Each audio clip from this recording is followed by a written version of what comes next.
Good morning. Morning, how are you? I'm good, thank you. I'm in a slightly compromised situation. If I lose my connection and can't get back, I will forego any participation in what remains of this hearing. Okay, I also want to try my headset, so I'm going to plug it in and see if the sound still comes through. sure. And can you still hear me? I can hear you fine, yeah. I'm not hearing you. Okay, we'll try it this way and hope for the best. Hello, Hearing- Ms. Wyman. Good How are you? morning. I'm good. How about yourself? Fine, thank you. I wanted to ask you a question. When we put Mr. Carrasco back on the stand, I can either swear him in again or indicate that he was previously sworn. It's your preference. Let's just swear him in again for completeness of the record. Absolutely. Thank you.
Good morning. Morning.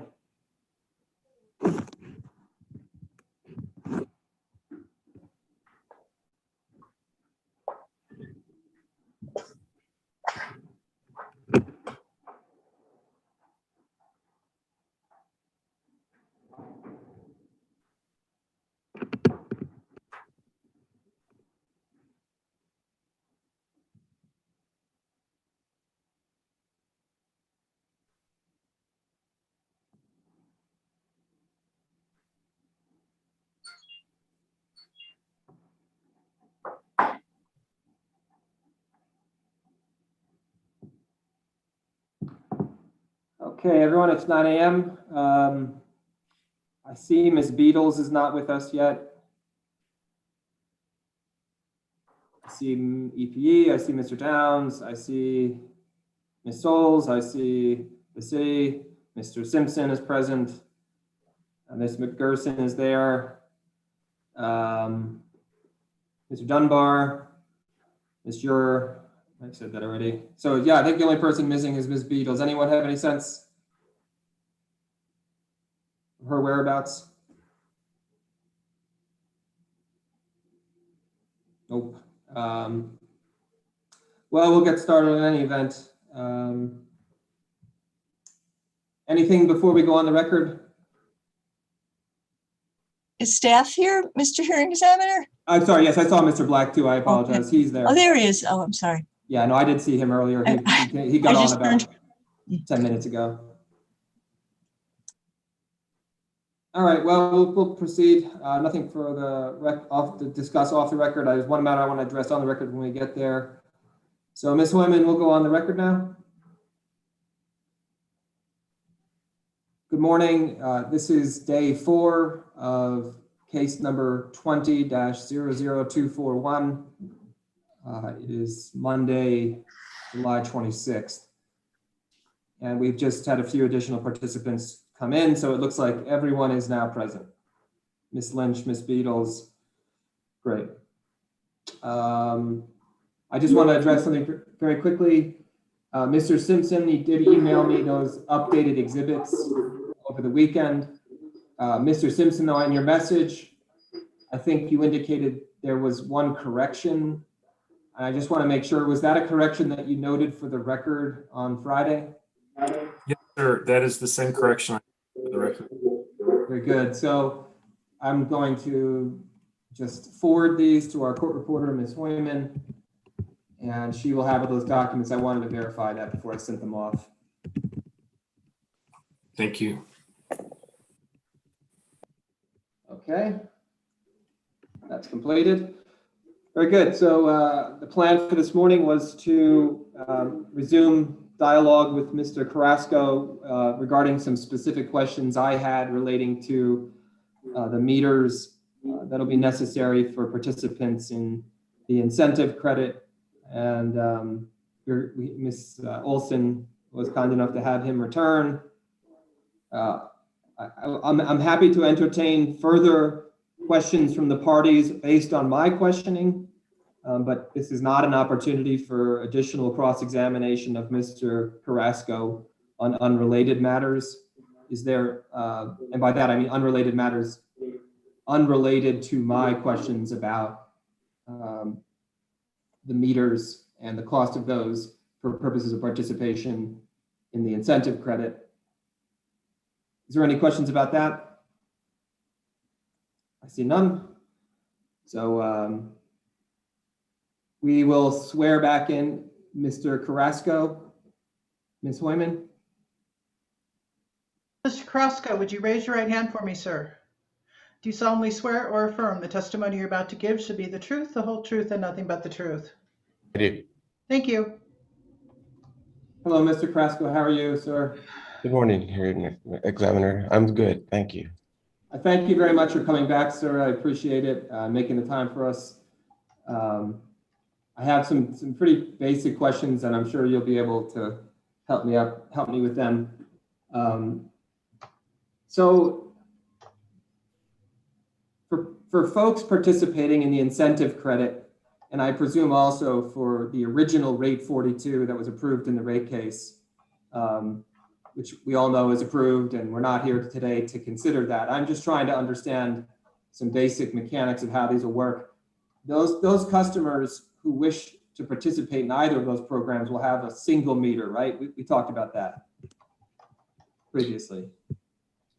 For rate 42 customers, they will have a single meter, but a separate meter from any other service they may have. For their EV, okay. And then for the rate 45 customers or the incentive credit customers, those folks will have a single whole house meter that just tracks their energy use from midnight to 8 and implies the credit. Is that right? Under the proposal to have a rate rider, a whole home EV rider, yes, that is a single meter that will be able to register consumption during that time period, the off-peak, super off-peak period. Okay, good. I just want to establish those things first. So in order for either customer to participate in either the rate 42 approved in the rate case or the incentive credit, their home is going to have a new type meter. Is my understanding correct? If that customer does not already have a time of use meter, then yes, a new meter will need to be installed, or a replacement meter will need to be installed. And I guess under the two scenarios we're talking about, they'll either get an additional meter if they're gonna participate in the rate 42 approved in the rate case, or they'll have one meter if they're gonna just go the incentive credit route and have it swapped out. Assuming in both instances, all the customer has is an existing, I don't know what you refer to, the non-time of use meter, but the old style meter. Am I more or less correct in what I've just said? Yes, you are correct. Great. So I think you said in response to Mr. Simpson's questions in this proceeding, you indicated that, I know as respects the whole home electric vehicle incentive credit, and it's in your direct testimony, or not your direct testimony, it's in one set of your testimonies, that there will be no cost for that meter. The customer will not be charged for the whole home electric vehicle meter that would be necessary. That is correct. There's going to be a customer charge, of course, and the costs of the meters is embedded into that customer charge. And that customer charge, is that a customer charge associated with the incentive credit or some other rate? You know, it's with just your regular retail schedule rates. That's all. Okay, so if I understand correctly, if if it's a residential customer, then under the rate case that was just approved, the request that you're having a customer charge that was approved in, for instance, the residential rate category, rate number 1, and then there'll be a customer charge, and that's how those meters will be the costs associated with them will be captured. Is that what you're saying? Yes, that is what I'm saying. And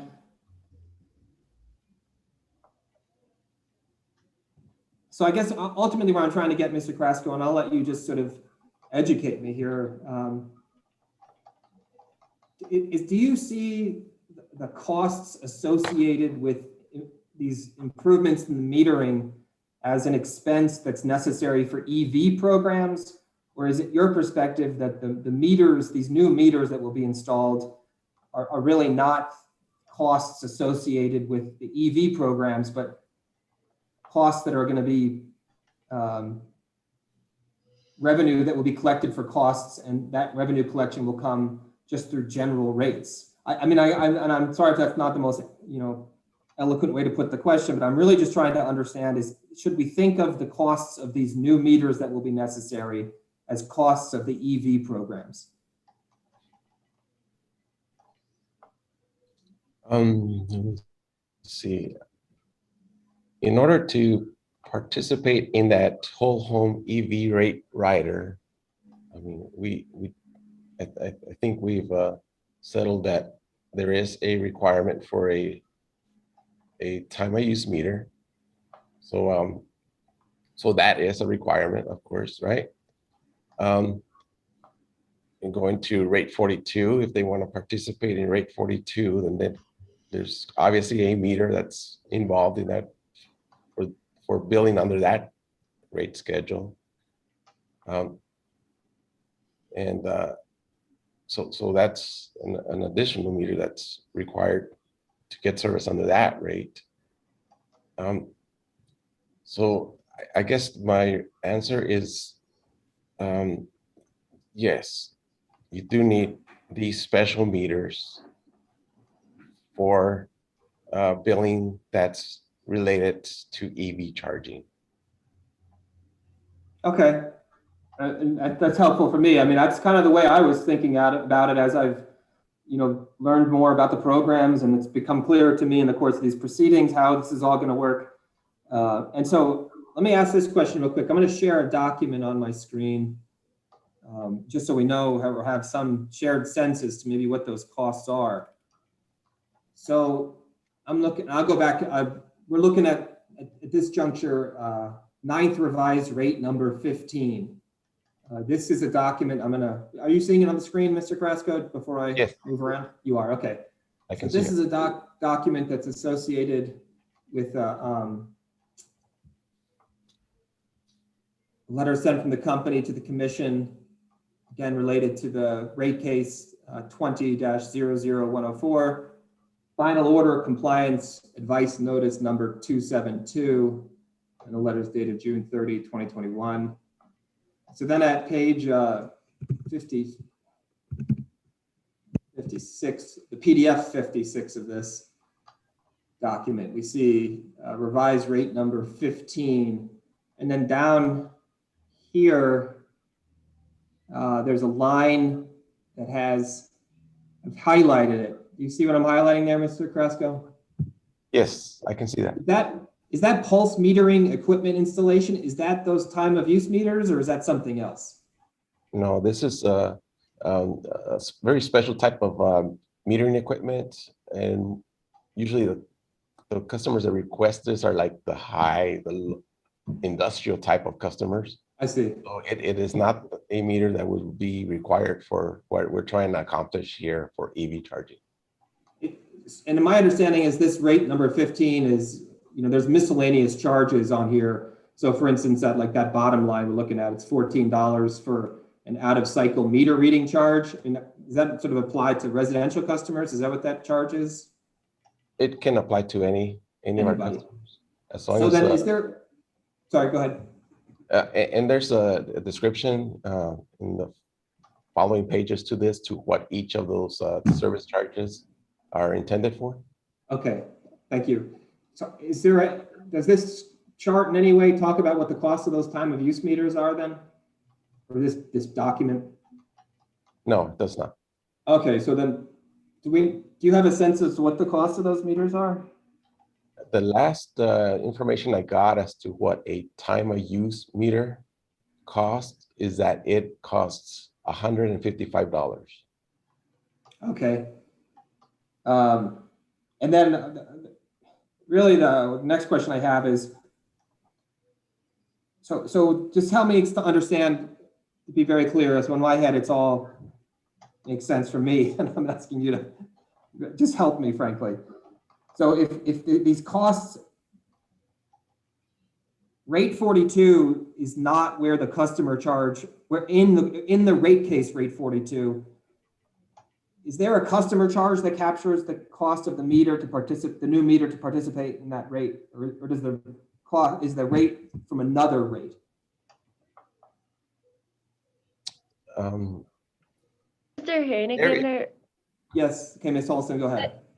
I apologize for the interruption. I think that if you walk through the exhibits to Mr. Carrasco's stipulation and testimony, he's included the proposed tariffs. And I think that that may be a visual that would be really helpful to aid in this line of questioning for you. Sure. What document, what do you think I should bring up, Ms. Olson? So for example, exhibit MC, so rate 42 is a little bit confusing. I know that the city put into evidence the advice notice for rate 42, and I apologize, I can't remember what exhibit that is. But as far as the incentive credits, you could use, for example, MC3ST, which is the tariff for rate number 1. Okay, so let me go back to thank you, Ms. Olson, I appreciate that. And Which is that, do you remember which EP exhibit that is? EP exhibit 11. And I'm sure Ms. Stevens may be able to help us with the rate 42 tariff, what exhibit that was for this. Yes, that's CLC Exhibit 7. And it's out of the same package, the advice notice 272 that the hearing examiner just posted for the miscellaneous fees. But it's discrete, it's already in the record.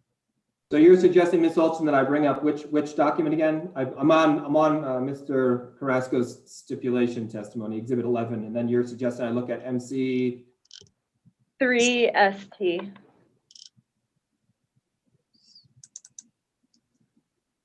And I apologize, I just have the paper copy, so I don't have the PDF page. That's fine. So we have a whole bunch of stuff here. So MC 3ST, I'll share it on the screen. Bring that up. All right, so we're looking at, and then Ms. Olson, again, can you just, well, why don't you, I can say what we're looking at. 12th revised rate number 1, canceling 11th revised rate number 1, residential service rate. And was this the rate number 1 approved in the rate case? Is that what this document is? So I think, and Mr. Carrasco can jump in, but if you just zoom out a tiny bit so you can see the whole page, these exhibits are the proposed form of tariff for the incentive credit, but they're built from the approved rate number 1 that was approved in the rate case. Okay, I see. So this Thank would be you, the Ms. tariff that we'll provide if the rates are approved in this case. Okay, so very good. And I see. Okay, so Mr. Carrasco, that was very helpful. Your counsel just sort of led me to a document we could look on together. And I think my question, I think what I'm trying to ask you, sir, what I'm trying to ask is how is EP going to collect the costs of these new meters that are going to be necessary? And that's all I really want to be able to understand. And I understand the way that all these rates are kind of, the incentive credit is built with the idea that a customer is on a certain rate, and then rate 42 is its own thing. So I'm just trying to get a sense as to how EPE is going to collect the expenses for the new meters. And that's all I'm really trying to do. So maybe you can help me out. I guess, is this customer charge here what gets EPE the revenue to pay for the new meters that might be necessary? Hearing examiner, yes, the $7 per month amount that you see there goes towards the cost of meters, including these new meters that we're talking about. And just so I understand this document more clearly, when it says 12th revised rate number 1, is this talking about, does this apply to all rate number 1 customers, or does this apply only to those utilizing the incentive credit? This applies to all customers, including the ones that will be using that incentive credit. Okay, so anybody who's in rate class number 1, whether they're using the incentive credit or not, will be subject to these customer charges? Yes. So here's another question I think it's important to get answered. Has EPE decided that they're going to have EV, electric vehicle customers, pay expenses associated with upgrades in metering necessary, or has EPE made the determination that all ratepayers will effectively subsidize the cost of any new metering necessary for EV meters? I'm presenting that as 2 choices. If you think I've said something incorrectly, you can sort of give your statement. But do you understand the question I'm asking? I think Mr. so. Hearing Examiner, I apologize for interrupting again. I just want to be a little bit careful because the customer charge issue, if you look at this page and the next page, this is the standard service rate. Okay. And if you look at the page, this is the time of day rate. And you'll see the customer charge is the same for the standard rate and the time of day rate. Okay. I know the time of day customers have the time of day meter and the standard customers have the standard meter. And this is an issue that was at, I guess it's been decided by the commission in the rate case. And that's why I just want to be cautious, I guess, that it's an issue that's been decided in the rate case over whether those customer charges for the standard and time of day rate are approvable, and they have been approved in the rate case. That's fine, Ms. Olson. To the extent you're noting it for the record, I understand. I just think it's important that I didn't understand that. I just want Mr. Carrasco to explain it to me. I didn't participate in the rate case. I know you and Mr. Carrasco did, or at least I assume you did, and I know Mr. Carrasco did. So this is useful information to me to understand how the programs that are at issue in this case are getting, what we are approving and what we are not approving, and what are the embedded assumptions that already exist. So Ms. Olson, I guess I would just say for the record, your statement is noted, but it's useful for me to understand from Mr. Carrasco how this functions. Is that acceptable? Yeah, I just want to make sure that that we're not getting into undoing or challenging the order in the rate case, because that's a not any specific issue, but that order is subject to appeal, and so I don't want to put my client into an awkward situation of commenting on decisions that were made in the rate case, just as a global matter. That's fine. Can I continue with my questioning of Mr. Carrasco? Of course. Sorry. So, Mr. Carrasco, yeah, I'm just trying to understand, sir, like if the judgment was made basically that the EV customers, people who will participate in the incentive credit and in rate 42, are they going to pay for the meters, or are all classes going to basically pay for the meters? All classes will pay, including those that are participating in the EV rates, including the incentive credit. So yes, all of them will pay.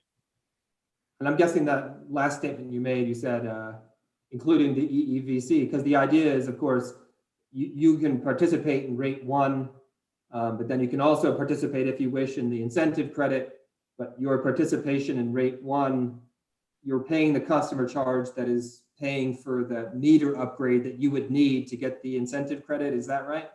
Yes, that is right. Okay, I hope you can appreciate it's a bit complicated because you need some new equipment. The new equipment comes from a charge coming to the class of your underlying rate, and then this credit comes in, and you need that new meter, and that's how you get the credit. So I guess I just want to make sure I understand. And then how will it work for the rate 42 folks? Do they pay a special customer charge for the rates, or to get an improved meter, or is that funds coming from somewhere else as well? I think maybe we could look at the other schedule that the city admitted. Great. Let me pull that up. And that was Ms. Stevens. Can you chime in and remind me where that is in your CLC 7? CLC 7? I gotta get into.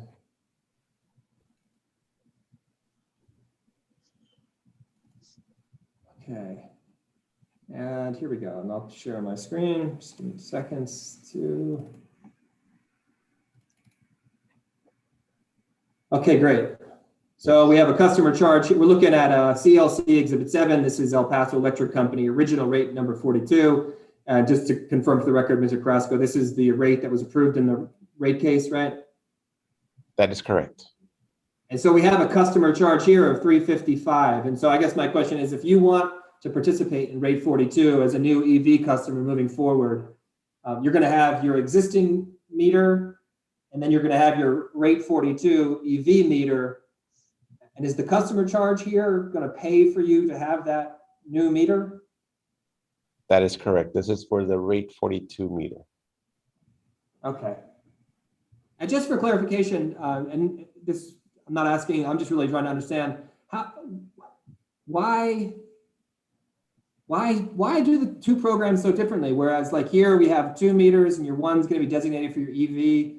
And in the rate 45 instance, it's just a credit to the whole home. I mean, I guess I'm asking you more broadly, what is the benefit of doing it one way or the other? What do you see? The benefit of the whole home EV rate rider is that to the customers that they don't have to invest in setting up their home or their business for a additional meter. Okay.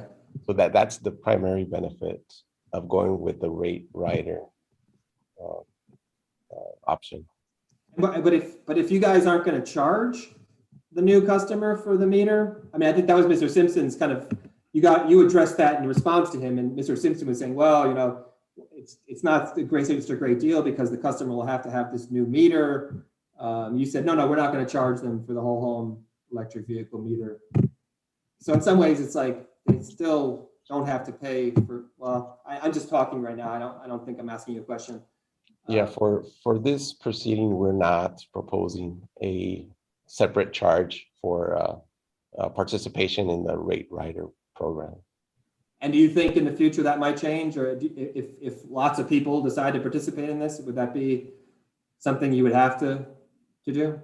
You will evaluate, see how it's working out for us, and then if changes are necessary in the future, then we will take a look at that. Okay, well, thank you, Mr. Carrasco. I feel like I now understand more fully how the new meters the costs are collected. I appreciate you willing to come back and talk with me. So that completes my questioning, and I'm happy to allow for additional questioning based on my questioning. Would anyone like the opportunity to do so? Yes, Ms. Mr. Gross? Hearing well, Okay, Sarah, yeah, everyone's raising their hand. So let's go with Ms. Stevens first, and we'll. Thank you. Good morning, Mr. Carrasco. Nice to see you again. I bet you're not thrilled. My questions are pretty much technical ones. Are the $155 meter that you're talking about, is that the same meter as the company installs in a TOD customer's house or business? Yes, it'll be the same meter that for any other time of day rate service. And so that meter is able to distinguish both the 12 a.m. to 8 a.m. time of use, super off-peak time of use, and the 3 p.m. to 7 p.m. on-peak time of use? That's correct. Yes. If Mr. Hearing Examiner would put up his rate number 15 again, the miscellaneous charges. Yeah, you want me to share that on the screen? If you could, I'd appreciate that. Yeah. Sure. Are you looking at it now? Yeah. Mr. Carrasco, so I'm looking at the new service start charges here for no field activity, no existing meter, non-standard. Can you tell us whether any of those charges will apply to a customer who asks for the whole house EV rate, but does not already have a time of use meter? None of this charges here will apply. And is that because they don't apply by their terms, or because it's a decision that the company has made essentially to waive the fees for this service? Looking at this list of charges, there's none that would apply to what we're trying to accomplish here. And how about for rate 42? Is that considered a new service start to which some of these rates would apply? Yes, the new service start. Okay, and which ones would apply? I'm assuming that does, obviously we just testified that does involve hooking up a new meter, but which one of these, if you could go through these 4 and any others on this page that would apply. I'm going to object to this line of questioning because rate 42 is a commission approved rate, rate number 15 is a commission approved rate, and there's nothing regarding rate 42 that's at issue in this proceeding. And so getting into the components and charges for that rate is irrelevant to anything that's before the commission in this proceeding. Yeah, I don't agree. I mean, my assessment of this would be, I do want to know and do want to be able to say as completely as I can to the commission, like, hey, if someone buys an EV and starts up new service, this is what, and I understand your point to say, well, rate 42 is already approved, but then we're just going over like, what it is an EV customer is looking at as a baseline anyway. Well, we're not, because these are components of rate 42. And so looking at the components of rate 42, I don't understand how that relates to this proceeding if you're making no recommendations none of the evidence is being considered regarding rate 42. You're not making any decisions regarding rate 42. So I'll just note my objection and we can. Yeah, I disagree as well. I think the commission, I've consulted, significantly with the hearing examiner who presided over the discussions of rate 42. And given the proximity of the two cases, there's been a fair degree of that wasn't considered, not necessarily not considered, but that wasn't the focus of the proceeding. So I think it is useful to have at least a record of some kind about, for any EV user moving forward. I understand. If we're making a record regarding rate 42, I just want to be really clear. Are you reopening rate 42 in the rate case for consideration? If your position is all of this is already decided, then all Mr. Carrasco is telling us is what are the facts, what are the conclusions the commission's already reached? It doesn't reopen anything. Okay. Right? I mean, if Mr. Carrasco is just telling us what the commission already decided, yeah, that's not reopening anything. That's just him explaining this was already done. Sure. I'm struggling with why we're discussing components of rate 42 if that's not an issue in this proceeding. But as long as we're all under the operation. I'm not sure that I accept that rate. I understand we're not here to approve a rate that's already approved, but the TEP plan is definitely that we're just going to rely on existing rate 42 as part of our plan.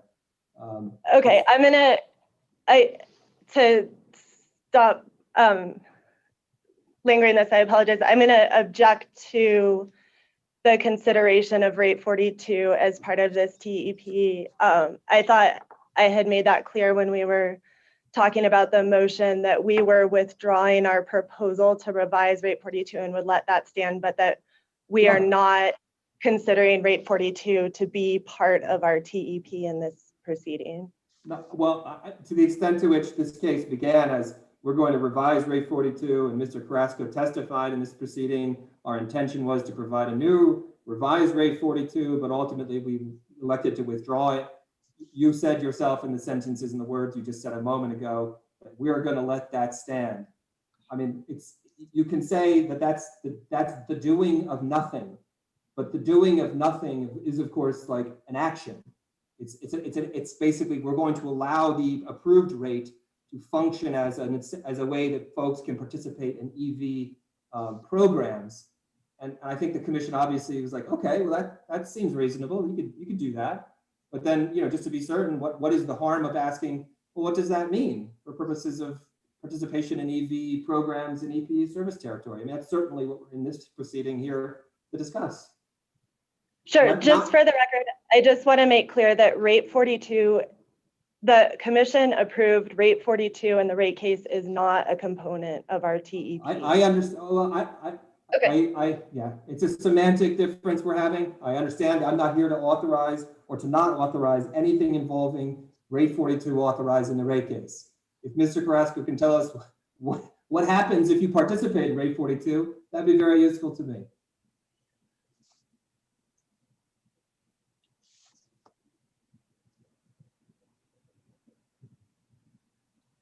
Ms. Stevens, do you want to contribute at all further to the discussion? I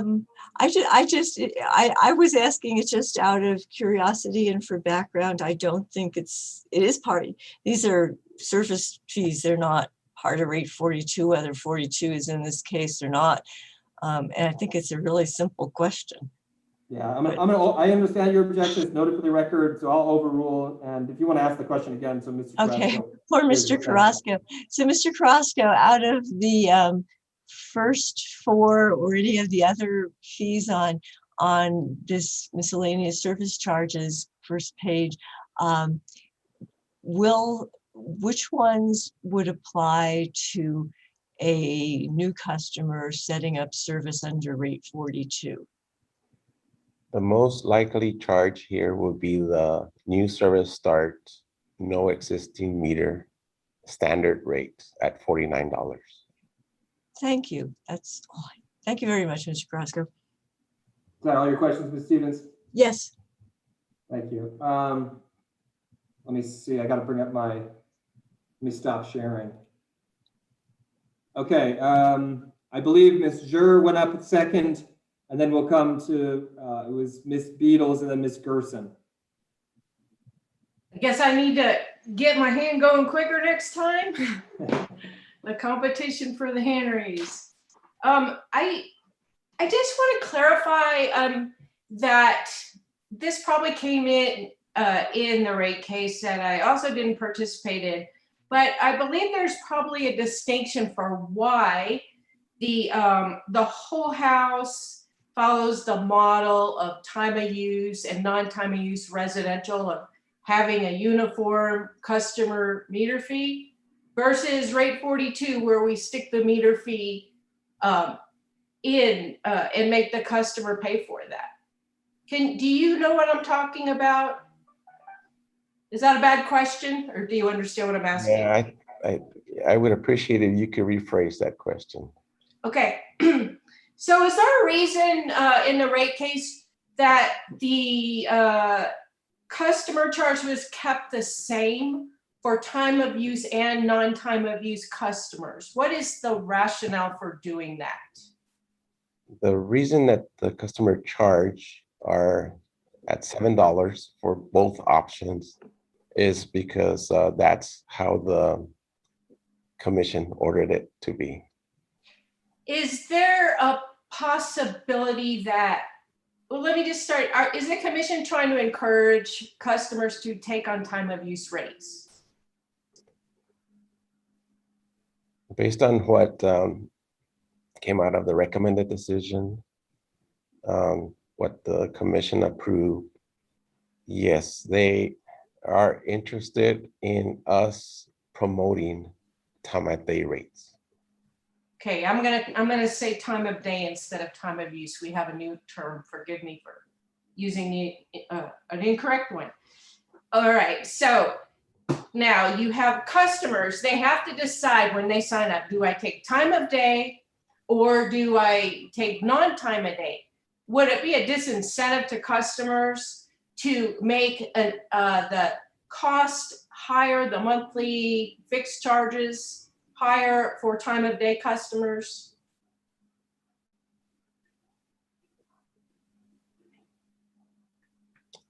At this point in time, and even in our filing, we didn't propose to have any differentiation between the both options. So at my answer is that no, not at this juncture. Well, you're telling me about your application. Let me just ask you more from the customer's point of view. Okay, I'm looking at $7 for non-time of use, and let's say I added meter charges for that new time of day meter, and that one was $15. I'm a customer. Which one do I prefer? No and nothing more.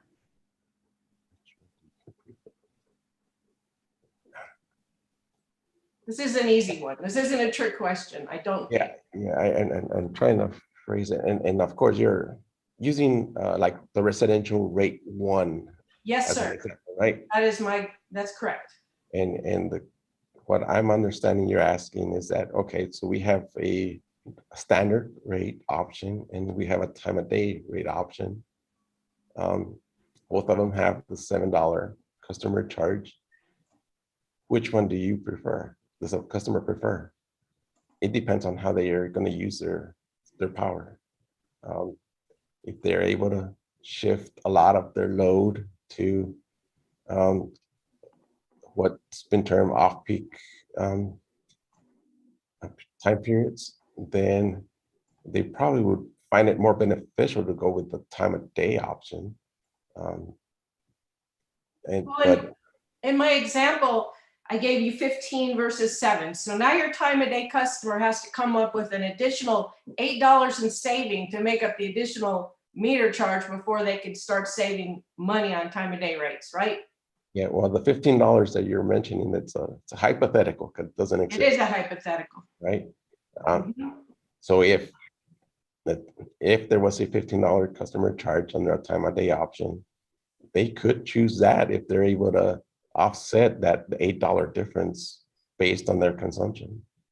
All right, I think I'm getting a little far away from what point I'm trying to make here. So isn't it true though that customers have to decide which of those two rates to take? And so those time of day rates you're encouraging have to compete against what might look to some people like a lower rate, the non-time of day rate. Is that right? Yeah, they have to take that into consideration, which is going to offer a customer the most savings. So, all right, let's go to rate 42. That's not competing against another EV rate for those customers. Is that right? It's just take rate 42 or your usual rates. Is that correct? Because of the costs that are involved in setting up for rate 42, a customer could decide that, you know what, it's not economically beneficial to me to go with the rate 42, so I'll just stick with my regular retail rate schedule. Okay. I think, I don't know if this is helpful or not, but rate 42 is, a customer has to save money to take rate 42 to be motivated to get on that rate, correct? Yes, they would. That would be a factor in the decision, yes. Okay, and if the customer could save money and we could still make it cost-based and collect the meter charge and still motivate customers to take it, then there's no reason we can't make that cost-based and include meter charges, right? Rate 42 does have a meter charge. Well, it's embedded in the customer charge. That's okay. So now I want you to think about what we just discussed, and I'm asking you to compare why it might seem more appropriate to make 42 more cost-based and include meters, whereas we wouldn't necessarily want to do that in a residential rate 1 setting. Does that kind of make you think about a difference, a distinction between why we would do it in one situation and not the other when you look at that big picture? Of course, rate 42 does require an additional meter. And that's why we do have a $3.55 customer charge in that tariff. So now a customer in total, right, for both the regular service and their EV charging service on the rate 42, the total customer charges they're going to be paying is $10.55. And what customers are going to be taken on rate 42? They're not going to be rate 1 customers, are they? There could be rate 1 customers. That could be. Residential customers, why would they take under rate 42 if they're residential customers? Well, they're seeking the super off-peak period energy charge, which is very, very low. I don't know why they would have other reasons to separate that EV charging consumption from their regular consumption. Are you familiar with how PNM decided to charge for meters in its case? No. Whether you're not? I'm not. Okay, I have no more questions. Thank you. Ms. Beatles? Thank you, Mr. Hearing Examiner. Good morning, Mr. Carrasco. I don't think that we've met yet. I'm Sydney Beatles, and I'm a lawyer for Western Resource Advocates who intervened in this proceeding. Hello, Ms. Beatles. An El Paso Electric's rate case, Mr. Schiestel said in his opening pre-filed written testimony that was attached to the application that your company is currently developing an advanced metering system for the entire service territory. Are you familiar with that plan? Yes. So I understand your testimony today to be that the type of meter that is being installed for these EV related time of day measuring purposes is not the same kind of meter that the company is planning on in connection with this advanced metering system. Is that right?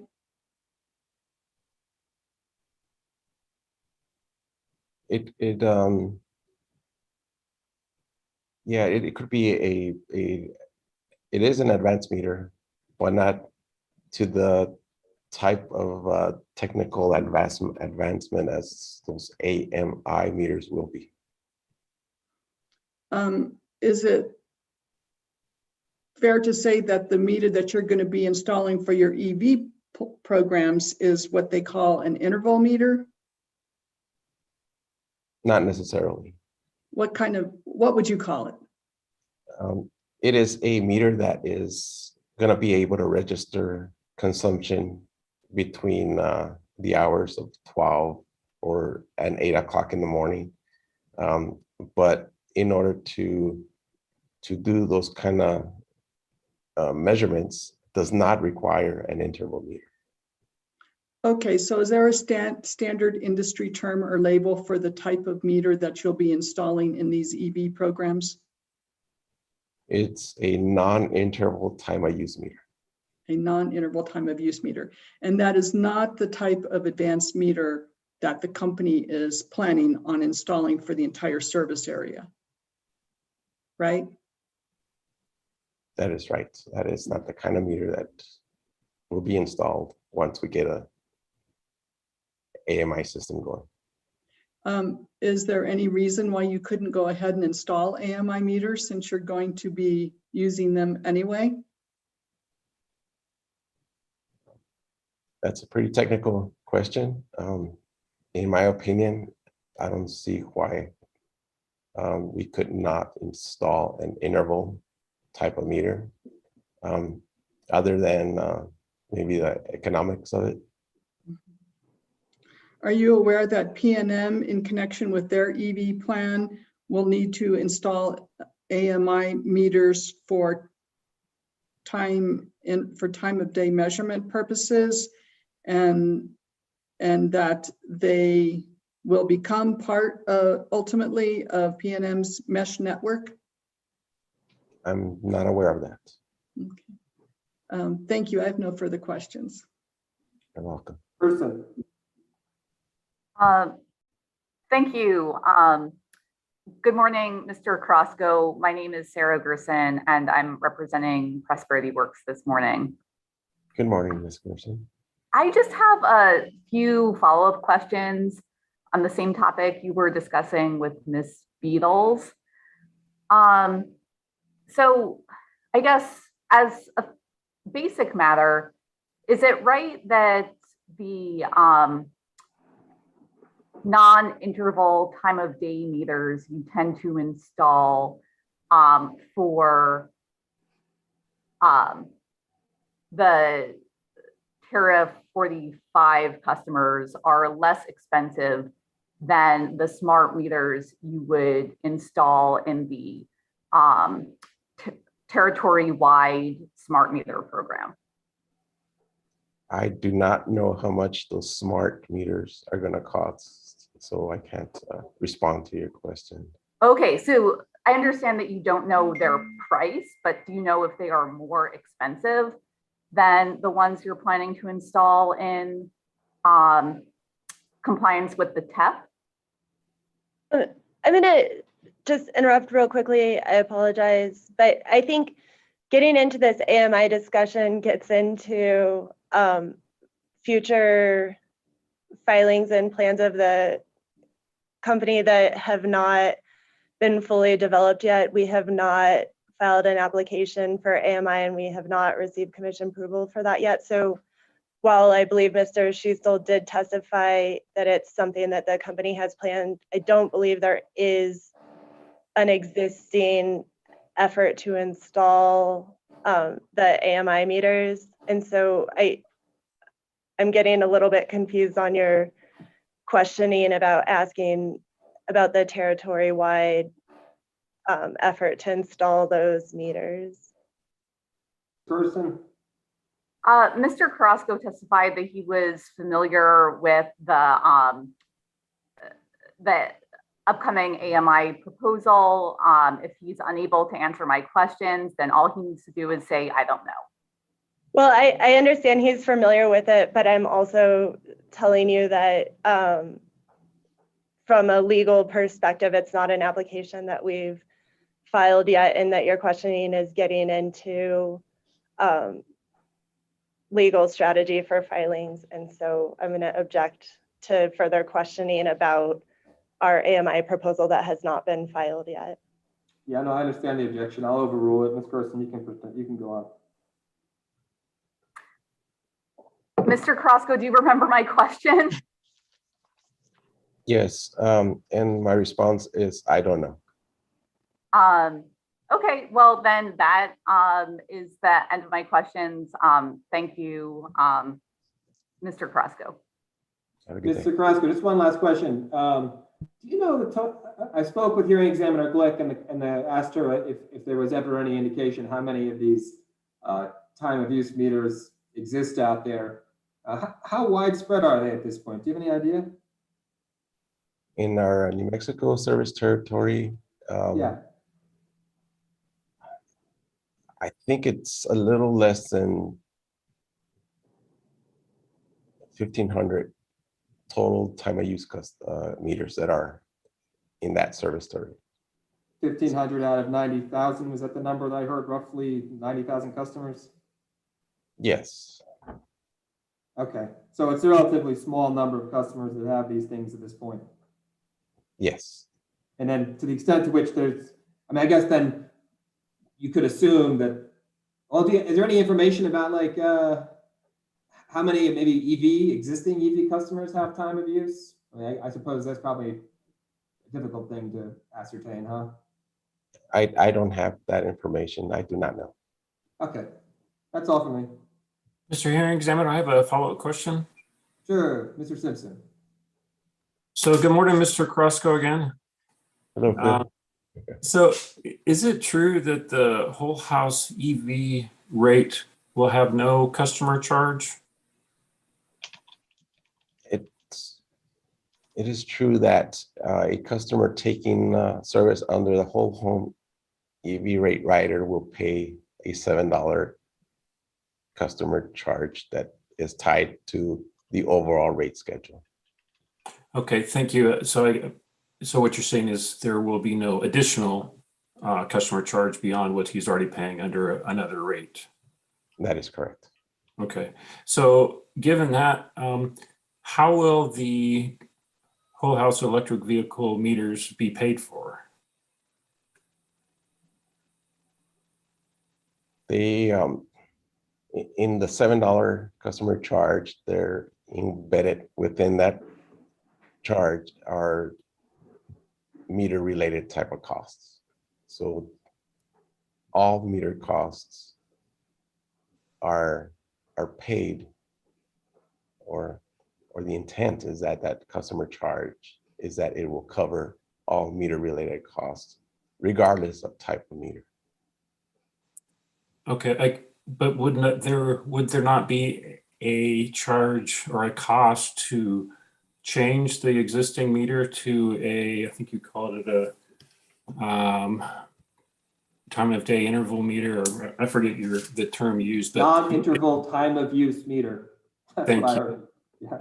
It seems like there would be a cost to both install that meter and additional costs for a slightly more sophisticated meter than the normal non-TOD meter. Obviously, yes, there is a cost tied to making that meter change. Yes. Okay, so are you saying El Paso Electric would just cover that cost? It's that cost is recovered through that $7 customer charge, as much as that $7 customer charge pays or is used to recover customer related type of costs, including meter related costs. Okay, thank you. I have no further questions. Anything further from anyone from Mr. That's fine, Ms. Stevens, and then Ms. Olson, you wanted to redirect, is that where? Is Yes. that right? Fine. Okay, Ms. Stevens. Thank you. Mr. Crosco, I just wanted to clarify the numbers that you gave to the hearing examiner, because I think that there may be a discrepancy between totals and residential numbers. So I think your testimony was that there are a little less than 1,500 time of use meters in the New Mexico service territory, and then there was a reference to out of 90,000. Are those numbers both across the entire service territory, or does one number relate to all customers and the other to residentials? The less than 1,500 relates to all meters across the New Mexico service territory. The 90,000, that's a closer number to our residential customer count. So more than likely it's a higher number than that for the entire service territory. Do you have the number for the entire service territory? I do not have it in front of me, I'm sorry. Do you know the number of residential time of use customers with time of use meters presently, or out there, or in the rate case, you know? Yeah, the last count that I remember was about 20 customers on time of use or time of day type of service. Thank you. I think that those numbers sync with what I know. Thank you. You're welcome. Okay, Ms. Olson. So, Mr. Carrasco, just to clarify, one of the primary differences between the incentive rate rider, or the incentive credit that is a rider to existing service, and the rate 42 is that rate 42 is a standalone rate. Is that correct? That is correct. And rate 42, another difference is that rate 42 is a pure EV charging rate, meaning that rate 42 is a energy charge for consumption to charge your electric vehicle. Is that correct? Yes, that's the intent of rate 42. And in order to have a pure EV charging rate, the customer needs to have a separate meter that tracks just EV consumption. Is that correct? That is correct.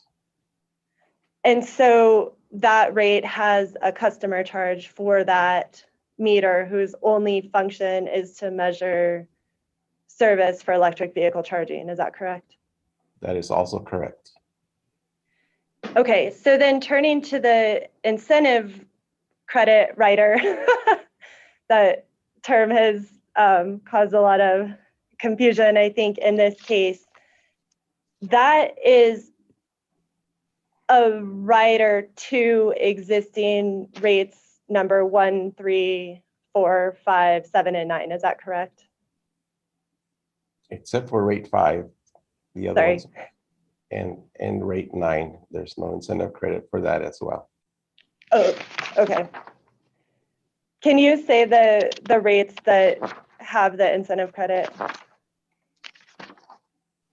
It'll be rate 1, rate 3, rate 4, and rate 7. Okay, thank you. And the proposed credit does not alter or revise the commission approved rates for those rate classes. Is that correct? They will not revise the approved rates. The only function is that it credits part of the cost for consumption during certain times of day. Is that correct? That is correct. And going to the questions about metering, for a customer in any of those classes that's currently on a time of day rate, they will not need any new metering equipment to participate in the whole house EV credit writer, is that correct? Other than setting up a different register in that same meter, it'll be the same facilities, the same meter. Okay. And for customers that are on the standard rate, do they require a different meter? Yes, yes, because that standard rate, and of course, this is assuming that they are using just a basic kWh meter. If that customer wants to participate in the whole home rate rider option, they will need to get that meter replaced with a time of use meter that can record consumption during the super off-peak period. And is there any meaningful difference between the meter that a customer on standard service rate would need to participate in the incentive program and the meter that an existing time of day customer has? Is it the same meter? It's the same type of meter. And like I mentioned earlier, it's just needs that additional register to pick up that consumption during the super off-peak period. And so is there any customer charge or additional charge to the customer for upgrading that register that you're talking about to participate in the incentive credit? There is no additional charge for participation in that incentive credits. Okay. I think I don't have any further questions. Okay. I think we've explored Mr. Carrasco's questions for Mr. Carrasco have been explored in depth at this point. So Mr. Carrasco, thank you again for joining us. I appreciate you listening to all of my poorly worded questions. Thank you, sir. Glad to help. Yes, I appreciate it very much. I hope you can appreciate it. For those of us who did not participate in the rate case, it's a lot to absorb all at the same time. So thank you. So it is. Have a good day. Have a good day, sir. Okay. If it's acceptable to everybody, I'd like to just take a 5-minute break, and we'll come back and then we'll begin with Mr. Provencio. Is that okay with you, Ms. Stevens? Of course. Okay, we'll take a 5-minute break. So see you at, I don't know, 10:10. We'll call it 7 minutes.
Mr. Hearing Examiner.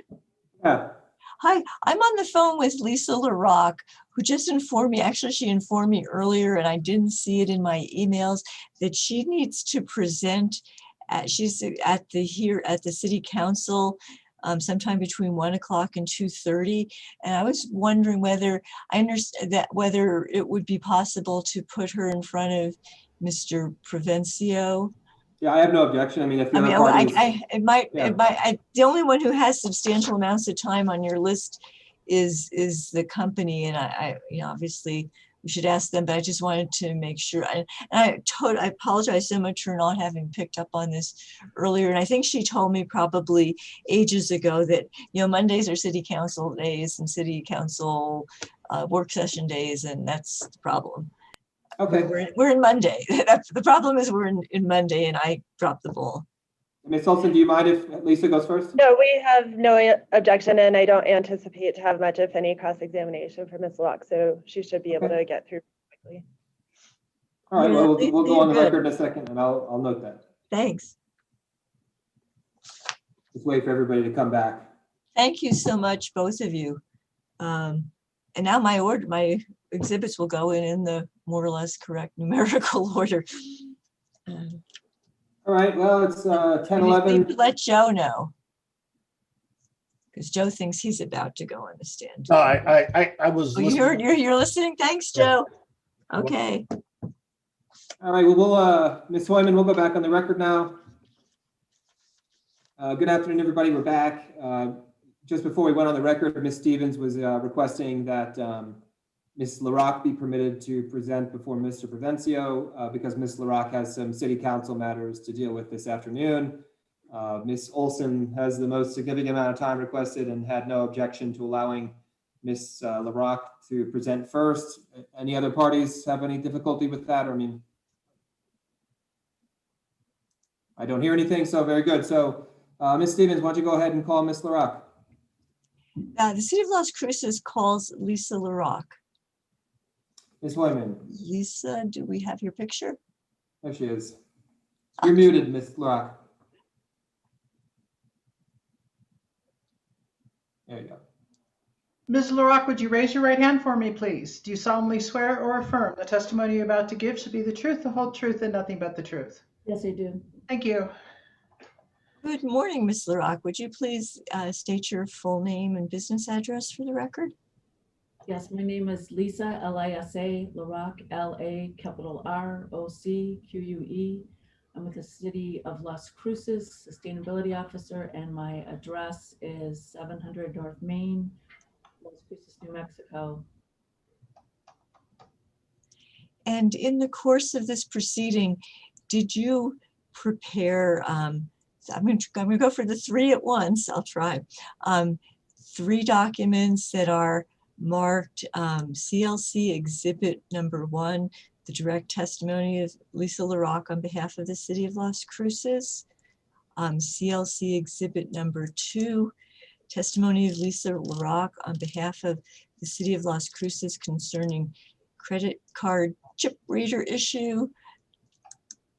And CLC Exhibit Number 3, testimony of Lisa LaRock on behalf of the City of Las Cruces in opposition to stipulation. Do you have those in front of you? Yes, they are. And were those documents prepared by you or under your direct supervision? Yes, they are. Yes, they are. You're sort of quiet. Sorry, Ms. LaRock, if you could, you're sort of quiet. I can. Oh, sorry. Ms. Hoyman, would you have hearing her as well? Yes.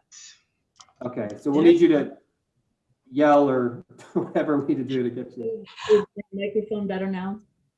A little bit, but yeah, so just stay real close to your computer screen. We'll just have to.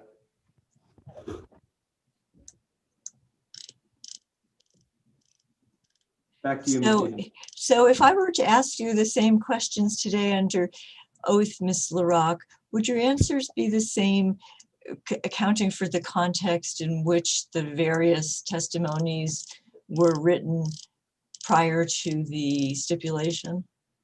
Yes, they would be. And are those answers true and correct to the best of your knowledge and belief? Yes, they are. Are there any typographical errors that are of such significance that they need to be corrected as opposed to being just questionable grammar? There are no corrections. Okay. With that, the city moves to admit city exhibits number 1, 2, and 3. Ms. LaRocque's 3 testimonies. Are there any objections to the admission of CLC exhibits numbers 1, 2, or 3? Okay, those exhibits will be admitted. And the city passes the witness. Thank you, Ms. LaRocque. Very good. We go to the EPE. You requested 60 minutes with Ms. LaRocque. Ms. Olson? Good morning, Ms. LaRocque, and thank you, Hearing Examiner Ryan. I don't have any questions for Ms. LaRocque for cross-examination, but I do reserve time based on whether or not you ask questions. I may have questions in response to those. Sure. Okay, thank you. Ms. Jur, you requested 15? I don't have questions for Ms. LaRocque either. Very good. Ms. Souls, 15 minutes. Thank you, Mr. Hearing Examiner. Good morning. Would you please go to your testimony concerning the credit card chip reader issue? There. And go to page 6, beginning at line 15.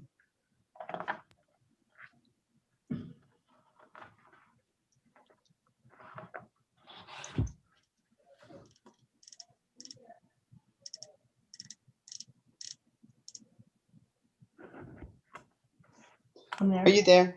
Okay. You observe that private businesses have a profit motive and probably have less of a societal commitment to the furtherance of transportation electrification than the city does. Is that your testimony? Yes. Do you assume that ChargePoint as a private business operates with a profit motive? Well, I think all businesses operate with a profit motive. Go to page 14 at the top, where you're describing the roles for the city and ChargePoint once the ChargePoint EV charging stations are installed. Do you see that? What line, I'm sorry? I can't hear you. I'm sorry. Yeah, Ms. LaRocque, we're going to need you to speak up. I can make you out, but just barely. Okay, I'm sorry. Excuse me, but down in the left-hand corner where you have the microphone and there's the little up caret next to it, if you do that and go to audio settings, perhaps your microphone is not set as high as it could be. I thought I had the speakers on. I have the speakers on at 85%. It's not the speakers, it's the microphone. Yeah, it's the second column down. So of speaker, then microphone. This is all Zoom settings. Oh. And it'll let you, if you click automatically, unclick automatically adjust, and then maybe max out that volume button. You said it's which one? Speaker selection. Should we go off the record? Yeah, let's do that. Okay, thank you, Ms. Hoyman. Yeah, so Ms. Locke, let's go back to the beginning. You're looking at the Zoom page, right? Right. It's all of our faces and all the little thumbnails and stuff. And then the bottom, you'll see all the way to the left, there's something called mute with a little caret. It's a little up arrow. Just click the little up arrow and then go to audio settings, select that option and let it open. Okay. And now you should have like a bunch of little options. The top one will be speaker, and then the next one down is microphone. Are we on the same place?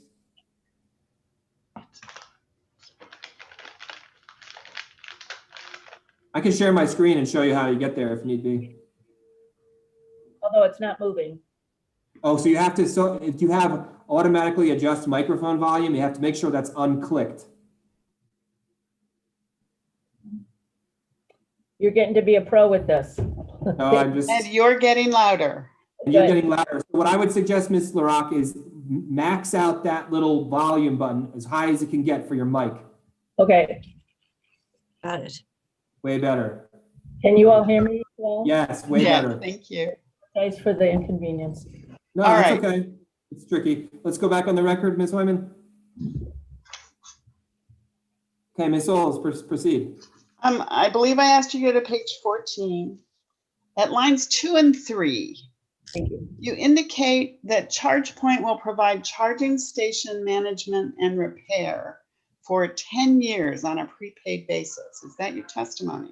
Yes, Would you say that ChargePoint and the city agree that there will be some ongoing cost for maintenance and repair that will be ChargePoint's responsibility?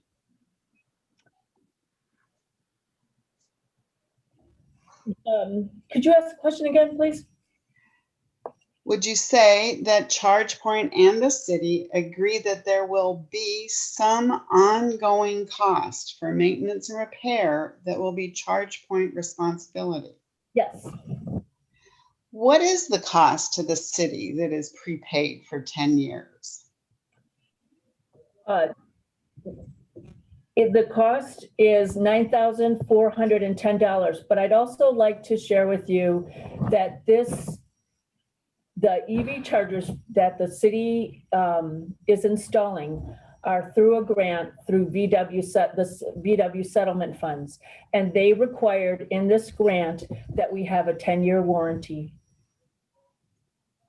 Okay, so that $9,000 some dollars, is that cost all for maintenance and repair? Yes, warranty and service agreement. Very well. Please go to page 10 and beginning at line 10.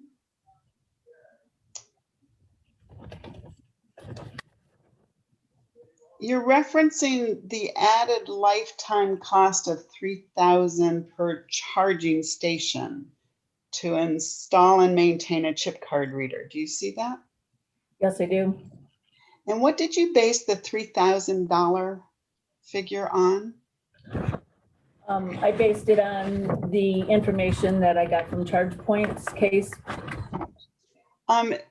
Did ChargePoint provide a quote for credit card chip readers as an option for you to choose? No, So they told you what related to $3,000? that is the $3,000 charge is what I learned after the fact. Okay. And is that $3,000 cost comparable to the $9,000 10-year cost for maintenance and repair that we talked about earlier? Well, it's a third. Would they be for the same thing for the same 10-year period? I believe it would be an additional cost. Based on what ChargePoint told you afterwards, is that correct? Yes. Did the city request quotes for charging stations with credit card chip readers? No, So you don't have a quote from any company that provides credit card chip readers on their charging stations? Is that correct? that's correct.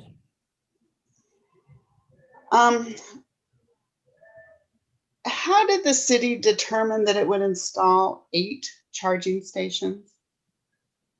The city applied for a grant in 2019 for VW settlement funds through New Mexico Environment Department.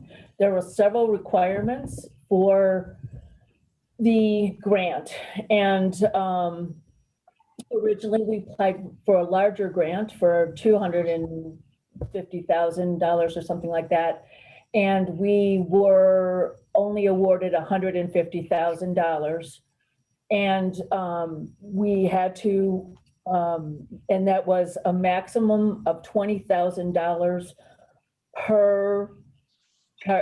per charging station. That included that they would cover the cost up to $20,000, and anything above $20,000, the city would have to cover. So we determined how to maximize the cost or maximize what we could get for $150,000, and then the city covered the rest of the money. So we committed, what we said that we would provide the additional funds. And so how much additional funds did the city commit? Well, that's initially, we thought the cost would have only been about 30,000. But what we found is because EVs are uncharted territory, that we did not, we actually incurred not only 30, we thought we were going to have to pay about 30,000 more, so 180,000, and we would get the 150 and then the 30,000 more. But then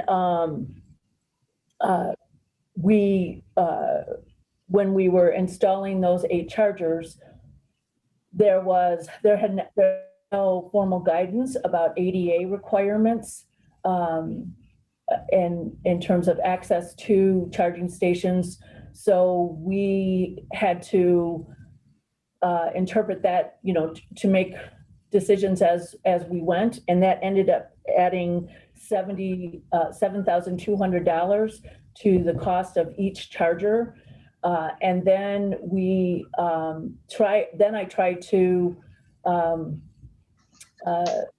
I tried to get a meter for rate 42 for each of the chargers. And I found that and that added another $3,600 in the places that I could do it. One place that we did it, we had to get a transformer to drop down the voltage, and that cost me an additional $4,200. And then there were a couple locations that, because of the transformer that the building is tied to at the plaza, or the infrastructure is tied to at the plaza and at the convention center, there is no way for us to be able to even get rate 42 without a cost that is so, we would have to build a new transformer, which would make it cost prohibitive. So we couldn't even participate in the 42. So I made it long answer. The short answer for you is that the total cost for us are $237,000. We thought we were only going to do 180,000, but it ended up being $237,000. So that averages about $29,000 per meter. And throughout this all, the city stuck with, they were going to do the 8 charging stations. Is that correct? We had signed an agreement that we would take the funds to install the 8 charging meters. We did not want to give back the $150,000. I'm sure the people of the community appreciate it. I have no more questions. Thank you. Okay, goes to Prosperity Works. Ms. Gersten, you requested 15 minutes. Ms. Lynch has questions for this witness. Thank you. Okay, Ms. Are you saying on behalf of Prosperity Works? That's what I understand, Ms. Lynch?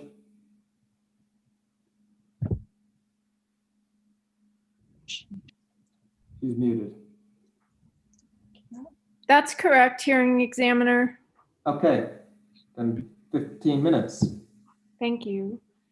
Good morning, Ms. LaRock. I'm Kara Lynch, counsel for Prosperity Works. Hello.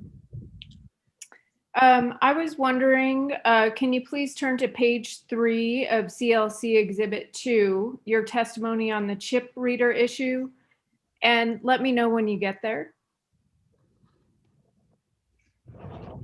I'm at 3, and what line did you say? Oh, you didn't. I just said page 3. So to begin with, I'm just going to ask a pretty simple question. Did the city of Las Cruces and ChargePoint already enter into a contract to install ChargePoint chargers without the use of TEP ratepayer funds? Great. So just to clarify, ChargePoint does not need TEP funds to install these chargers, correct?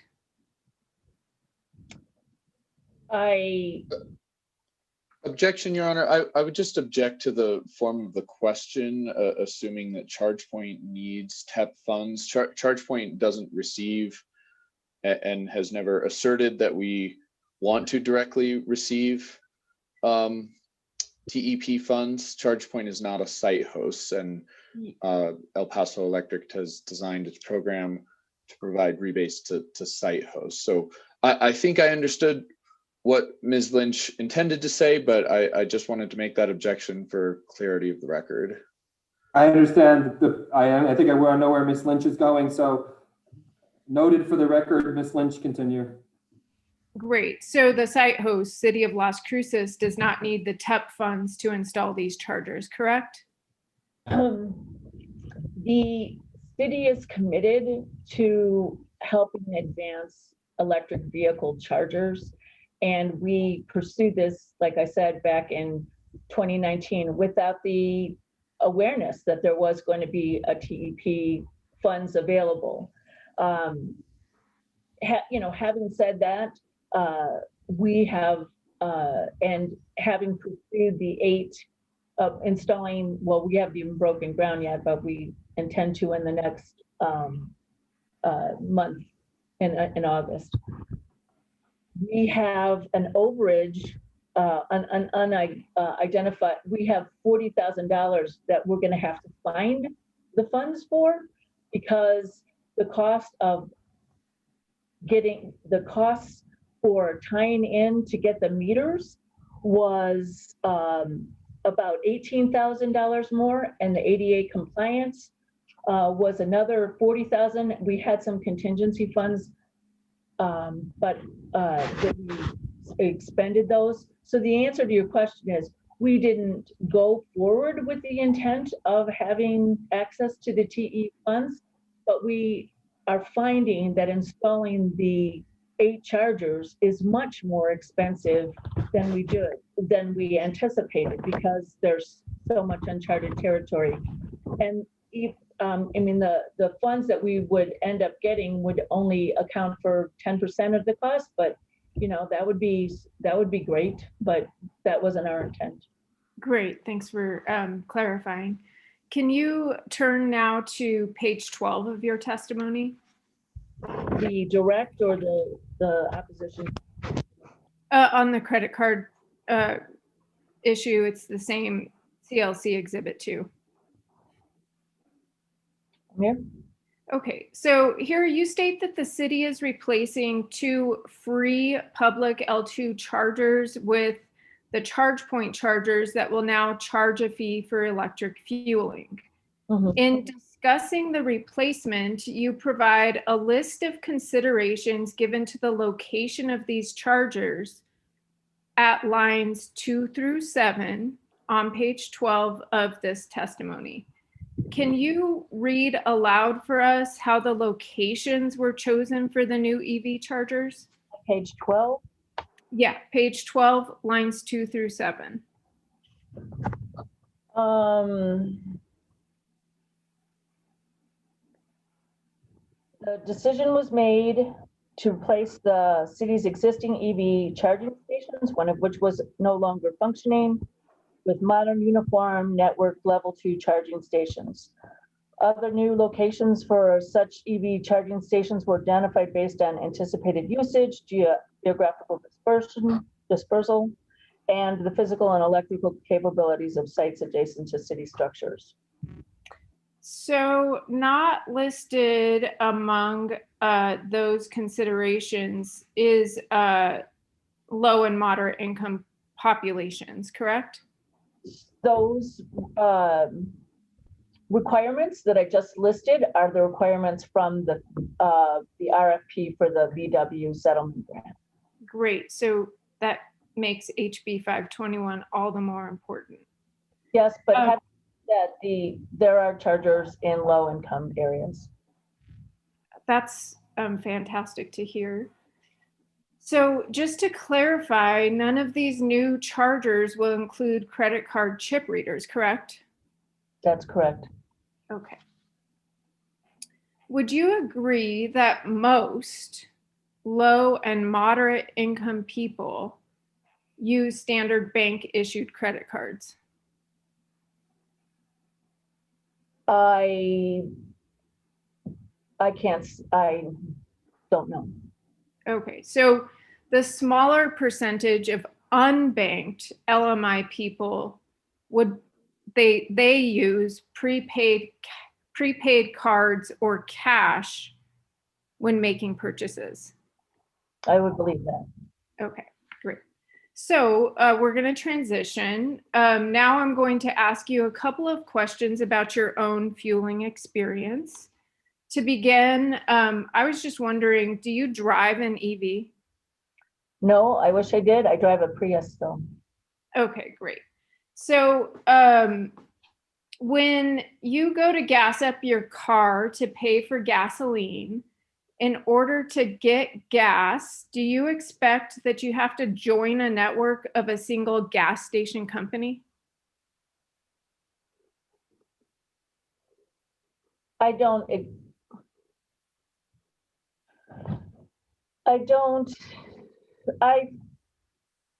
expect, but I know that I have options depending on what I choose to do.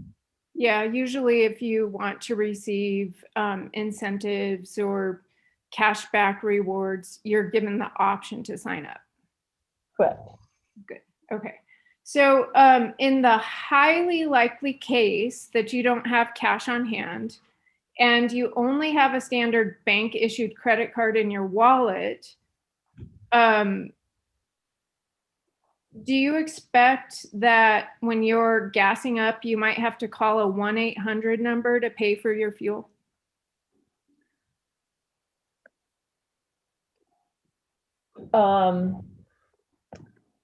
What I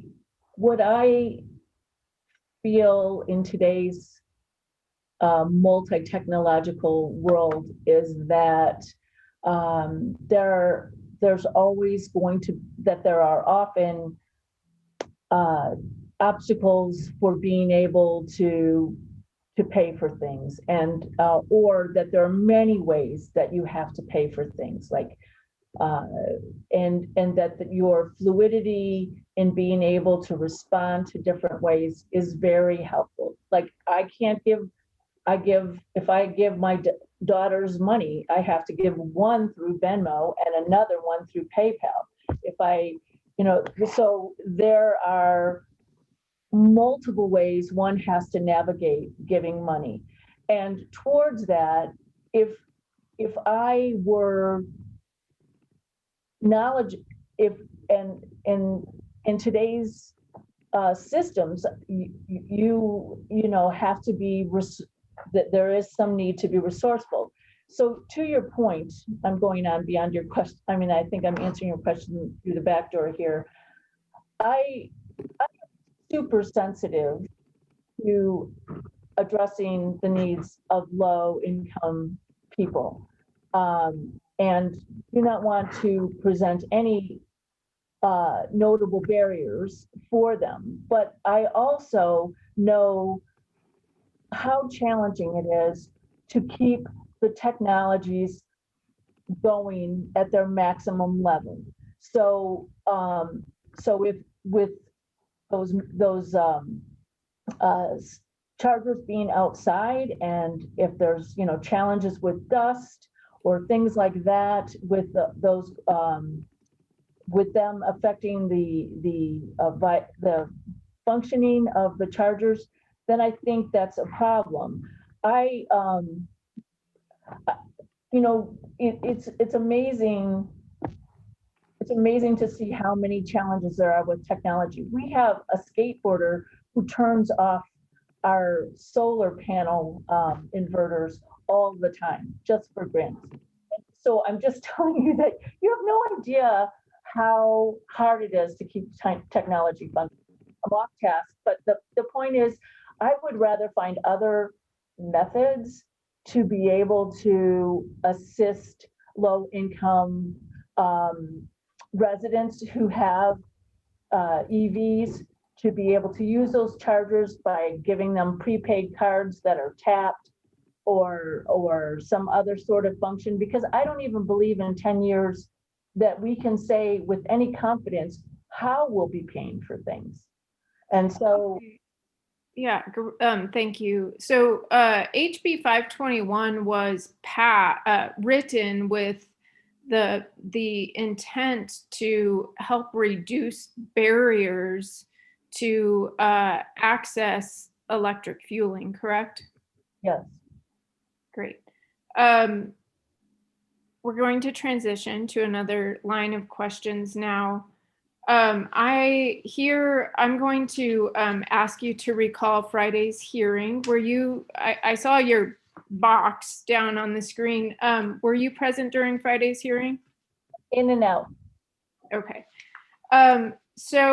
Well, let me know if you remember this statement. Do you remember the hearing examiners stating that electrifying Ford F-150s is one way, to quote, to meet the consumer where they are at?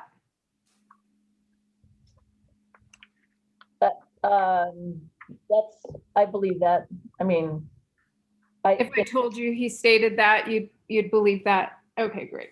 So do you agree with the hearing examiner's statement about F-150s that we should meet consumers where they are at? I do believe there are certain models of EV vehicles that are more appealing to certain consumers. Thank you. So we're going to transition one last time. I'd like you to turn to page 16 of your testimony, the exhibit 2 that we've been looking at.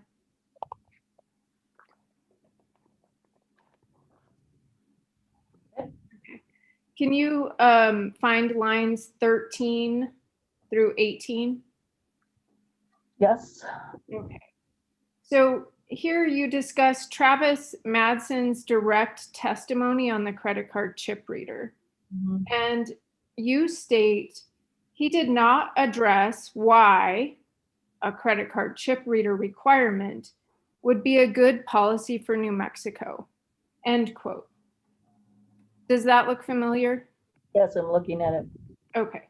So in the portion of Mr. Madsen's testimony that you are citing, Mr. Madsen provides that California and Washington require chip readers for public chargers and that New Mexico should too, because, quote, these common sense regulations meet consumers where they are today. Do you see that? On page 31 in that section. I'm sorry, we're at page 31. I apologize that I gave you the site to Travis's testimony. I actually meant page 31 in your testimony. Is that via PDF? Yeah, exhibit 2. Sorry for that. I misdirected us.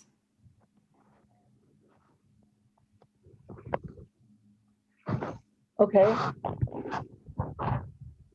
Okay, so would you agree that he states these common sense regulations meet consumers where they are today? Yes. Okay. Are you aware that California and Washington regulations requiring chip readers for public charging stations were constructed, quote, to meet consumers where they are? Yes. Now I am. Okay, great. Well, That's the end of that time, Ms. Lynch. okay, I just have a couple more questions. Do you mind if I continue? Yeah, if you can make it quick, that's fine. Great. Okay. So, well, would you agree with the conclusions of the 2020 Federal Reserve study cited by Ona Porter in her direct testimony that most people, in fact, 60% do not have contactless credit cards, and that most people don't prefer using contactless cards for payments? I saw that report. Okay. Is there any reason for you to believe that New Mexican credit card trends would be any different from the national trends? No. Great. So this is the last question. So in your opinion, should New Mexico meet consumers where they are at? Yes, I think that we should meet people where they are. I don't think that the chip reader is the biggest barrier, or I don't think that putting a chip reader in is going to resolve the access to low income loan. I think there are many other barriers that are more significant than the chip reader. But it is one barrier, correct? It's one. Thank you. Thank you, hearing examiner. Okay. And Staff, Mr. Mr. Hearing Black. Examiner, I apologize if you called me earlier while I needed to step out and take a personal break. So I don't have any cross for this witness anyway, but I may have apologize. skipped over you, Ms. Beatles. I apologize. Thank you. No, but you have no questioning, Ms. Beatles? That's correct. Okay, thank you. So yeah, no, I apologize. It looks like I just jumped over WRA. So in any case, being very careful not to skip anybody else. Mr. Black, 10 minutes for yourself. Good morning, Mr. Hearing Examiner. Thank you. Can you hear me okay? Yes. Thank you. Just so everyone knows, the picture in the background behind me is a picture of my backyard. So I'm not making any editorial comment whatsoever. That is what I see from my office. So transmission and distribution lines and a substation. There we go. In any event, good morning, Ms. LaRock. Thank you for letting me know about your Prius. That's good for you. In any event, to be serious, I refer to your CLC Exhibit 3, which I believe is your testimony in opposition to the stipulation. Okay. All right, and I'm moving to text page 28 at the bottom there. I think it's PDF page 30. Okay. And now I'm looking at lines, the two bottom lines, 19 and 20. I'm there. What is exhibit LL-1 STIP?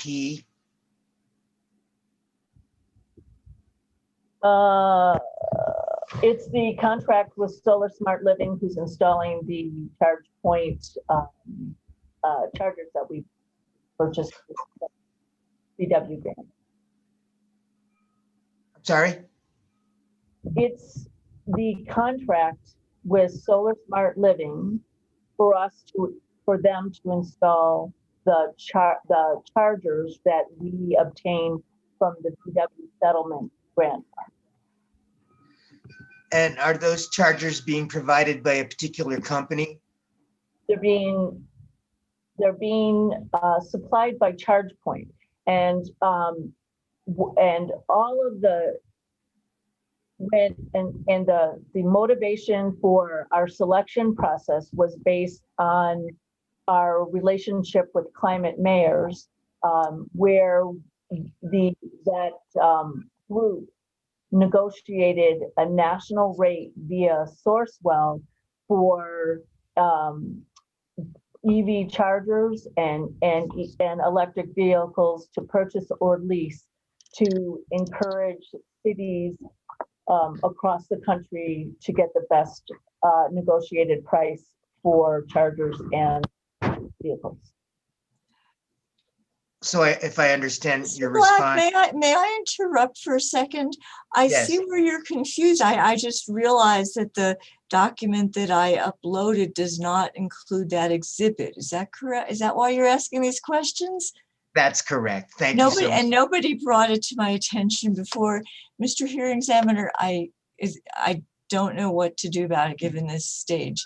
I can email it to everybody right now, or And could you and- clarify for the record, what is the exhibit that was left off, and just sort of walk us through what this is? It's a resolution that attached to the resolution that approved the contract with this company, Solar Smart Living, who are the installers. It's got the details of the bid prices for each of the 8 chargers, including the locations, whether they were replacing the existing one. And I'm absolutely, wow, I don't know how I missed that, because I know I had it ready to go. And was this meant to be an attachment to Ms. LaRock's testimony, or was this meant to be a standalone exhibit? It was meant to be an attachment. That was Mr. Black is asking for its LL-1 STIP, and it's just not there. Associated with which of CLC exhibit numbers? Number 3, in opposition to the stipulation. Okay. And nobody has alerted me to that. Hold on, omission. maybe stop. Mr. Black, what are you trying to say, sir? PDF page 30, text page 28, line 19. Okay, that's very helpful. Thank you. So, and I'm not trying to spring anything on anybody by surprise. I mean, we will live without it, but it's obviously, and Mr. Black's the first one to mention it. So it's not like it's something that everybody's crying out for. It was meant to be in there for background information.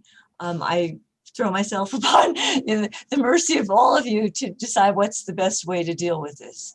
Again, let's start here. So, does anyone object to admitting the mistakenly omitted exhibit to Ms. LaRock's testimony at CLC Exhibit 3? No objection, and she's still on the stand, and it could be substituted, and she can affirm it. This is probably the time to do that. Yeah, I mean, that's why I'm asking if we will do that unless there is an objection. Well, Ms. Olson, stop with Ms. Let's see what Ms. Olson wants to say. Have we seen that exhibit? It's hard to say whether we object to it being admitted without having seen it. You haven't, because I thought it was attached and it wasn't. I mean, my options here are I can circulate it, just the attachment, because it obviously was in my pile of folders. I just didn't attach it, and let everybody look at that for 5 minutes or whatever and decide what to do, whether they have objections, and then put it back where, if it's not objected to, I would, I guess, prefer to include it as Exhibit 3 rather than give it a new exhibit number, because that'll, I think, add to the confusion. But I don't want to be taking advantage of anybody, because Ms. LaRock's testimony is pretty thorough. It just adds detail. Okay, so, and just for clarification, Ms. Olson, to go to that point you're making, I'm just reading from page 28 of Ms. LaRock's testimony. The costs to construct EP-owned facilities on the utility side of the new meters for service under rate 42 would have been prohibitive, and in addition to the contracted price for the installation of the EV chargers. And I'm reading that because then we see the site, see Exhibit Lisa LaRoque 1 STIP City Council Resolution number 21103, approving contract with Solar Smart Living. And then she says, the city had no choice but to rapidly modify its plans. And as explained in my testimony concerning the chip card reader issue, now we'll have 5 of the level 2 charging stations separately metered under rate 42. So, I mean, this strikes me as something that's being provided as background material to reflect generally what the costs are of these EP-owned facilities on the utility side of the meters. Am I basically characterizing this correctly, Ms. Stevens? It includes the prices for the charge point contracts broken down by the service agreement, the equipment itself, and the projected customer side costs, which Ms. LaRock has already testified ended up being much larger because of the need to comply with the ADA Act. It does not include, I don't think it includes, Lisa, I'm trying to do two things at once here. It does not include the charges that Ms. LaRock encountered most recently relating to the EPE charges on the company side of the meter. Okay, so Ms. Olson, do you want an opportunity to look at the document, or do you think this is something? What would you like to do? Hearing examiner Ryan, it doesn't sound like I would have issues with it, but I can't in good conscience say I don't object to it without having ever seen it. Sure, I understand, that's fine. So then maybe what we need to do, and Ms. Stevens, you definitely want to include this in the record? As I say, Ms. LaRock has just testified generally to the total cost, the average cost. She did that already orally. This is for anybody who wants to see further detail in the breakdown, and I don't know why nobody asked me about what I was missing before. And now I'm getting confused. Okay, so why don't we do this? It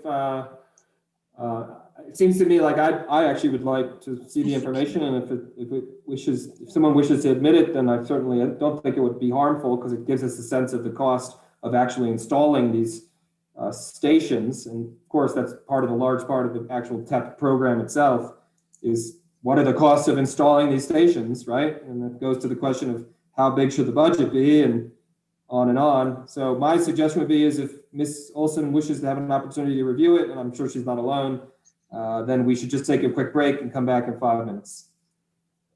Does that sound acceptable? Okay. And I'm still looking for it.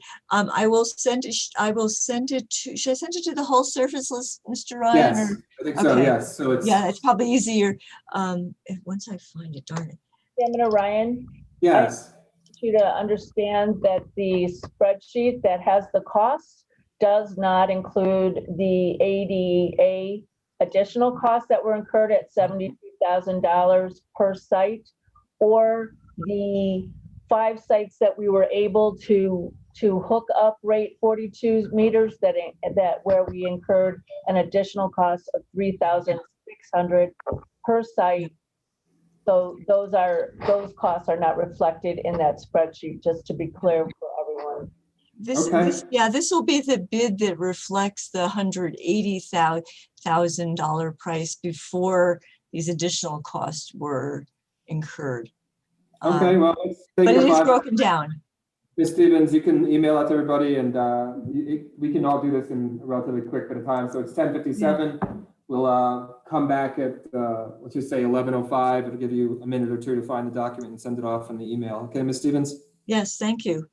And I will, we'll just resume when we get back. Ms. Wyman, we'll go off the record.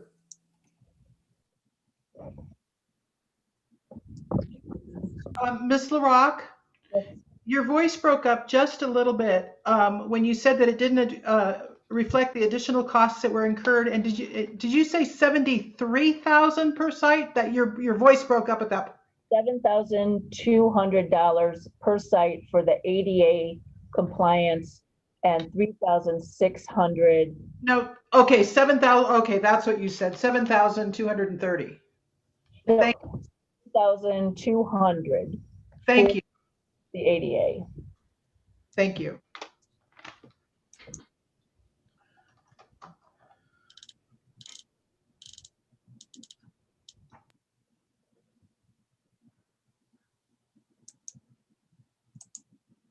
Anastasia, did you find it? I did.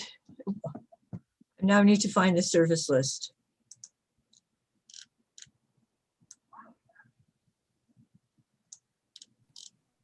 Ms. Stevens, if you want to just reply all to the last message that was sent to the service list. I'm just, I have so many emails you don't want to know. I might send it to the wrong case. If you prefer to just send it to me and then I can send it to the No, no, service. no, no, no. I will find your, you know what, I'll play it safe and I will find your most recent one. Email, yeah, there you Your go. most recent one is probably the best, except I need to.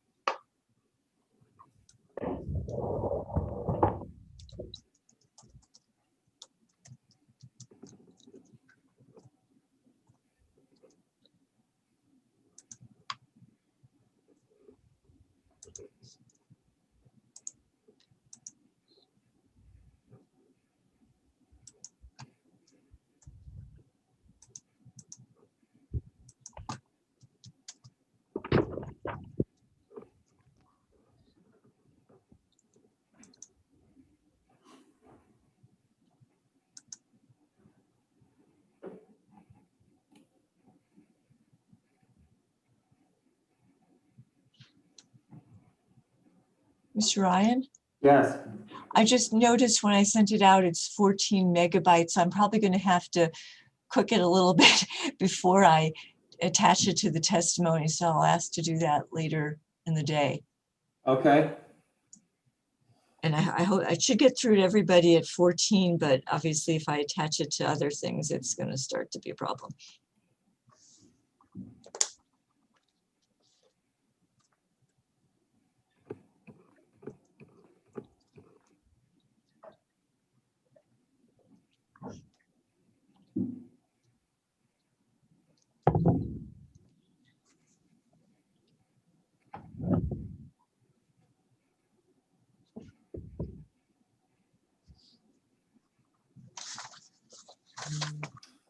I haven't received anything yet, Ms. Stevens. Haven't? Oh. I mean, there could be slight delays. It's, yeah. You know, it's going through the network. See.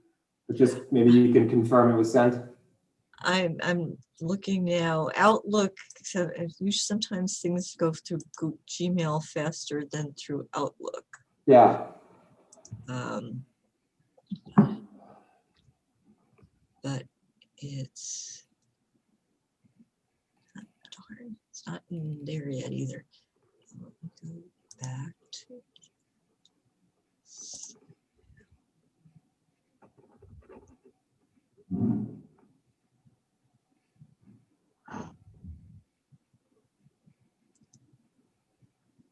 We're off the record, aren't we?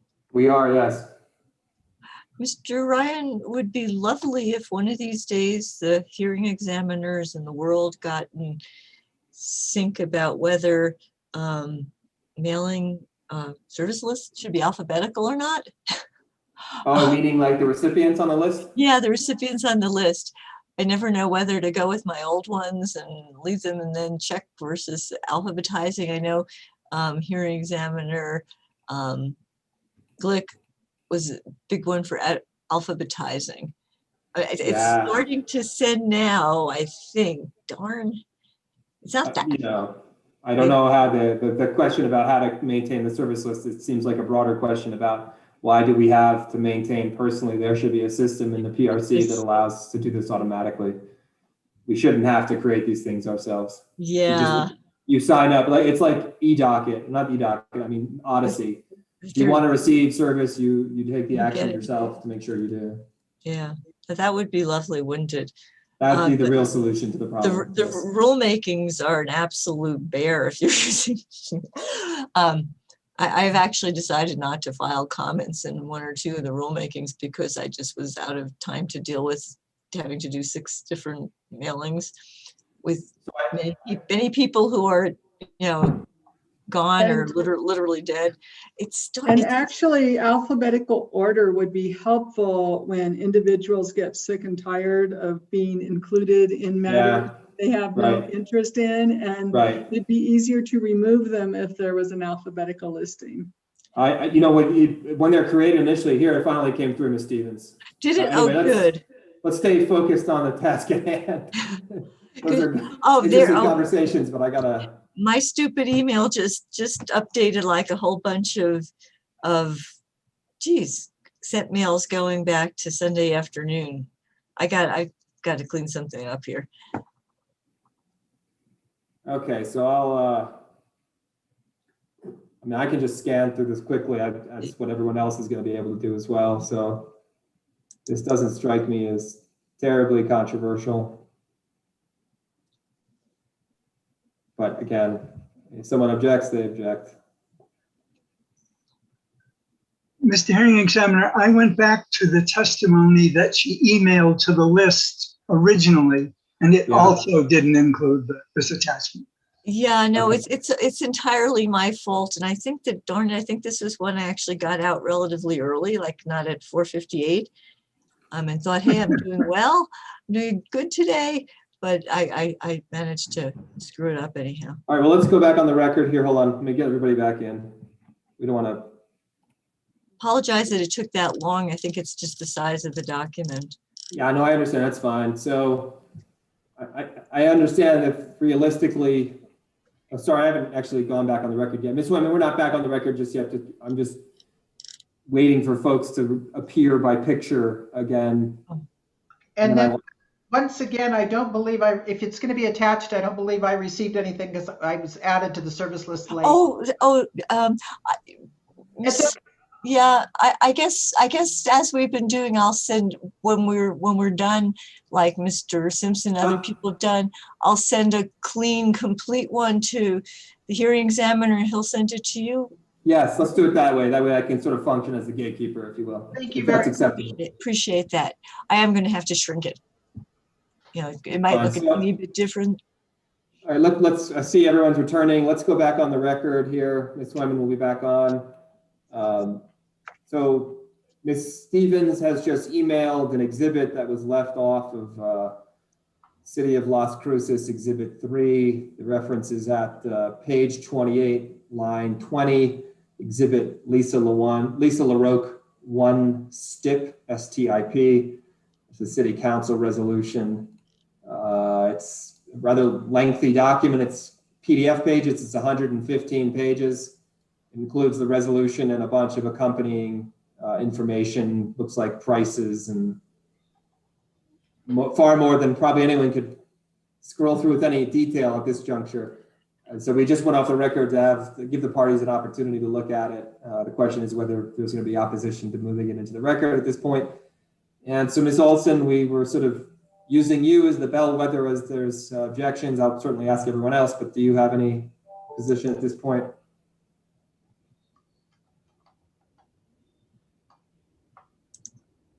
You're muted I'm not sure if you mean to be. I apologize. I haven't had a chance to go through it in any great substance, but to the extent Ms. LaRoque affirms that this document is what she had intended to include as an exhibit to her testimony, I won't object to having as a correction to her testimony this document be added. Any other parties want to contribute to the subject? Objections of any kind? I'm seeing head shaking, so I'll take that as a no. So what we're going to do then, I will admit this, subject to Ms. Olson's reservation there, indicating that she obviously hasn't had time to look at it in any detail. It's just far too long of a document to do that in such a short period of time. That's understandable. Ms. Stevens, what I think would be best, well, you indicated you were going to send me something. I'll allow you to decide for yourself what that's going to be, if it's going to be her testimony with the attachment or just the attachment. I would prefer that it be the testimony with the attachment. I think I can shrink the attachment down to a small enough size that I can pull that off. I've certainly done it with bigger ones before. So okay. I don't want to give it a separate document number if I don't. I understand. So then what will happen is we'll have a CLC Exhibit 3 updated to include the attachment. Sound good? Thank you. Yeah. Mr. Black, Ms. Olson, yeah? Oh, just for clarity of record, I would just say, and I think it's obvious from the record of this proceeding that the correction was made at hearing, and so the parties didn't have a chance, obviously, in rebuttal testimony of the stipulation to respond to this document. Yeah, I understand. Noted for the record. Mr. Black, you were you tipped off this exchange, so we'll go back to you, Mr. Black. Thank you, Mr. Hearing Examiner.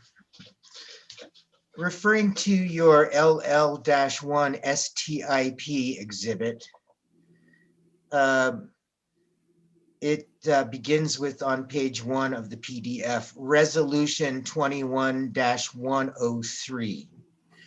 And then it has text, a resolution approving a contract for the purchase and installation of electric vehicle charging stations.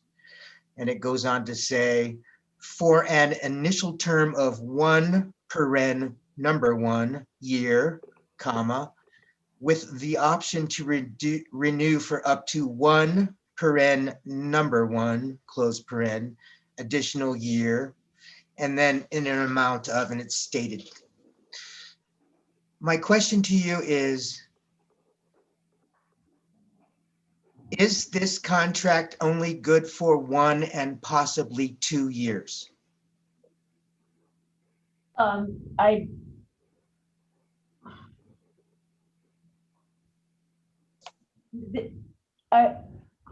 sorry. Are you asking me if the contract for Solar Smart Living to install chargers is good for 1 to 2 years, or are installing chargers and having a maintenance agreement for 10 years? I just want the answer to your question. I guess the latter. The latter?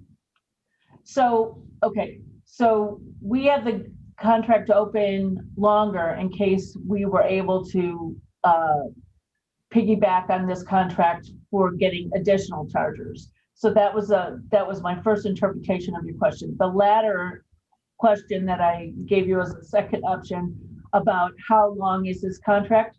According to our procurement rules, because this is money that comes from our operational budget, we have to recommit every year. But according to the stipulations of the VW settlement grant, we must have a 10-year maintenance and warranty commitment. Thank you. Does that 10-year warranty and maintenance commitment appear anywhere in this exhibit to your exhibit 3?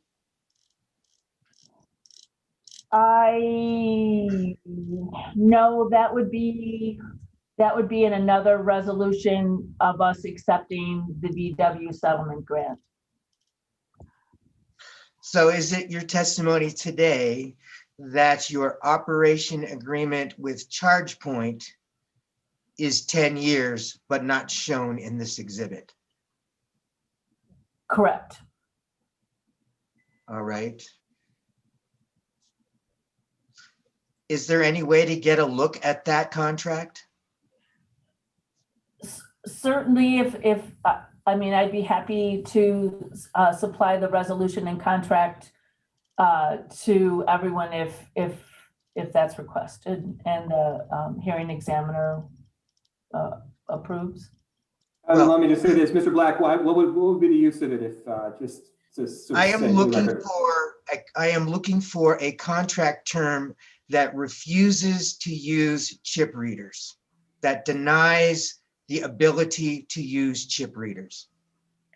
In either this LL-1 STIP or the documents you're referring to between the city and ChargePoint.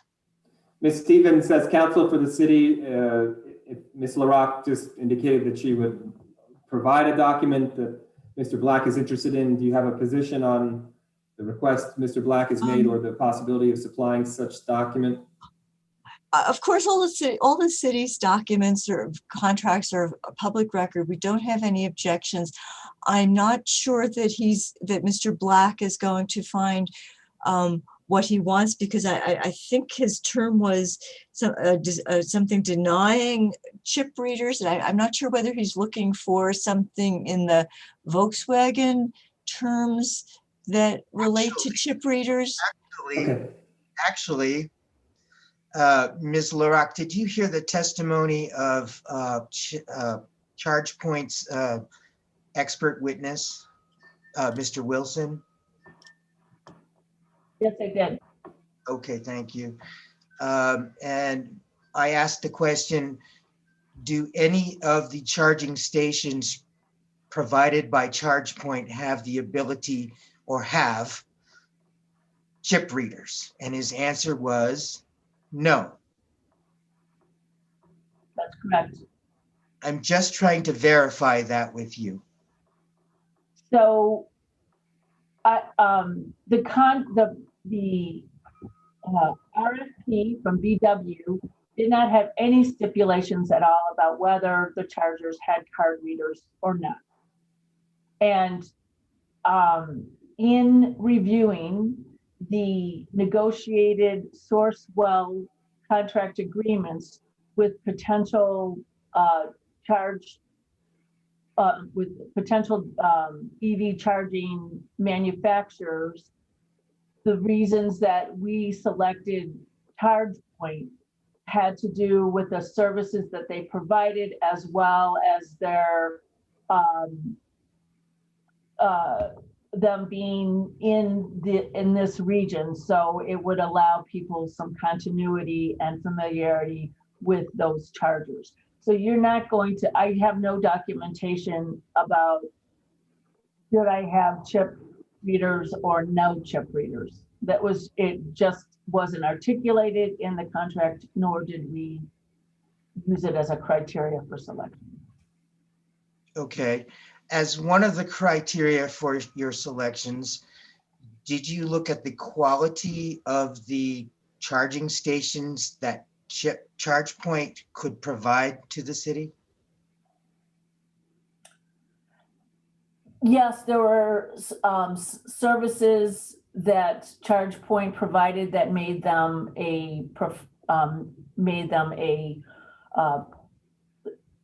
that supported our decision to go with them.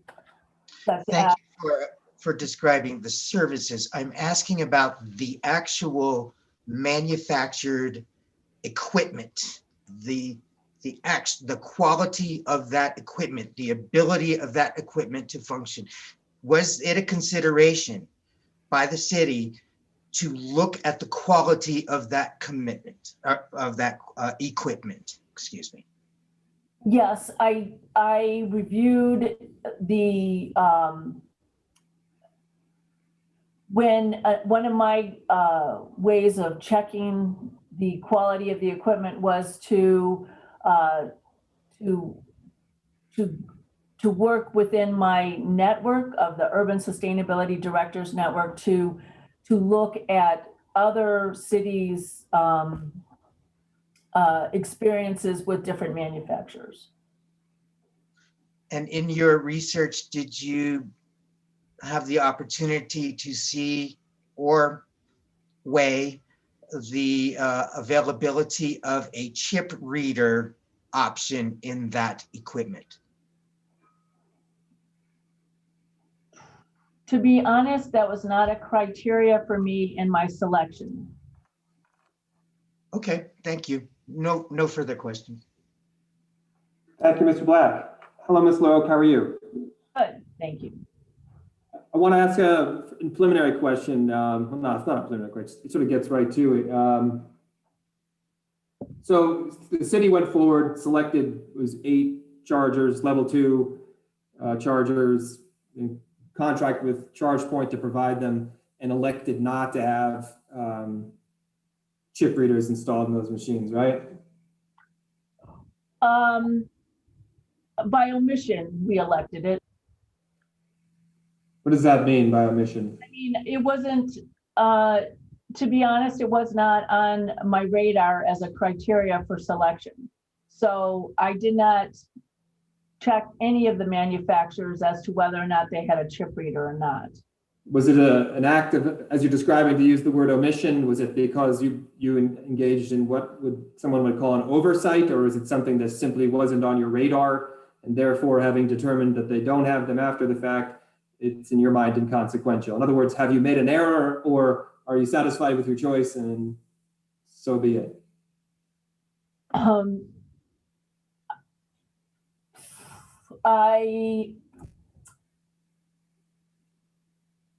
there are, so what's my answer? That's a good question. What is your answer? So do I think that the omission warrants going back and putting 8 chip readers in for $3,000 a piece? No, I can't in good conscience do that because it's not a good use of taxpayer money. Having said that, I also do not want to do anything that is an imposition or barrier for low-income communities to be able, households to be able to participate in this new technology. And Okay.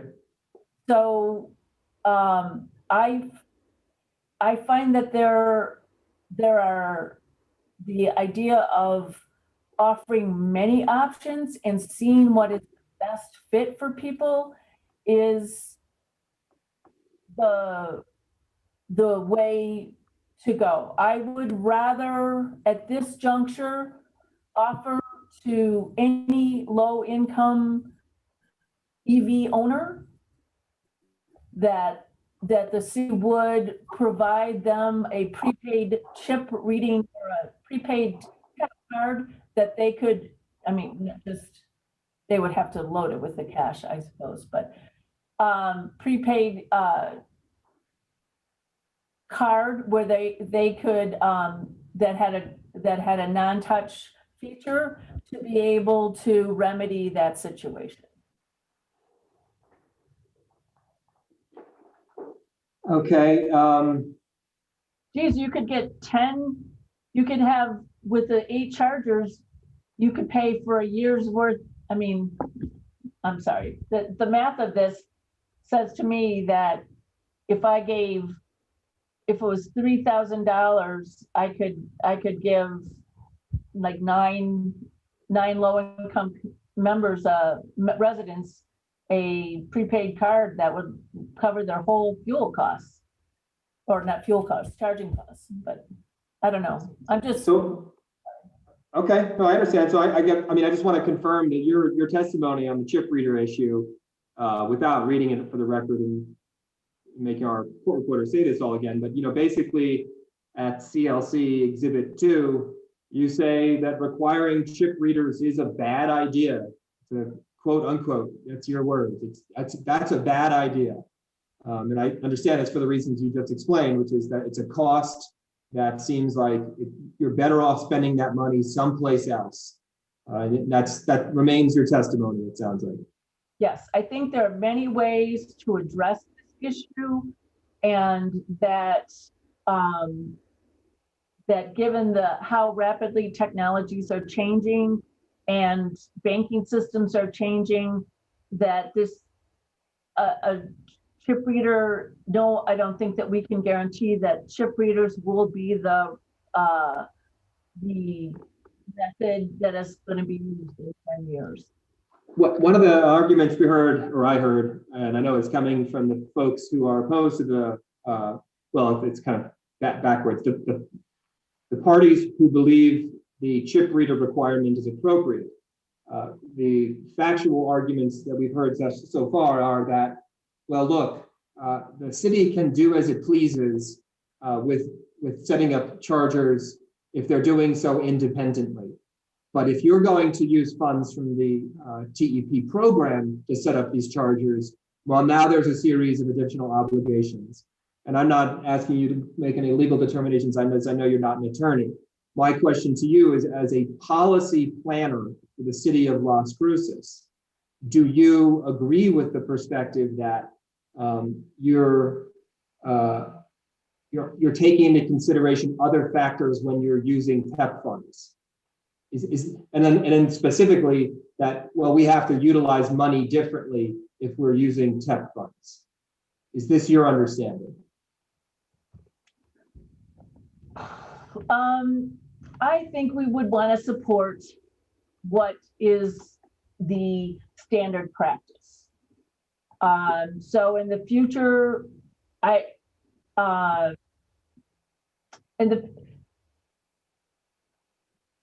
in the future, I would I would recommend that in particular placements that, that in, like if I started if what we're looking into is starting a car share program, or if we placed chargers at a multi-unit dwelling, I would, you know, and it was the considered rule, I would include a chip reader if that was what the commission had approved. I find that there are other options that can solve this problem and not, you know, not put the equipment at risk. So if I could solve it a different way, I would do that too. I would, you know, I would work with a bank to see if we could, or some other institution to see if we could provide a card for low-income residents to be able to pay off of a different, you know, with a different methodology. I don't think that having a chip reader is the only method. I think that you could also provide low-income residents that have EVs with a different card that could serve the same function. When you installed these 8 chargers, did you intend for these to be accessible to low and moderate income people? Yes, I did. I didn't think that there are, I don't believe that there are many people that I don't believe there are any low-income residents that have EVs. I can't say that definitively, but intuitively that says it to me. I mean, I want an EV more than anything, but I can't afford it, and I'm not a low-income resident. So I think the question comes then is if you did in fact install these stations with the intention that they're accessible to low and moderate income people, why didn't the city take the additional effort to make sure they have chip readers? If it's true that chip readers in fact are essential for these things to be fully utilized by low and moderate income people. Well, I did not know that chip readers are essential for low income members to residents to be able to use the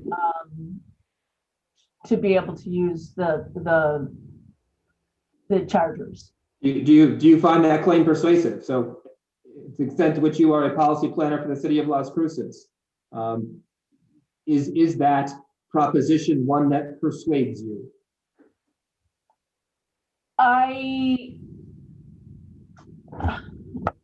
I'm very sensitive to addressing the needs of the low income residents. Very sensitive to it. I don't, if I'm looking at how the trends are going right now with electric vehicle adoption, I would say that until we get second and third generation used vehicles, that is going to be that the purchasing an EV is not going to be an alternative that's accessible to low income residents. That we're talking about people that earn less than $45,000 annually, just as a general number, and the going recommendation is that your costs are 10%. The 10% of your income should go towards a vehicle that includes maintenance and insurance and the whole thing. So that means that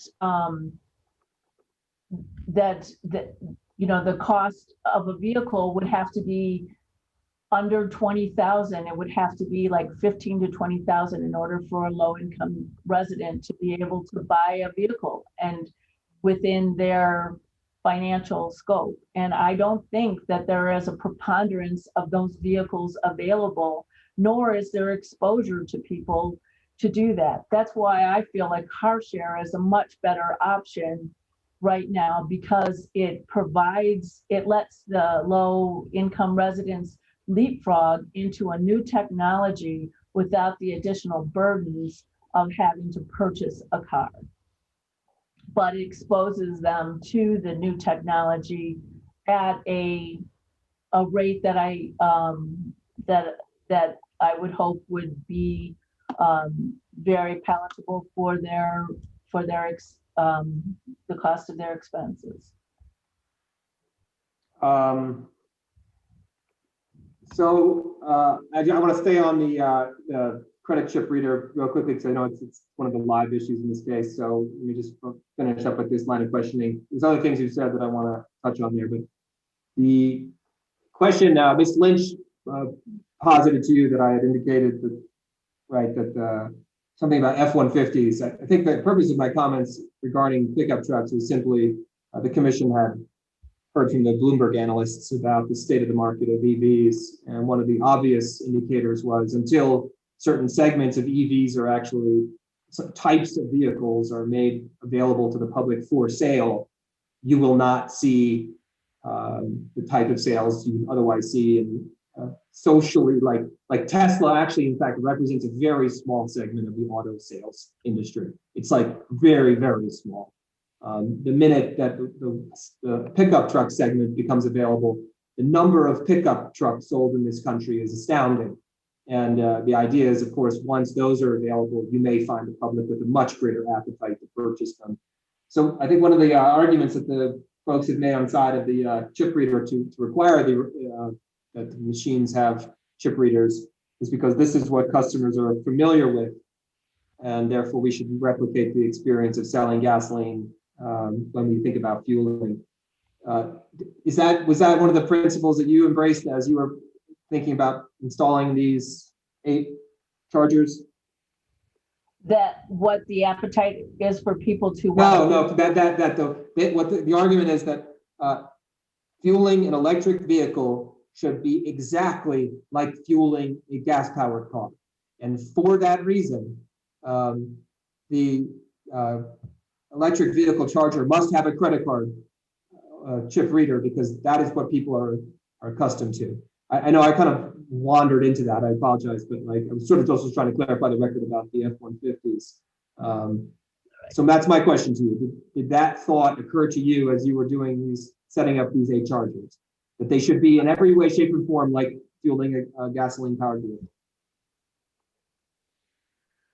I don't find that any purchasing experience is consistent at gas stations, at grocery stores, at box stores, anywhere.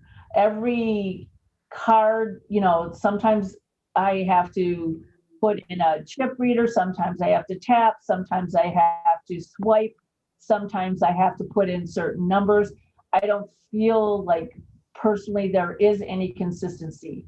Having said, but in terms of making it more consistent, yes, that would make it less of a hassle to be able to have a similar experience, and that is certainly important. That's why it will be a conundrum for us if we wanted to expand public charging stations and ChargePoint didn't have a chip reader available, then we would have created another barrier because we're offering 2 different types of chargings. In the 8 that we have that are charged, do it this way. Now, if we put any more, we're going to do it that way. So, is that going to be a barrier for people? I don't know. I mean, we're not trying to be, we don't want to restrict this. Geez, we've just spent $200,000. I mean, half of our community, a quarter of our community is low income. Why? That it wasn't our intent. I never understood, I'm sensitive to addressing the low income needs, but it seems to be such a strident issue, and I didn't understand it to be that significant of a barrier. Well, because I understand your testimony, and we can move on actually, is your view is until there's assistance for financing EVs, the program is inadequate. Is that basically your position? Yeah, I mean, until I see, I understand that we're talking down, talking for the rest of our lives. But at this juncture, I think that the financing for EV, first, I think that there's an exposure that people don't know it. We have a program at the city that 50% of our fleet has to be EVs by 2030. He pays for the vehicles, and I cannot, it's a resolution, and I can't tell you how put upon people feel that they have to shift to an EV. They just do not want to. They're trying to find every excuse not to. Like, I pull, 5 billion tons of something, so I can't have one. I mean, or like, I need to drive fast, or my range is this. So I'm saying that even in the case with the city who pays for the vehicles for you, who has a resolution to mandate it, is I have to pull these people and screaming to take an EV. So, we need to be exposed to EVs. I mean, I just want to put somebody in an EV, let them zoom away, and then drive back and say, I told you so. It's a great deal.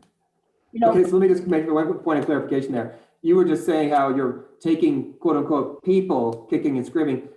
What I heard you just describing to me is you're saying the city's fleet has to get transformed to EVs, and the people who seem to be resisting this are city employees. Is that what you're saying?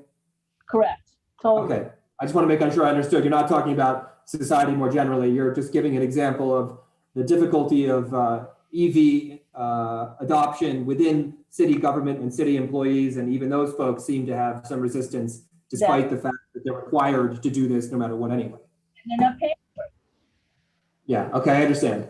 So, but I just want to make sure I understand correctly though. If you're, are you or are you not? I mean, you definitely say in your testimony that EV financing is in your mind one of the most important parts of this entire equation, but that's just not on the table in this program, and I'm not sure what future programs will hold. Is it your position though that unless that's there, the program is inadequate? I mean, are you taking that kind of a hard line? If I were to make a prediction about how many low income households will sign up for a charger, an EV charger at the next 2 years, I would say it's going to be minimal. And that's as a consequence of the price and cost of purchasing an EV and the barriers there. Is that the point you're making? And at their exposure. Okay. And the cost of the vehicles. Mm-hmm. Okay, and the other question I have, just generally about the scope of the budget, right? So this plan here is going to go for 18 months. Obviously, a recommended decision ought to be issued, then a final order will come, and then we'll be 18 months from there.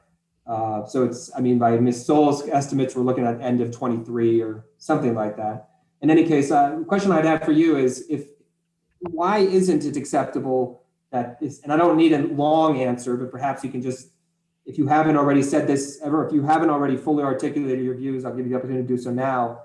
Why isn't it acceptable to have a gradual approach to this? I mean, why go enormous right out of the gate? And I'm not suggesting what enormous means, but that's the general gist of your testimony as I read it. That's correct. Although I'm totally an active proponent of EV adoption and I have mandates towards it, I feel that this is a steep learning curve for all of us, and we should test the waters with the pilot and then adjust from there. So I think that we need a transparent program that sets some numbers and then we move from there. We don't even know what the baseline number is. Right. So, but I guess that's my question. If you're going to say those words, then why not take the position that yes, we acknowledge this program isn't as robust perhaps as all the initial testimony seemed. I mean, Mr. Madsen was suggesting to increase the budget 5 times. Okay, fine, but now they've all sort of dialed those positions back and said, well, as an initial plan, this is acceptable, and then we'll reconsider. You're not taking that position, or certainly as a party you're not, or maybe perhaps you would have other additional testimony you'd like to offer now.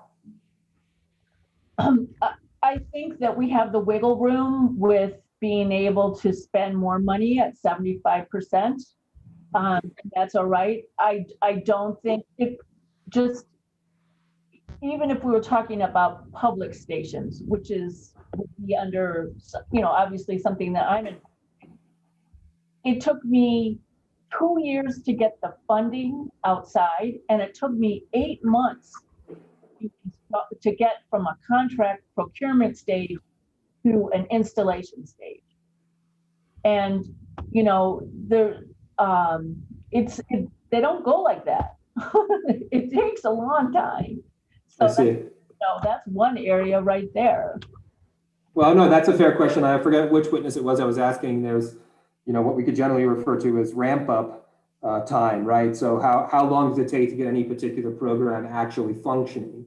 And that's what your testimony is. I mean, what I've heard you just say is that it's going to take longer than you realize. And for that reason, that seems like what you're saying is the program should be longer, or not longer necessarily, but more robust, because just to get that stuff started will take time. Is that your position?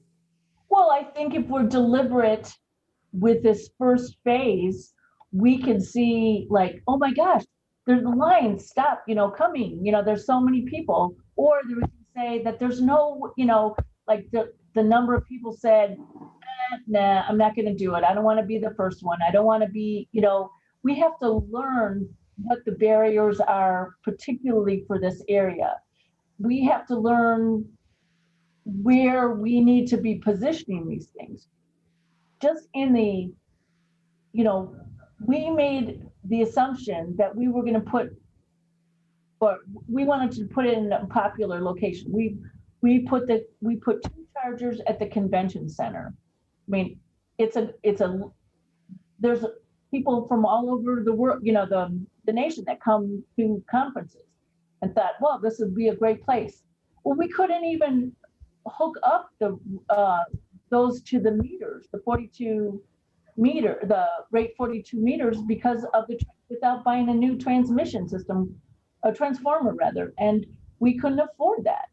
So the point is like, we don't know where to put it. We don't know what the barrier is to putting, a charger in a location, because of the various transformer, the different types of transformers and distribution connections at each building. Each time it was different. We don't know, like even in the case of our fleet, we don't know where to put chargers as people, get their cars replaced with EVs. This is hard. This is really hard. I mean, all you guys are like saying, let's do this. I'm in your camp, but it is hard work, because you have to get to the nuts and bolts of all these decisions. Like, where should I place it? How much does it really cost? How do I do I have to now do ADA compliance regulations or ordinances for the city. So all the rest of these ones that come through have guidelines, because we don't have that. I mean, there's a lot of work to do.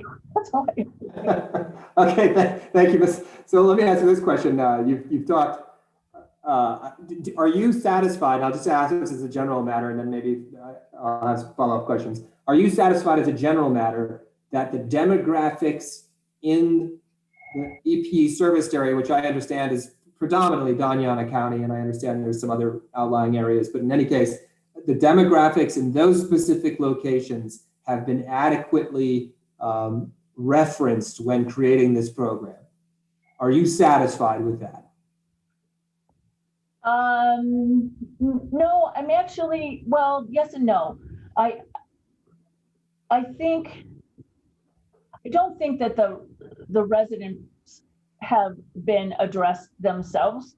But I think that there are opportunities for different NGOs that currently exist, like the Community Action Agency, or some of the some other ones like that provide services to low-income residents that they could be they could learn about and advocate for this opportunity that, I mean, depending on how.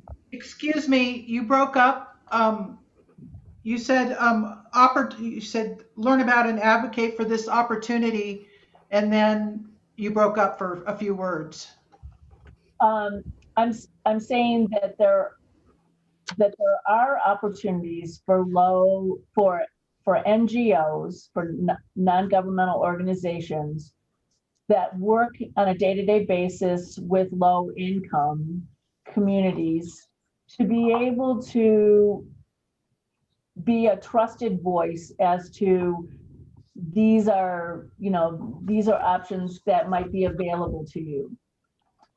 So I think in that sense that we can, by having driving experiences and having people that are trusted service providers bringing forward the message, that's great. But in the interim, I feel the responsibility to be providing car share programs for low income communities as a way for them to have that experience without the financial commitment. And just for clarification, I mean, when I say demographics, I don't just mean socioeconomic strata. You know, how do we break? I mean, like other questions about what is the average drive? How commonly are people utilizing their vehicles down there? How heavily relied upon are the bus system? I mean, how much is local data driving this? Or are we in fact creating programs based on assumptions that exist in other areas of the country that may be coastal and affluent and not at all like the service territory for El Paso Electric? I mean, that's the broader question that I'm asking you. Well, I think certainly that the fact that no one has a firm answer on the number of electric vehicles that are in this region right now is exemplary of the fact that we're winging it. And I mean, even the data that I have was based on assumption, on data that we asked with the New Mexico Environment Department or Energy Department, and they gave us their data, which they said wasn't even accurate. So I think that there are ways of learning, even in this pilot experience, by taking the data from ChargePoint and saying, these are the times people charge. These are customers that are within the region or outside of the region. There are more people that charge in the interior of the city as opposed to the other areas. I mean, I think that's another reason with this with this first iteration, that we can be more deliberate in learning information and finding more suitable metrics to be able to show the impact of what we're doing as well as the impediments to what we're doing. Okay, that's a very interesting answer. So I want to ask you this, and this is probably one of my last questions. In light of what you've just said, I asked Ms. Azripe, I'm not sure if you were present for this testimony, but I began to walk her through, Commissioner Maestas had directed the parties to a document created by the California Public Utility Commission. I can't remember the exact title of the document off the top of my head, but it was a lengthy document, and then part of that document went through the varying reporting requirements. What I hear you saying, Ms. LaRocque, is in fact, regardless of the scope of this initial plan, what seems essential is that data be collected that informs to the greatest degree possible the subsequent plan and subsequent plans to come. Because if I, again, sort of summarizing what you've just been speaking to me about, you're effectively acknowledging that there's a serious number of unknowns. And what's essential is that those unknowns become knowns to the most extent possible. Am I saying something that you would agree with? Absolutely. I think that's paramount to the success of this program. I mean, having motor vehicles be able to, or having a program that the motor vehicles data, takes VIN numbers and says, okay, these are the number of EVs would be a great start. And saying, I mean, that's how I believe PNM did it. So we would be able to know what our baseline is. We don't even know the impact of what the TE program is because we don't even know the number of EVs that are out here. And so in other words, so I guess my question is, to the extent to which the commission was going to really scrutinize aspects of the program as presented in the stipulation, I assume one matter that you think deserves a great deal of attention would be reporting requirements, and not just for like number of EVs, but to obtain the maximum amount of information possible to inform future plans. Absolutely. I mean, this is a win-win-win for everyone if you do it right. The utilities gets, you know, a new energy sector. We stop greenhouse gas emissions. If we do it sensitively, we can redistribute the vehicles so that everyone is able to do it and there isn't a marginalized area. We'll know how fast our adoption rate is actually occurring when we're entering the S curve in a more robust manner. I mean, yeah, without it, we're shooting blind. I think that's, I think your idea of the metrics is imperative. Okay, very good. I have no further questions, Ms. Fluck. That was very productive for me. Thank you. Thank you. I assume, Ms. Olson, will you have redirect at some point? Would you like others to ask any recross questions before you go for redirect? I have just a few factual questions. Oh no, so I mean, I reversed that. So Ms. Stevens, it's your witness. I don't know why I was confused. So it doesn't matter to me whether I go last or before. Ms. Olson, would you like to be cross based on my questions? Sorry, Ms. Stevens, let me just, would you like to ask cross-examination based on what I asked Ms. LaRock, Ms. Olson? I would, hearing examiner Ryan, and it will be very brief. That's fine. No, that's understandable. Go ahead. Good morning, Ms. LaRock. Thank you for your testimony this morning. I just had a couple of quick follow-up questions on your testimony regarding the reporting requirements. And I think you started talking about EV registration data and possibly the source of PNM's data, which informed their plan. And were you present for Ms. Arizpe's testimony in this case? Much of it. And have you read the various testimonies she's filed, the direct testimony, supplemental testimony in support of stipulation, and rebuttal testimonies? I can't say that I want to take a quiz on it, but I have looked through it. Okay. I think several people have made references to the PNM data. Are you familiar with the data that PNM relied on to inform its plan? Well, I understand that there is a program that took motor vehicle registration data and VIN number and was able to discern which ones of those were electric vehicles. And what's the source of your understanding on that?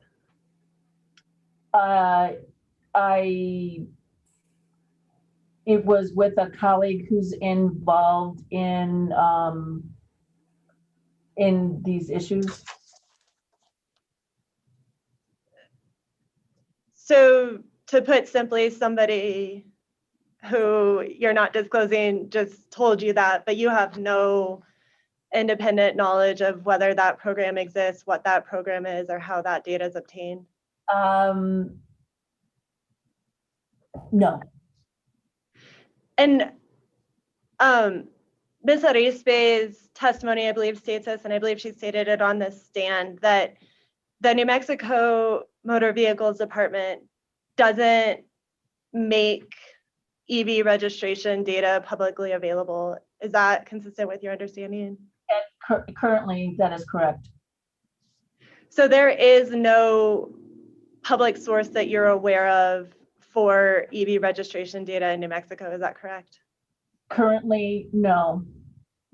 But I feel like this is an issue that's really important to all of us and to the governor, that this is something that could be remedied. Sure, and would it be your opinion that tracking EV registration data is a task that should be undertaken by a public utility or by the New Mexico Motor Vehicles Department? The vehicle department.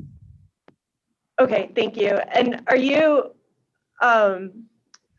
I hear you advocating strongly for reporting requirements. I don't think even the company are necessarily in disagreement on that, but would you agree that the utilities across the board will be limited in what they can report on to data that they have? In other words, they aren't able to report on information that isn't available to them. Yeah, sure. I mean, you could, but I would be happy to share with El Paso Electric all of our charge point data that says, you know, these are the number of people, this is the size of the charge, this is where they came from, in a collaborative effort to figure out what the next step would be. Sure, and I think you mentioned in your testimony that upgrading to these networked charging stations that have capability of tracking that data provides little value. But what I'm hearing you say now is perhaps that data could be valuable to inform reporting and help us all understand where we're at with EV penetration, EV use, charging data, et cetera, over the course of this initial term. Is that correct? Yes.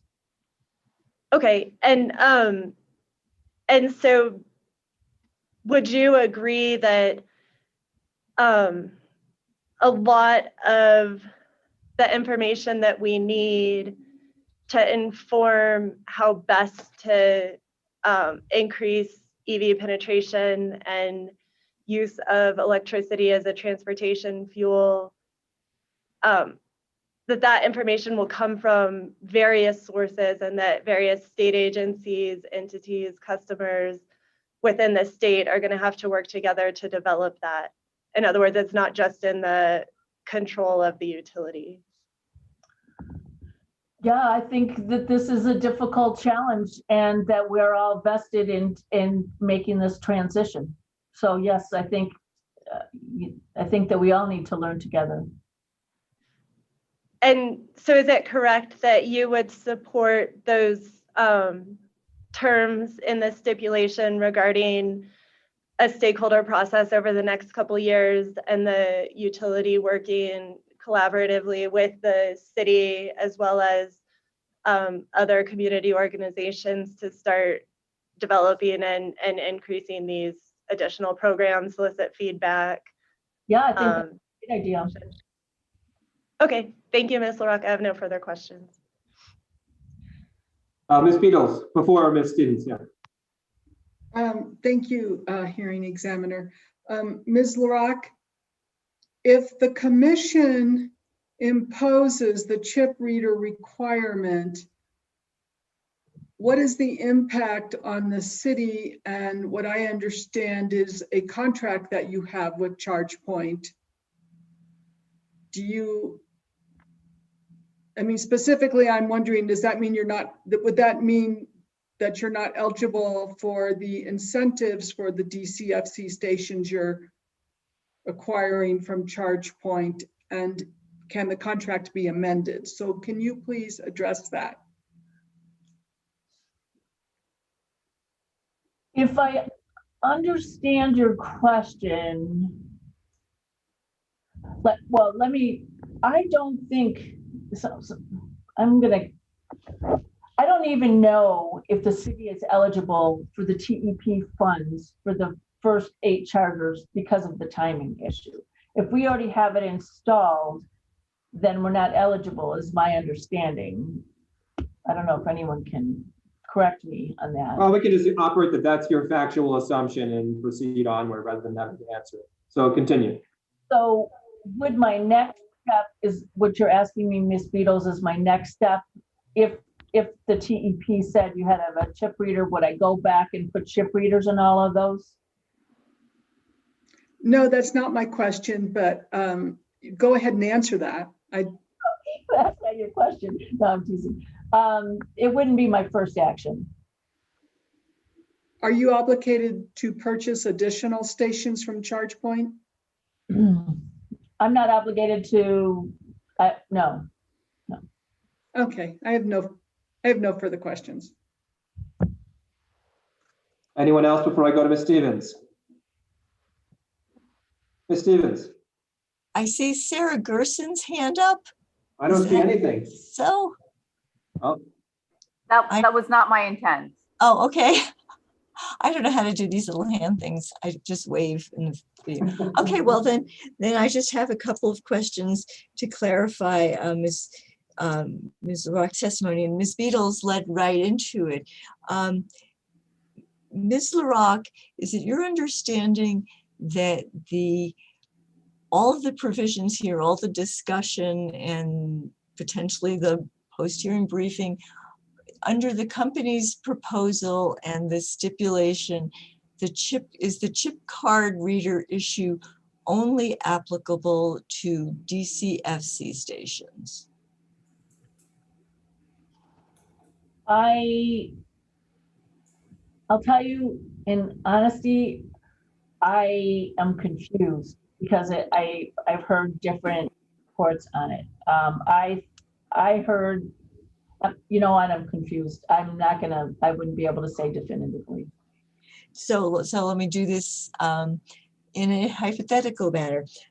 If the chip card reader requirement per the stipulation does apply only to DCFC stations, are any of the 8 stations that the city is putting in right now DCFC stations? No.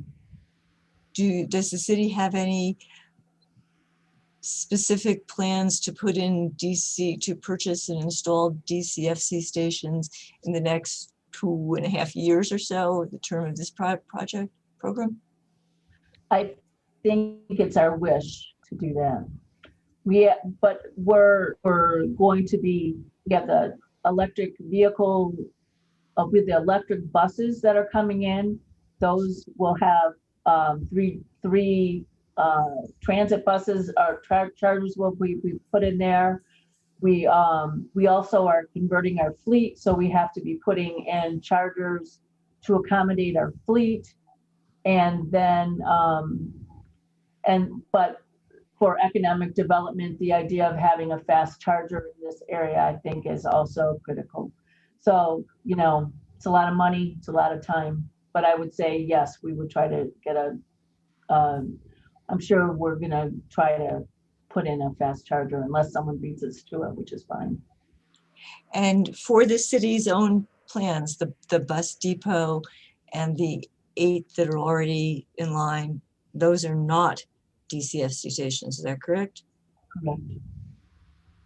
And are there any concrete plans at this point to install a DCFC station specifically for the city's growing fleet of the non-bus, the non-transit fleet, but the overall transition of electric vehicles? Right now we have telemetrics in 250 of our vehicles next lot to be replaced. We're seeing how many of them, we're doing that to be able to say what the best match is for vehicles when they leave the ICE to an EV, to say where we should place chargers, where people park the most. And the other thing that's really significant is whether or not they have to recharge during the day.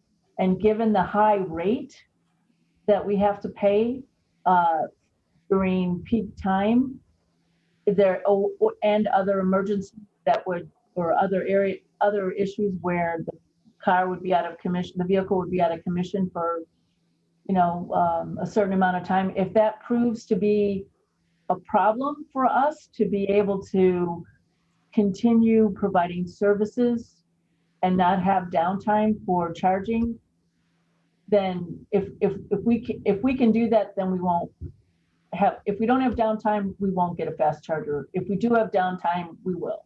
So I didn't answer your question directly, but there's a lot of analytics that go into the decision making for that. And I think I just heard you say that the city would be happy to share its charge point data with the company in this process. Is that offer applicable to the city fleet, the city fleet project? Certainly, I think this is a systemic change, as I don't remember who said it, but I'm an advocate for it, and I'd be happy to help in any way, tackle it. Earlier, the hearing examiner asked you about the demographics, and you referred to your data on the number of existing EVs that the New Mexico Environment Department gave us their data, but also said it wasn't accurate. Could you briefly recap what that data was or is? Well, I actually can't recall how they got the data, but they were estimating like there were 1,300 people in our county that had EVs. And then they said, that's crazy. There's no way that that's accurate data. And and then they reduced it to 10% of that. And so is it, publishable data? Nah. I mean, it was best guess. It was patterns. And we did that for a greenhouse gas analysis. That's the reason that we were interested to see the impact. And that was the number of 120 that you referred to somewhere in your testimony? Finally, I think this is the last, actually 2 questions. Going back to Mr. Black's questioning about the 10-year agreement on with ChargePoint. Would you look at resolution 21103 that I emailed, which was going to be LL-1 STIP? You have it? Okay, and if you go to any one of the individual quote pages for each of the chargers, does that indicate that the maintenance plans were originally came with a 5-year plan and the city updated it to a 10-year plan? That's correct. And they were required to because of the VW grant. They meaning the city or ChargePoint in order to get the contract? He said we had to have a 10-year warranty. We had to demonstrate that we were going to be using chargers for 10 years through a warranty. Did the extension from 5 years to 10 years end up costing the city twice as much? No, it was a discounted. It was 9,000 and not double. And 9,000 is across all of the 8 chargers, or one by one? $110. Mm-hmm.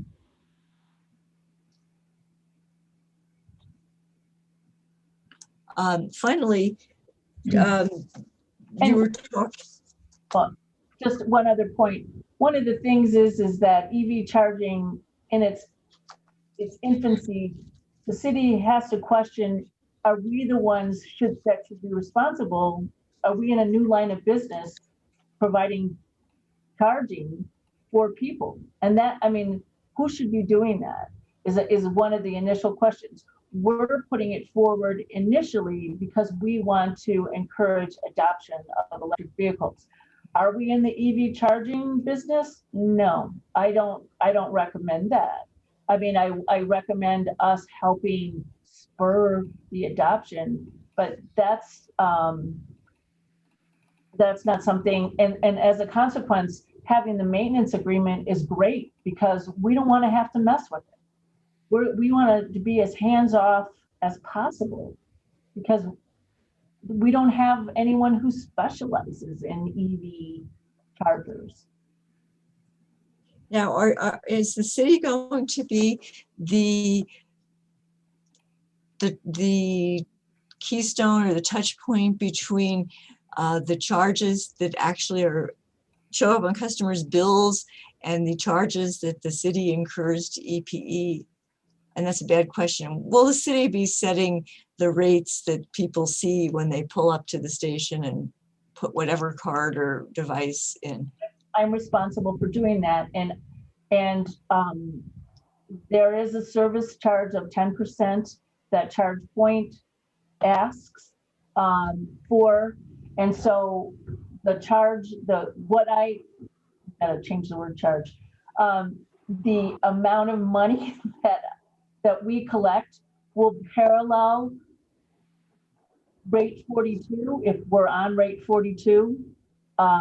There's 3 places that we're not on rate 42 or won't be on rate 42. We will, well, it doesn't matter. We will parallel whatever the charge, whatever the cost is that we incur plus 10%.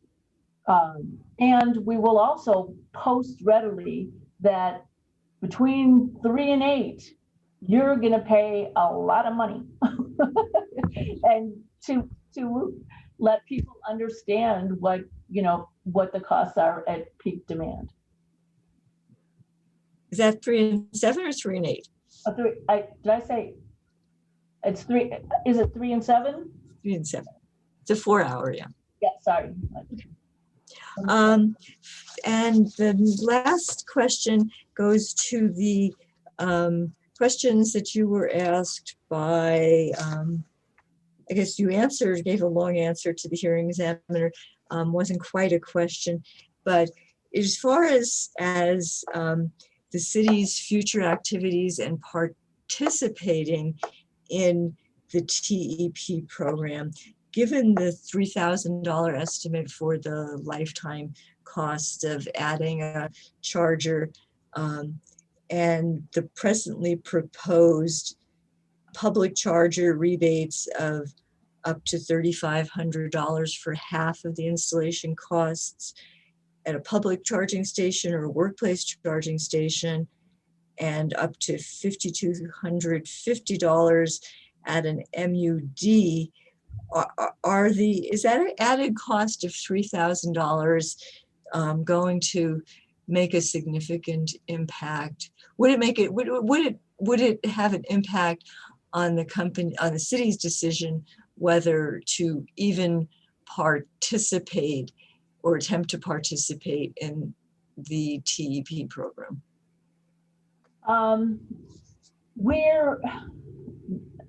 It's only 10%. I mean, 10% is 3,000. That's a lot of money, but it's not I would say, would it persuade me to participate? No, not 10%. I mean, if it was like 25%, I'd do anything. I mean, I would have, I wouldn't do anything, but I mean, that's not a wow. The rebates that El Paso Electric gives when you do energy efficiency, they're sizable, they're impressive.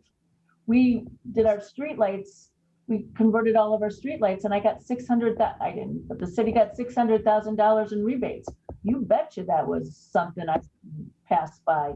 $3,000, I mean, I'm not trying to be cavalier about the money, but I don't think it's a motivating factor for many businesses. They wouldn't throw it away, but I wouldn't like when you see like solar rebates, just having them go from 30 to 26 to 22, people are going crazy now trying to stay in that larger rebate or tax credit. But once it gets down smaller, no one's going to care. I mean, you want it to be big, because That's $30,000 that it costs. $3,000 isn't going to persuade me to do another one.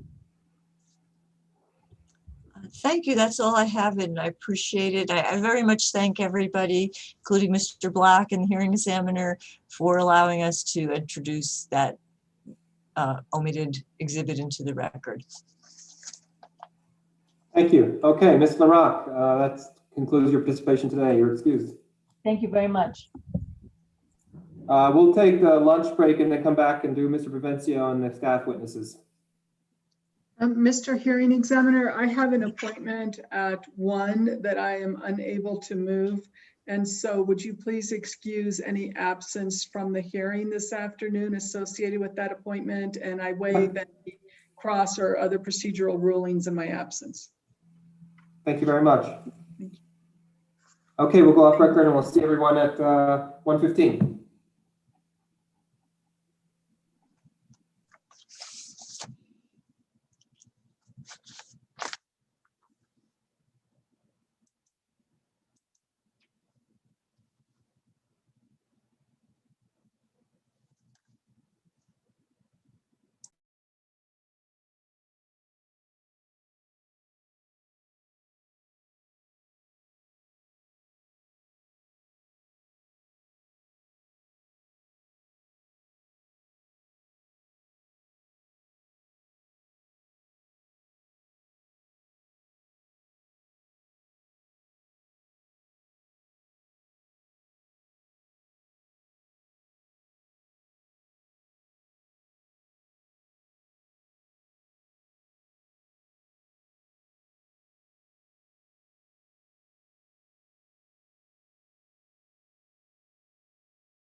Okay, it's 1:15.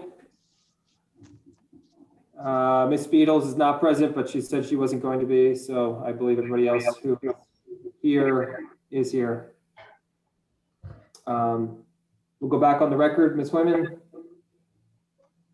And Ms. Stevens. I'm picking up some feedback. Mr. Provencio, do you have? Sometimes it's the speaker volume in the microphone. Is anyone else catching echo? Yeah. Does Mr. Provencio have headphones? Hearing examiner, I do not. I rely on a simple microphone and the speakers on the laptop. That's fine. Are you picking up an echo?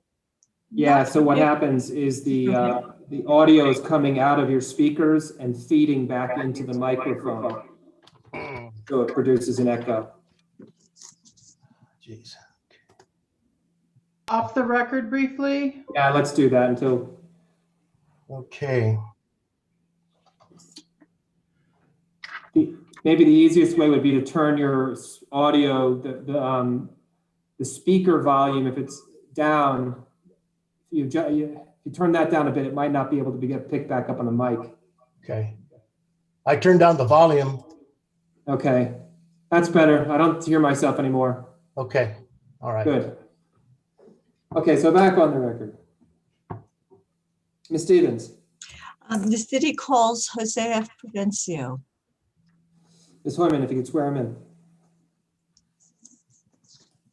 Mr. Provencio, would you raise your right hand, sir? Do you solemnly swear or affirm the testimony you're about to give shall be the truth, the whole truth, and nothing but the truth? Yes, I do. Thank you. Good afternoon, Mr. Provencio. Would you please give your full name for the record? Yes, Jose F. Provencio. And how are you employed? Deputy Director of Business Services for the Utilities Department of the City of Las Cruces. Did you have the opportunity? Am I to blame? No, I'm pretty sure it's Mr. Provencio's computer because that's the only new thing that's happening. Did you have the opportunity to prepare and file some testimony in this proceeding, Mr. Provencio? Yes, I did. Direct testimony and testimony that was filed in opposition to the stipulation filed by parties. And is the document labeled CLC Exhibit Number 4 your direct testimony in this case? Yes, it is. Was that prepared by you or under your direct supervision? Yes, it was. Are the answers in there in that testimony true and correct to the best of your knowledge, with the proviso that they were at the time and addressed to the proposal that was on the table then? Yes. Would you give the same answers today under oath as you did in that testimony, again with the Yes, I would. timing difference? And do you have any changes or corrections to that testimony? No, I do not. The city moves to admit CLC Exhibit Number 4, Mr. Provencio's direct testimony. Any objections? Document submitted. Now would you look at the other document in front of you, CLC, this labeled CLC Exhibit Number 5? Yes. And is that your testimony in opposition to the stipulation? Yes, it is. Was that prepared by you or under your direct supervision? Yes, it was. And would you provide the same answers today under oath as you did there, based on what you knew at the time you answered those questions? Yes, I would. Are those answers true and correct to the best of your knowledge? Yes, they are. Do you have any changes, corrections, or clarifications to this testimony? Yes, I do. I have one clarification. It would be page 35 of the actual file of the actual document. Focusing on. Yes, and is this a piece of testimony that Mr. Carrasco the other day said he found confusing? Yes, he did, and it's my attempt to kind of lift the fog of that confusion with his clarification. And could you explain what you would like to clarify?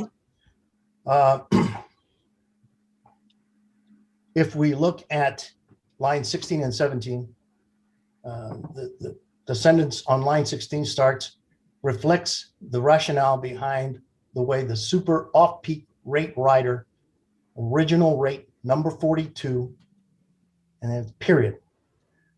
What I want to insert is 2 words to provide a little bit of clarity, to lift some of the ambiguity when parties were reading my testimony and were not sure what I meant.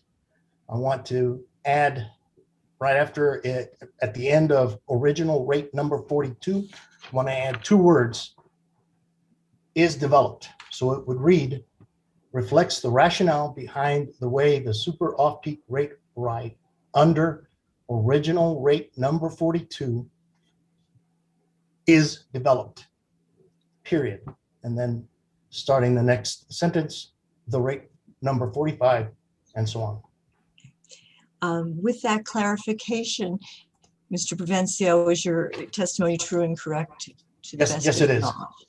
The city moves to admit CLC Exhibit Number 5, Mr. Provencio's testimony in opposition to the stipulation.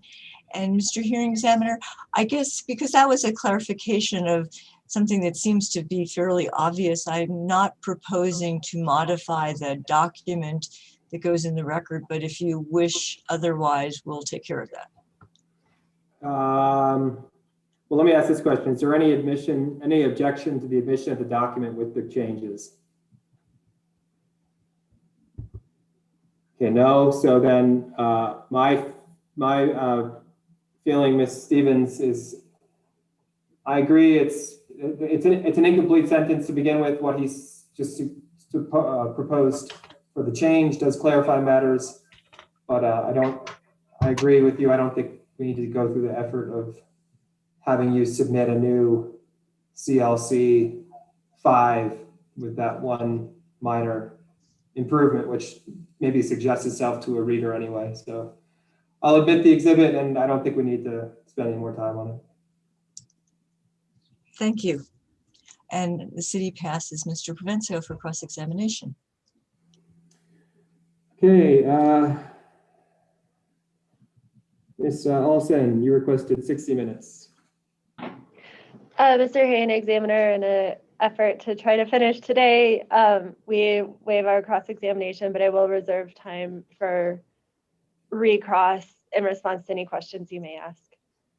Okay, Ms. Juror, 15 minutes. I think I'm going to take the same stance as the company, and in the interest of time, I'm gonna just waive cross-examine, but I would like to reserve some time to clarify any questions. Sure. Mr. Black, you requested 10 minutes. Thank you, Mr. Provencio, for appearing at today's hearing. Staff has no questions of this witness. Okay, Mr. Provencio, looks like to me now. So, Mr. Provencio, I just want to understand, because the ground has shifted a lot as we've moved through these proceedings. So now we know we have only one proposal as far as rates are concerned in this case, which is the incentive rider credit 45. I think you have to call it rate 45, although I realize people are very cautious about referring to it as a rate. I'm just going to call it rate 45. I believe you can certainly understand what I'm talking about. Mr. Hearing Examiner, I don't want to create more confusion, but it's really difficult when you refer to it as rate 45, because we did previously have a proposed I know. called rate 45, and now we have riders to existing rates, but there is no standalone rate 45. And so if you refer to it as rate 45, the record will make it look like you're referring to the original proposal that was withdrawn as a part of the stipulation. That's my concern. Sure, I understand. So let's refer to it as the I want to see the thing formerly known as call it the rate rider? 45. Could you call it the rider or the riders? Yeah, 45 incentive credit. Let's just call it the incentive credit, because we need to just finish this hearing. So what is your objection to that, Mr. Provencio? Hearing examiner Ryan, the objection is really not in its construct or its design.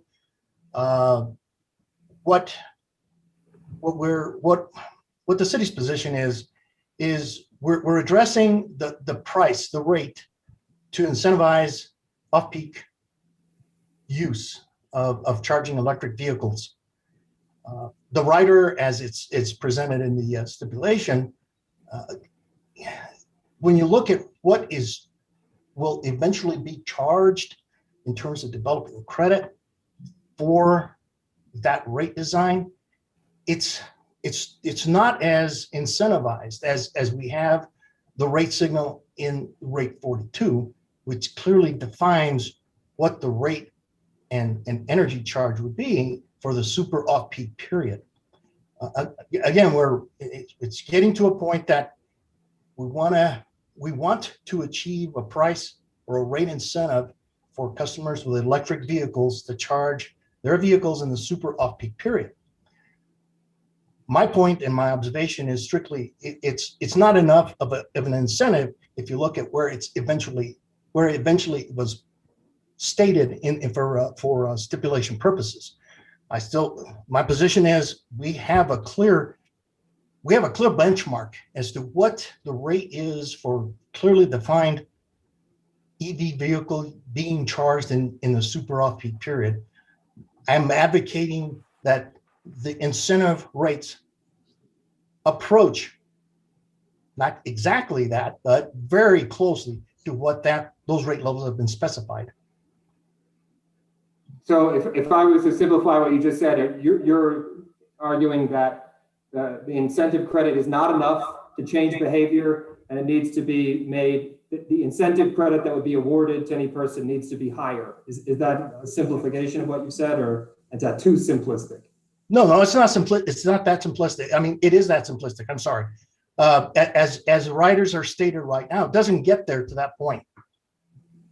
Okay, so and just, you can correct me, there's a lot of testimony, there's been a lot of witnesses. I'm just trying to keep track of a lot of details. Is there a number at which you're satisfied? The current number is, I believe, as I see it, is well above what the stated charges are in rate 45. If you look at the comparison, it's way above, it's above, well above what the rate charge is for the pure rate 45 charge, rate 45 rate in the super off-peak period. I'm not saying it has to be equal, but it doesn't have to be that much higher, where you start to, and the concern, I understand, other household or whole service points are maybe being used at that time, as opposed to just a pure charging for the electric vehicle. El Paso Electric has a lot more data than we have we're available to. My recommendation is the current charges for the incentive rates. I don't believe there'll be enough there for people to conduct and charge their vehicles in the super off-peak period when you compare the rate that is stated in the rate 45 super off-peak period. Rate 42, I'm sorry. I thought you meant rate 42. Yes. What leads you to that conclusion? Like, why, how are you capable of predicting people will not embrace rate 45, that it won't have the effect that obviously EPE must believe and the other stipulating parties that it does? What is it that's telling you that?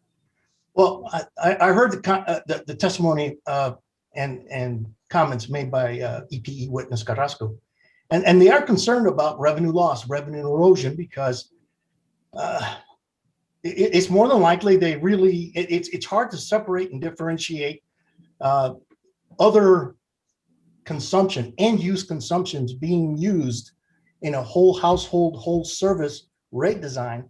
You just don't have that granularity in terms of finding out what that electric vehicle would be using. And their concern is probably revenue loss, revenue erosion, without really having clear information or data until more empirical data start showing up from their research. And if they're concerned about what revenue loss, I do believe that there's mechanisms that the commission is sensitive to in terms of revenue loss to reset or reconsider what that charge should be on the whole household, whole service incentive rate structure. Okay, but I guess I think I've understood what you just said, but the question I wanted to have you answer was, and any information is useful, so I'm not sort of pestering you or anything. I want to get an answer to this question. If you don't believe the incentive is high enough to actually change behavior, or I guess in light of the fact that you believe that, what is it you can point to that you're correct about that? Like, what is it that you can tell me that you listen to me and not to them? Okay. Why is it true that your analysis that this will not incentivize behavior, why must that be true?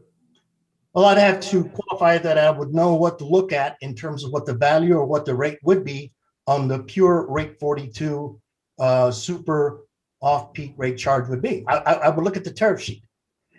If I look at the incentive credits that are posted in the rider, you look at there's an order of magnitude different between what's stated in the pure electric vehicle rating charge for the super off-peak period. And wait, Mr. Professor, 1 second, just before you go on, could you please define for me what you mean? Because actually, Mr. Carrasco got into this. what is the pure, when you keep saying the pure something, finish that and then. What I'm saying define that it. clearly state, yes, sir, I understand. What I'm referring to is the clearly stated rate charge for an electric vehicle in the off-peak period, super off-peak period. That is stated in rate 42. You look at that and you see that clearly. You look at the values that are stated for the riders, you see you're observing that there's order and a magnitude different between what that clearly states for super off-peak period cost of energy and what's stated in the riders. Okay. Sorry, I didn't mean to cut you off. I just wanted to get definition of that before you went on. So I hope I didn't break your chain of thinking there, but thank you for answering that. So you were responding to an answer about I asked you basically, what is the evidence you would point me to support your position that the incentive isn't high enough to get people to change behavior? And you started to answer, and part of your answer was referring to the pure EV charging super off-peak period. And then I cut you off and asked you to define that. And then I was waiting for the rest of the answer. Okay, well, I really doubled back and it just clearly, I wanted to make sure I was understood is what I meant by the pure. Sure. It's the numbers and the rates stated in rate 42. Okay, and then do you want to answer the question I asked you, which is about how are you confident that there's not enough incentive? Well, that would be the numbers that are stated in the tariffs in part of the stipulation, as well as what the official rate 42 was approved in the prior rate case. Just the basic on the surface review of what those charges are would at least raise the question, why is this super off-peak charge so much lower than the ones that are stated in the rider? On that presentation alone, one can conclude that, yeah, there's a difference here. Why it looks like there's a clearer message or a price point for the super off-peak period stated in rate schedule number 42. Okay. I just the prima facie, just the basic comparison of the two would lead one to say, well, it doesn't look like there's that much of an incentive going through the rate rider approach and just not to have a separately metered circuit for the charging circuit. And I think I understand you now. So is your position effectively that the incentive credit under rate 45 should reach the same point as the super off-peak period for rate 42 as approved in the rate case? Is that the idea? Yes, sir. Okay.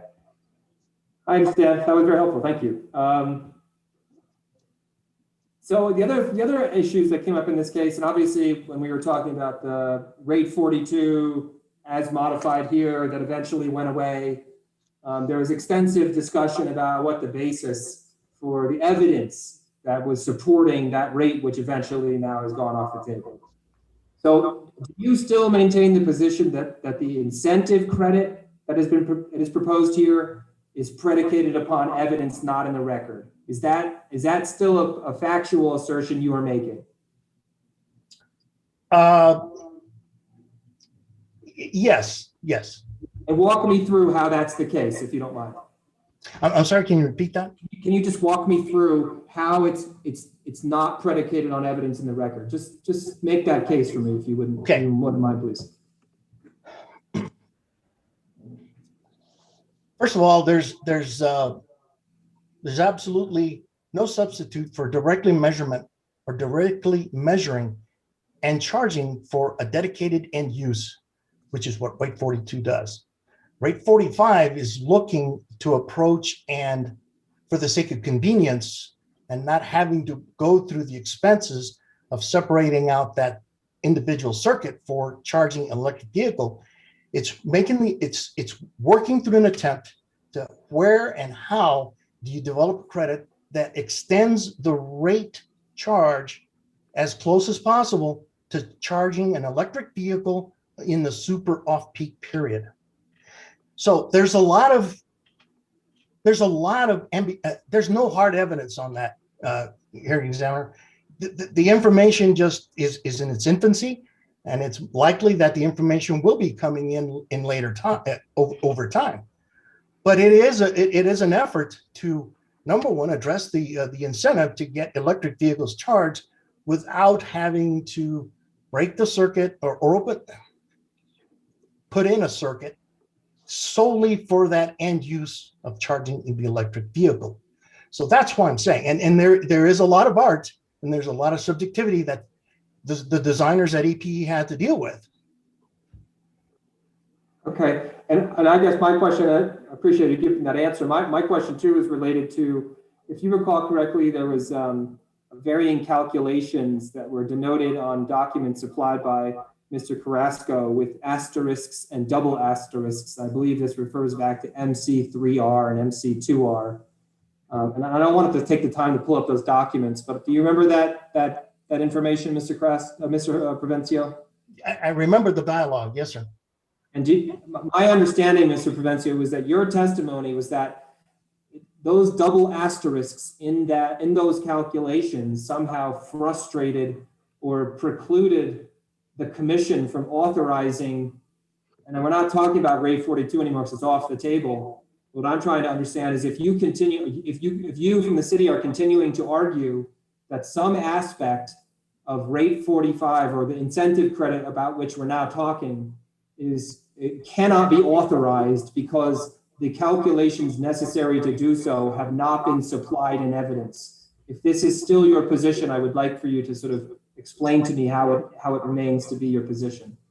This is with respect to the design for rate for the incentive credits. That's what I'm asking you about. And yes, I understood very clearly your points about rate 42, but I'm trying to make sure if you still are making that argument as to regarding the incentive credit. If that's the case, then just tell me how is there not evidence? That's what I want to know. Okay. The evidence, if I could just phrase it in this manner, hearing examiner. Sure. In the design, in trying to set what and how to value an incentive to provide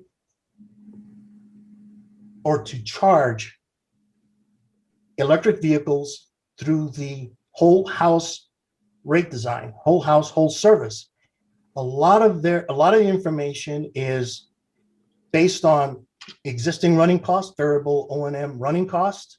A lot of it is based on what ultimately was approved for rate 42. I'm not saying that there is none. There's good efforts to try and quantify what that and how that incentive, that credit incentive, would appropriately price the consumption used to charge the electric vehicle through a regular household meter. Okay. So do you, and I just really want to give you the opportunity to explain this to me. So I just want to make sure I'll just ask the question. Is that the only aspect of this that you're challenging, for which you're saying there's not evidence? Yes. Okay. I'm going to switch gears a little bit and just try to move away from that very discrete issue and just ask more generally. I understand your position that rate 45 is not a sufficient incentive, but obviously the electric vehicle incentive credit isn't adequate. But this isn't the last TEP plan case. They're going to have another one. And why isn't it adequate that this is a starting place? I believe if the rates are set to a point where you incentivize the adoption of electric vehicles, having it clearly stated on one tariff and not clearly and not such a really good incentive on the other may would probably not push the adoption as fast as possible. It is clear that charging electric vehicles in the off-peak period is the desired goal of bringing in and using this electricity on off-peak hours. I just see it maybe as a bit of a drag in terms of more rapid adoption of electric vehicles and charging stations. So I guess what would your response be if I were to argue, well, look, as a rate designer, if this fails to sort of move the needle in terms of demonstrable adoption of the rate, not the rate, well, I keep saying the rate, but the demonstrable adoption of the incentive credit, why isn't that sort of, from your perspective and your argument, one could say, well, look, we were right. And obviously they need to make it larger. And does that in fact set you up later for a place to say, hey, you need to do a lot more, which would seem to benefit you? I'm trying to understand that, I understand your position. We need to incentivize people now and make it happen tomorrow. But in the event that doesn't happen, or in the event that the stipulation's approved, and in fact, your prediction comes true, doesn't that in fact set you up in a kind of advantageous position? Because this isn't going to be the last one of these cases, right? We're going to be back here in 2 years from now. And with a lot more data, I presume, or I think everyone hopes. Yes, and to your point, hearing examiner, there is and will be another review down the road in terms of what was successful and what wasn't. I totally understand that point, and clearly there will be more load research data coming in with respect to electric vehicle charging from both the proposal that El Paso Electric has put on the table. My response to that, well, yes, you're right. There'll be another review as to what worked and what needs some more work on to get the rate design where we want to get it to get people and customers adopting and adopting and getting on the appropriate rate schedules or riders to take advantage of that. I mean, I guess what I expect you to say was, well, no, because we need to incentivize it now. And maybe that's just, you've kind of already said that, and that was your argument a minute ago. I guess I'm just struck that, at least as to the stipulating parties, I mean, what I've heard in this case is the testimony from several folks, and I believe it was Mr. Wilson who was commenting, or it might have been Mr. Madsen, I don't recall. One of those two gentlemen indicated that doing anything is an improvement. And no, it might not be perfect, but it will certainly tell us something to know how people respond. And I might be supplying that last bit of information. But that's one, I think, response to your position that the number is simply inadequate at the moment, is to say, well, it's something, and then when we see how people respond, that will tell us more. And I don't know if you want to say anything, if you would like to sort of respond to that further, you're free to do so. Hearing examiner, when you paraphrase my response, I definitely advocating one position right now at this moment. It certainly doesn't derail the effort. Getting something going is definitely an option. My response is, if we have the opportunity to do it now, let's do that. However, you're right. I mean, this is coming out of the box, first time. If there's a stipulation on the table. Those are the 2 points that, at least that's one point that, from my perspective, would say, if there's a possibility, if there's room, make that incentive a little bit stronger on the price incentive side. And if I understand correctly, your position is you're only asking for it to be as strong as effectively rate 42 as opposed to the rate case. And is that an accurate statement? Yes, sir. Yeah, okay. I understand.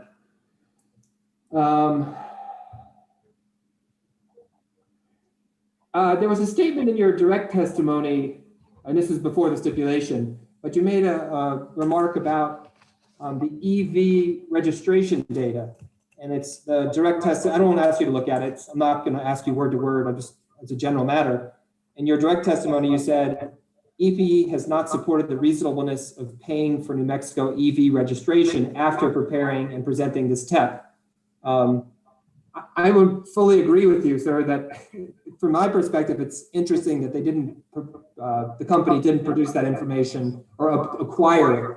I think we heard from Ms. Azripe that there was limitations in their ability to do so, and that'll probably be clarified in the post-hearing briefing. But I mean, I just don't understand your position about them not having authorization to get the EV data.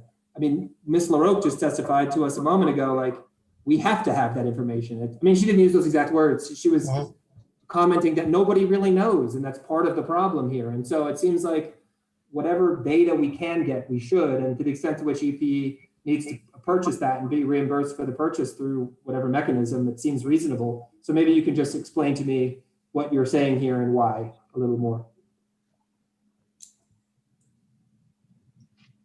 I'm simply addressing the point that, and not that I've actually made the attempt to research and get the actual data as to what's out on the road at this time. Given the resources that maybe El Paso Electric has, they would have been able to get a little bit more information or more representative information as to the number of registered electric vehicles. I'm just looking at it from a perspective of the resources they may have, other than, you know, a normal individual that would have a cursory curiosity about what those things would be. I'm putting it from the perspective of they have some good resources. I would have figured that, I would have thought that they would have been able to get a little bit more definitive information. Yeah, okay, so, but here's the next point I would make is, so part of what we're gonna wanna know in the future moving forward is how many people acquired EVs and you know, did they do so in response to these TEP programs? That seems to me something that people should want to know in all of these cases, SPNM, SBS, EPE. And so that's going to necessarily require someone to be keeping track of the EV purchases throughout the state. And it seems to me that's going to have to come from the state in some way, the motor vehicle department. So there's going to have to be some outlay of capital to keep that information current and to continually update it. And it just seems, of course, EPE should be able to expend money on that. And I'm just wondering if you disagree at all. No, I don't disagree. Clearly, there's nothing like good, reliable data as to what you're trying to determine and set policy on. That's where my comments were focused on, hearing examiner. Okay, thank you, Mr. Provencio. That's all the questions I have. Follow-ups based on my questions? I had one, Your Honor. Yeah, Mr. Simpson, go ahead. Good morning, good afternoon, Mr. Provencio. How are you doing, Mr. Simpson? Good afternoon. So you and the hearing examiner were discussing measurement of the pure cost of EV charging during a super off-peak period. Do you think it would have been easier to measure that pure EV charging energy under the original rate 45, which used the customer's existing smart meters?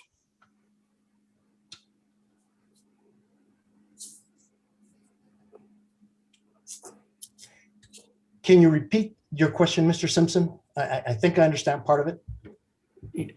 Yes, I'm talking about the original rate 45, which I think you remember, it was designed using customers' network smart chargers they already have at home, using the data from that as opposed to changing the customer meter. And so my question is, do you think under that original proposal, would it have been easier to measure the pure EV charging energy without the other household load? Yes, it would have. Okay, and then I got the impression from your testimony that maybe you could answer the question, would the city oppose reinstatement of rate 45 as it was originally conceived?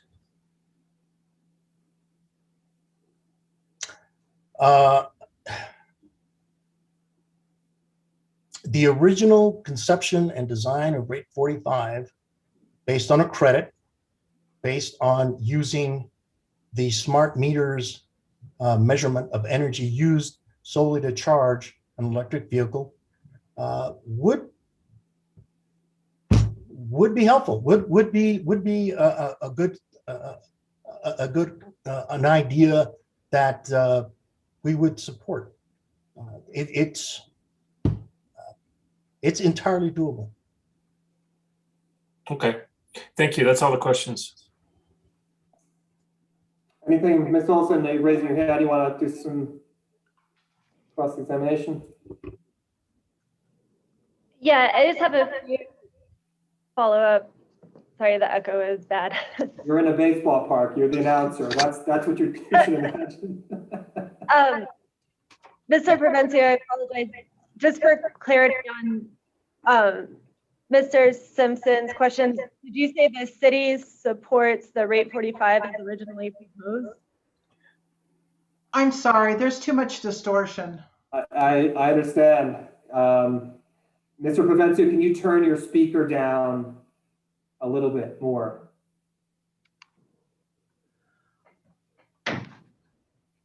Let's give that a shot. All right, testing 1, 2, 3. Testing 1, 2, 3. I got the question, Mr. Provencio, just for clarity on Mr. Simpson's questions. Did you say the city supports, and then she broke up? Rate 45 as originally proposed. Rate 45 as it was originally proposed really is still fundamentally the same incentive rate structure, with the one exception that, well, not one sole exception, but relying on the smart meters, the smart chargers recording of energy actually used to charge the vehicle. That was, that's a good proposal, and it is there's potential in terms of looking at and reconsidering that approach.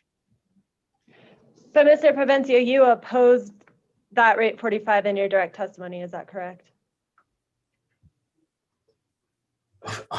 There was some opposition to the construct and the setting of the rate. I understand that relying on the metered data by the smart charger is something that's new. It's some things that really have to be considered as technology and metering and communications really make it, a lot of advancements. Understood. And you, I think you acknowledged this in your testimony in opposition. You had proposed and encouraged the company to consider a whole house EV rider. Isn't that correct? Yes. And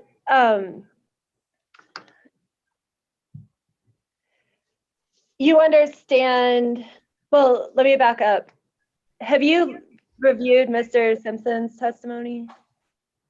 I've scanned portions of it, Ms. Olson, but not the entirety of it. And let me ask you, are you a EV owner? No, I'm not. But you're familiar with Mr. Simpson's testimony saying that he is an EV owner, is that correct? Yes. And are you familiar with Mr. Simpson's testimony saying it would be trivially easy to adjust charging times for his electric vehicle? I understand that that's a capability for, electric vehicle owners, that they can schedule that. And do you have any reason or evidence to disagree with Mr. Simpson that it would be trivially easy to adjust charging times for an electric vehicle? Not any harder or difficult or easier than setting an alarm or an application on a mobile phone. I do understand that it's fairly straightforward in terms of scheduling when a vehicle is scheduled to be charged at the household or anywhere else. And I understand your testimony in opposition to the whole house EV credit to be that the incentive simply isn't high enough to get the customer to adjust that charging behavior. Is that fair? Yes. Okay, but with that EV whole house rider credit, you understand there's no additional cost to customers to participate in that program. Is that correct? Apart from their underlying rate? Yeah, I understand that there's no additional charge by going through the whole house, whole service alternative. I understand that. And you understand that's not an alternative to their service. That's just an incentive credit for charging at particular times. Is that correct? And that's correct, to the point that that incentive could be a little bit more, it could be more attractive. Understood. So another benefit of that incentive is that it's not just for EV charging, right? It's all consumption during that super off-peak period. You get the credit. Is that your understanding? That's how it would operate under the current stipulated design.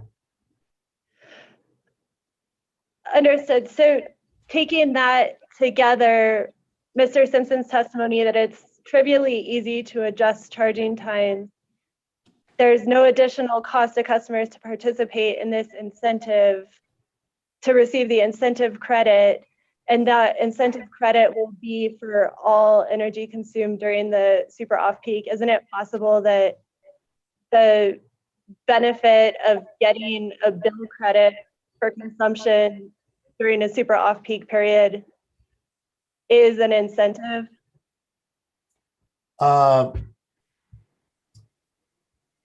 You know, based on those conditions, it is an incentive. It is.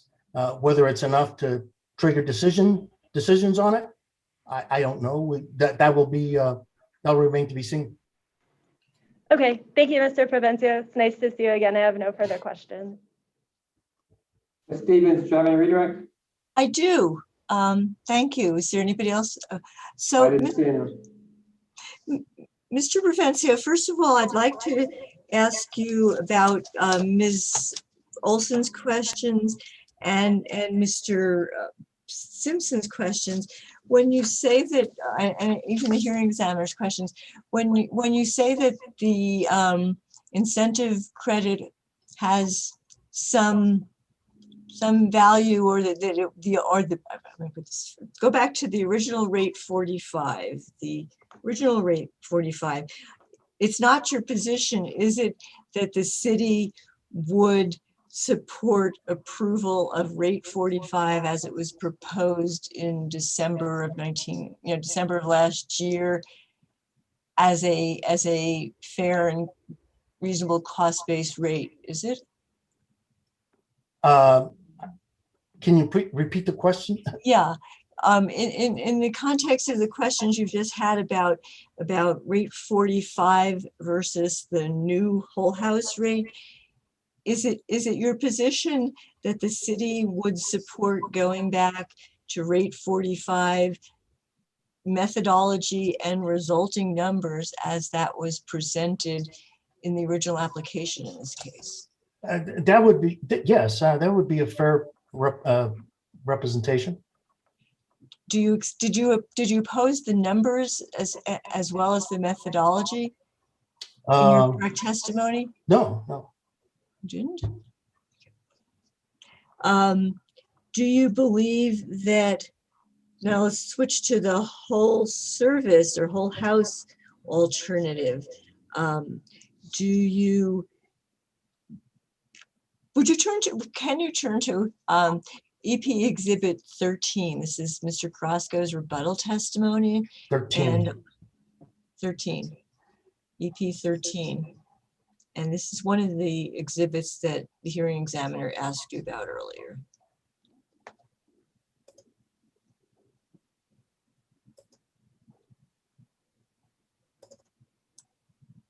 Is everybody, are you there? You're talking about CLC Exhibit No, 13. no, EPE Exhibit 13, Mr. Carrasco's rebuttal testimony in support of the stipulation. Okay.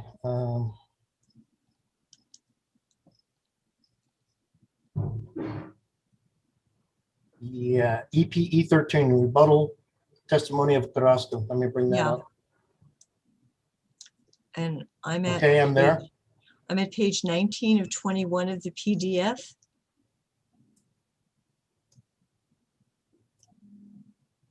This is exhibit MC3R. Are you with me? Said Give page us 15. Sorry, Ms. Olson, are you looking for the document?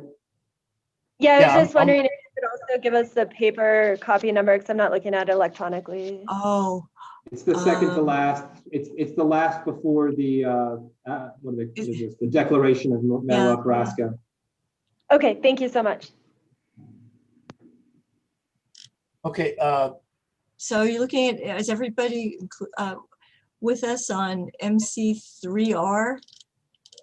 And when you were telling the hearing examiner that you felt that there was a problem in terms of an order of magnitude about the proposed incentive credits versus the costs or the credits that you would get in the resulting rate that you would get under the super off-peak rate under rate 42. Does this exhibit demonstrate that by showing that the proposed incentive credits in the middle column, I guess that would be the third column from the left? Where it's labeled net approved rate? No, not the proposed, no, right to the left of that proposed incentive credit. This is the credit. Oh, yes. Okay, that's all right. Okay. And then the net approved rate, we're going to look at the net approved rate, but do you see that when you said order of magnitude, I'm thinking that you might have been referring to items, credits such as the optional rate 3 small general service rate with the 0.00267 credit. See that? Or the rate 4 with the 0.00176 credit. Okay. See that? Yes. Yes. And now we go over to the net approved rate, and that's where you take the rate case authorized rate, subtract the credit, and you end up with, let's say in rate number 4, general service secondary voltage, you go from a rate of 2.897 cents, subtract that 0.00176, end up with a rate of 2.7 cents. And then what does the next column represent? The next two columns that have the 0.00833. That would be, I'm going up to the top, EPE's non-fuel variable cost, and then super off-peak energy charge. So that is the rate 42 super off-peak charge that you're comparing. Right. Yes. And is that the order of magnitude problem, that instead of a customer in rate 4 paying 0.00833, they're going to be paying 0.02721 under the proposal? Yes, I'm trying to scroll to that. Yes, that's what I'm referring to as the order of magnitude. And the hearing examiner also referred to 2 exhibits with asterisks, but I believe that those 2 exhibits are in Mr. Carrasco's testimony, number 11, exhibit number 11, EP exhibit number 11, and that was exhibits MC1ST and MC2ST. I believe so. I don't have Can them you in pull that front up? Can you pull that up? Let's just take a pause. Pull up those.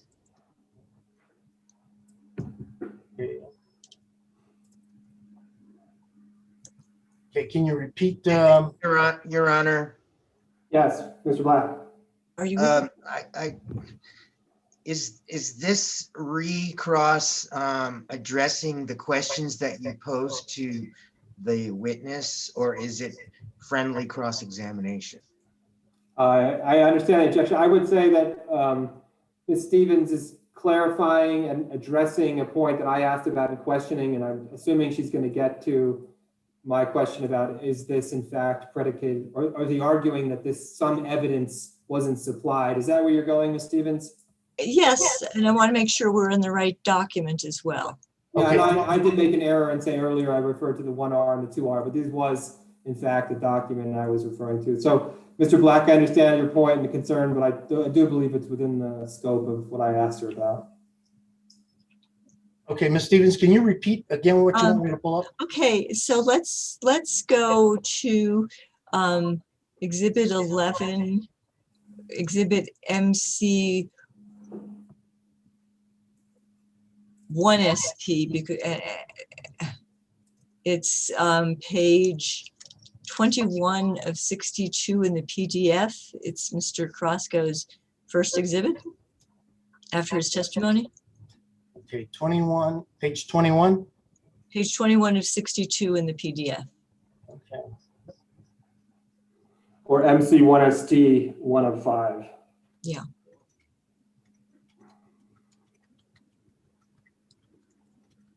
And I believe that this was what both you and the hearing examiner were referring to or alluding to when you talked about the asterisks and the hearing examiner's question as to whether the city had doubts about whether the rates are supported by evidence in the record. Do you see that? Yes, I see it.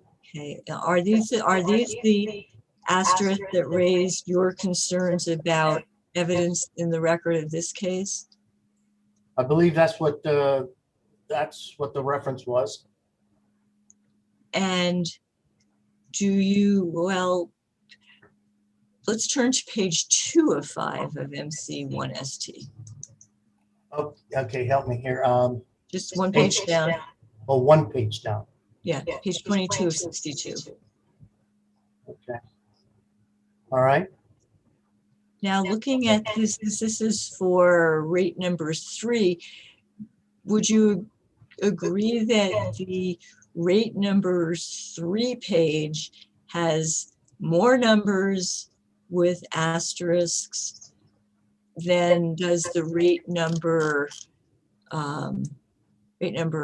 1 page, which focuses more on the approved numbers, the rate number 42 numbers that were actually approved in the rate case or ultimately were approved? Well, there's definitely more values here that you have to sort through. Yeah, rate number 3 standard and rate number 3 alt. Is that, you're at that page, is that correct? Well, yeah, I'm on the page with the rate number 3. And I think this block, this line 6 through 13. Okay. Are those numbers that EPE has supported anywhere in this case other than to put them in this exhibit? I believe, well, these numbers are coming from a source of, I'm not clear as to what the source is, but I wouldn't know, Ms. Stevens. And do you know, can you explain, because how that last line on these exhibits, and I think it carries through for all of them, the use for EV incentive credit number is derived? Not directly. I think that that's all the questions I have for you, Mr. Prince. Give me 1 second to check whether I have, oh, at the very, very, very beginning, before Mr. Ryan caught himself, I think there were 2 places in which you referred to rate 45, rate 40. Let me see. There were 2 places at which you referred to rate 45 in the context in which he caught it the second time, but when you were talking about rate 45 at the very beginning of Mr. Ryan's examination, were you always thinking of rate 42, not 45? Yeah, rate 42, yes. Okay. Thank you. Electric vehicle rate for charging. Okay. Thank you very much.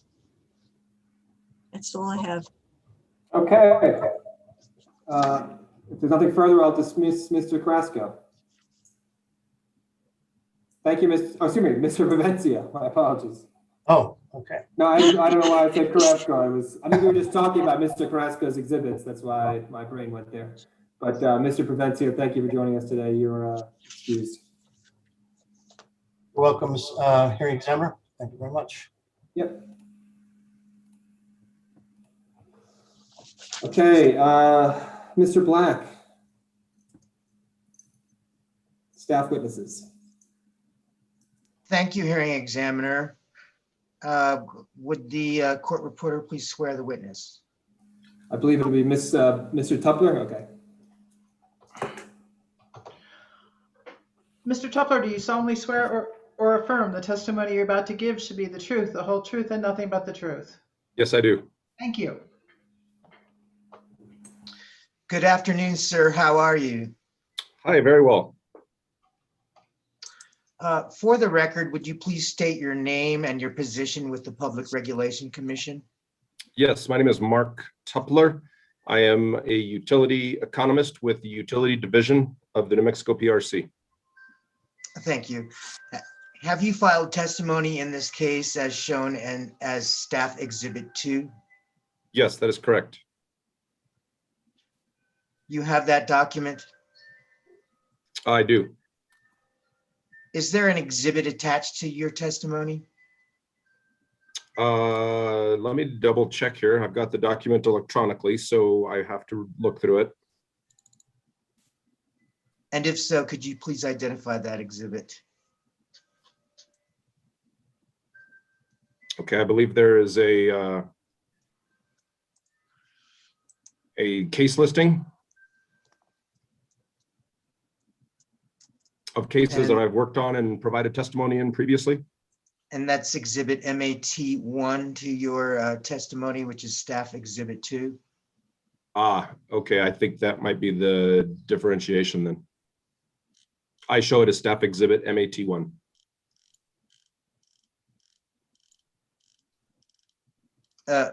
No, your Exhibit 2 is your testimony.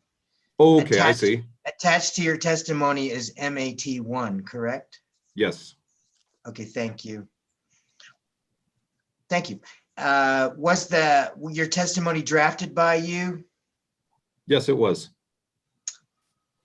At the time it was filed, was your testimony true and accurate to the best of your knowledge and belief? Yes. Do you have any corrections to your testimony? No corrections. If I were to ask you the same questions that are posed in your testimony, would you give the same answers today under oath? Yes, I would. Mr. Hearing Examiner, I move that Staff Exhibit 2, the prepared direct testimony of Mark A. Tupler, into the record. Any objections? Staff 2 is admitted. Thank you, Mr. Hearing Examiner. I tender this witness for cross-examination.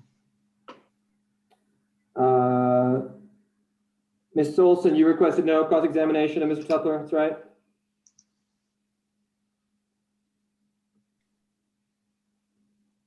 Just want to confirm.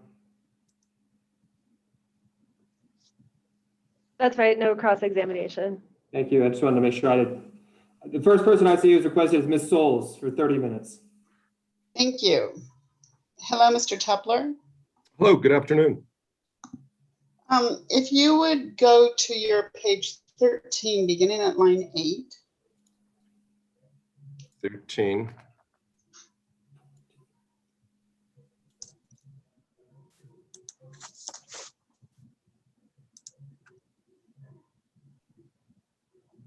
I'm there. Thank you.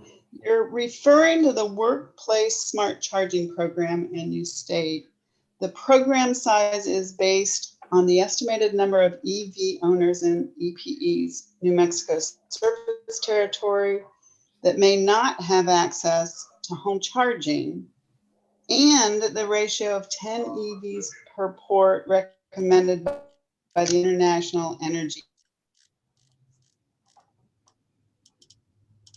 Yes.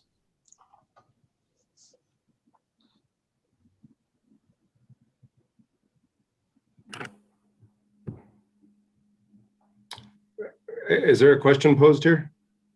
I think I may have cut off. No, I hear you. Oh, I think Ms. Souls. Ms. Souls, maybe? Thank you for noticing. She's that, Mr. frozen. Tupler. She is frozen. She's I don't back. know if she's not.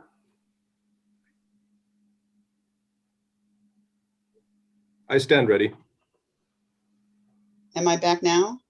Yes, you were froze up for a moment, Ms. Souls. All right. So this is probably my internet connection. Let's try again. Yeah, I'm sorry, Ms. Souls. Mr. I didn't Tupler, hear did you the hear my question. So question? All right, let's try again.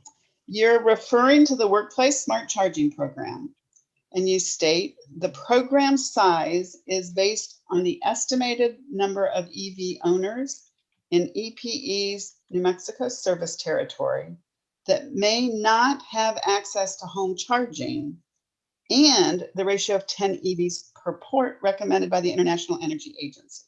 Is that your testimony? I believe that is so, yes. Do you agree with the ratio of 10 EVs per port as recommended by the International Energy Agency? Well, I have really nothing to balance that against, so I took that source as a credible source to provide a reasonable ratio for a new initial program, so yes. Okay. And do you understand this to mean per publicly available charging port? I don't know if I have thought through that distinction, so let me consider it now. I think it represents maybe a smart guideline. 4 ports publicly available based on estimated, which is all we can do here, number of EVs. Very well. And you understand that as being related to the number of EVs, not related to the number of EV owners that may not have access to home charging. Would that be accurate? I think it's fair to say all EVs in this instance, yes. Would you agree that the number of EV owners that may not have access to home charging was the target population for this specific program? I don't believe that to be the case. My impression is simply convenience stations, if I can term it that way. Then in your testimony, what was the point you were making about EV owners that may not have access to home charging? I believe I took this phrase from the electrification plan itself. So I included the whole sentence intending to capture the elements of the plan. And what does it mean to you?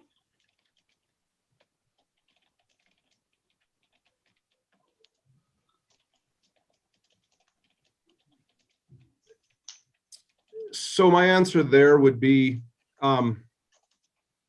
these charging stations are important to electrifying the EV charging infrastructure, I guess is what I would call it. Because it's such a new program, there has to be some basic reasonable standards. And one charger for every 10 vehicles in a public service area makes sense to me. And are you aware that the proposed stipulation renames the program from Right. the Workplace Smart Charging Program to the Workplace and Public Smart Charging Program? I am aware of that, yes. Am I correct that you support approval of this program and the changes proposed by the stipulation? Yes, I do. And what assessment did you conduct to determine that you support these changes proposed by the stipulation related to the Workplace Smart Charging Program? Well, I was involved behind the scenes, I guess, or as a passive participant during most of the negotiations, but I stayed on top of it just to fulfill my duty. And left it at that. Okay. Do the changes to the program as proposed by the stipulation, do those changes alter your premise that the program size is based on the estimated number of EV owners that may not have access to home charging? You know, I don't have the stipulation right in front of me. I'd want to look at the ramifications again before I qualify that. I've always presumed that a meeting of the minds amongst the parties produces a much better result. So the details aren't in my head, they're on paper in the form of the stipulation. So I would refer to that before I make any determination to your question. Mr. Hearing Examiner, is it possible you could put the stipulation up on the screen sharing? I do have a copy of it. If you want to refer me to a certain section, I can review it, if that's helpful. So I don't have that site in front of me, and I'm a little bit challenged today in my resources. I believe it's EP 3, correct? And I believe it's section 1.5. Let me just get to that document. Which provisions of the, sorry, Ms. Souls, where do you intend to question Mr. Tupler about? What portion of the stipulation? The Workplace and Public Smart Charging Program. Okay, just 1 second. And Mr. Right. Tupler, you believe that's what section? I believe it to be section 1.5 and specifically 1.5.2. I got to share another screen. Hold on. Is screen 2. 1.5.2, is that what you said? Yes, sir. Modifications to Workplace Smart Charging Program. And is this the one you're talking about, Ms. Souls? Yes, I believe so. And I'm not able to read that from the screen I'm working on. But Mr. Tupler, does that help you? It does. And I would say now my answer is firm that I believe this is very representative of its intent, and I do support it. All right, leaving that up, does the stipulation require the station to be available to the public in order to qualify for the incentive? Well, it removes certain eligibility criteria, but I don't see any limitations to the public. You don't see any new eligibility requirement for it to be? Go ahead. That's correct. And does the stipulation require the station to be available to employees? I believe that qualification was removed, or that eligibility item was removed from or in the stipulation. Is it conceivable to you that the stipulation results in a program that may provide incentives for a charging station that is not available to the public or to the workforce? I don't think I read that from this stipulation. As a hypothetical example, a workplace owner could apply for the incentives and qualify, install a charging station, and limit its availability to himself and his family. Is that conceivable? I don't believe so. The actual title change incorporates the public into it. So I've got to imagine there's some type of legal protection to the public based on its title. And you're not aware of any of the qualification description that would make that a requirement. Is that correct? I'm sorry, let me understand that question again. There's no qualification, eligibility requirement, qualification remaining in this program that would require it to be made available to the public. Would you agree with that? I do agree I'm with gonna that. have to object, Your Honor. I thought that exact question was already asked and answered. I don't recall. Ms. Souls, have you received the answer to your question at this point? Well, I believe I have now, and frankly, that's the end of my questions for Mr. Tupler. Okay. Thank you, Mr. Tupler. Thank you. Mr. Simpson, you requested 15 minutes. Your Honor, I will not be asking any questions or needing any of that time. Thank you. Thank you. The City of Las Cruces, 15 minutes.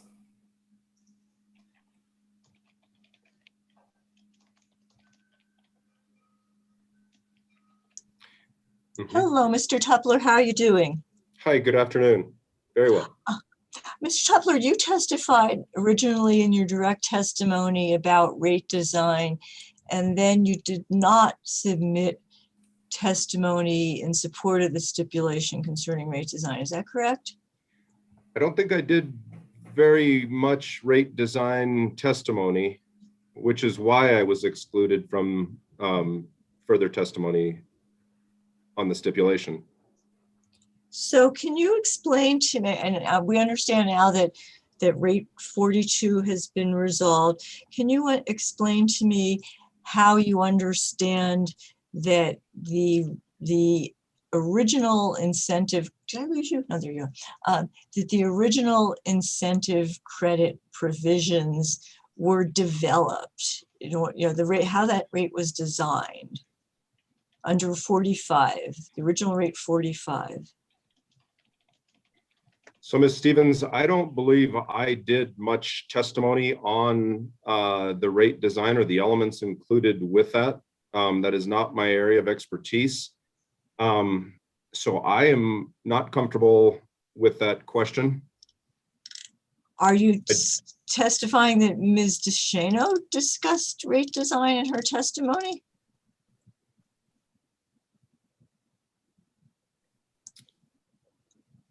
I can't recall what her testimony includes at this point. But let me try. I'm looking at page 18. Well, let me help you. I'm looking at page 18 of your testimony, which starts with the heading EP's TEP rate design proposals.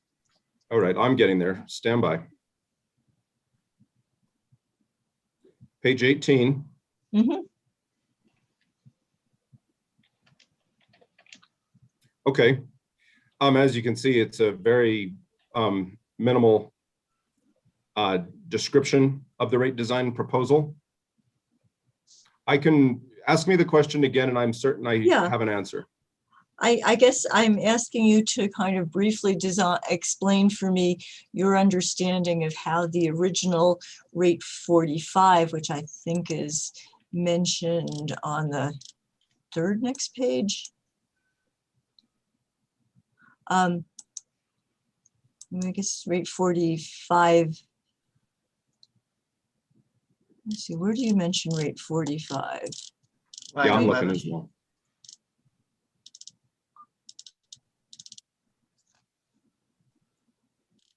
Oh, here it is on the bottom of page 19. Okay, I'm there. Carrying over to page 20. So you beginning at line 18 on page 19, you state this is referring to Mr. Carrasco. Further, he describes EPE's proposed rate 45 electric vehicle charging incentive credit provides a credit on the monthly bill of EV customers who charge their vehicles during the super off-peak hours of the day. Finally, he outlines modifications to rate 42, et cetera, et cetera. And then does staff, the next question and answer is, does staff support the proposed rates offered in EPE's TEP? And the answer is yes, based on the structure and proposed rates in the TEP, staff supports the rate design proposals. So I'm taking that to be that you are the witness who expresses staff's support for the original rate design. Is that right? Okay, yes, I'll take that. And again, I'd like you to explain to me why you on behalf of staff supported the original rate 45 proposal, the standalone electric vehicle charging credit. Okay, so again, in an initial TEP like this, part of the basis that I look at is compliance with statute. I provide a reasonableness test to the plan. I review other plans that I'm aware of or that I believe are comparable. And I've seen other rate determinations like that. Without digging into it too far, it provided a very reasonable off-peak hour credit incentive to get the ball rolling in this plan. And do you believe that in a situation like this, since you've obviously done some research, that a very reasonable incentive should be based on certain cost criteria, or is it just any discount from the full rate sort of is reasonable? Well, discounts are an interesting topic. There's no question about it. Anything less than full price is considered a discount. I would say it falls within a reasonableness range. Is it optimal? I don't know, but it appears to be within a best practice parameter, which is the basis that I use in this testimony. And which best practices did you compare it to? Other utility transportation electrification plans. And would that be SPS and P&M or outside of New Mexico as well? Oh, how I wish. It was outside of New Mexico.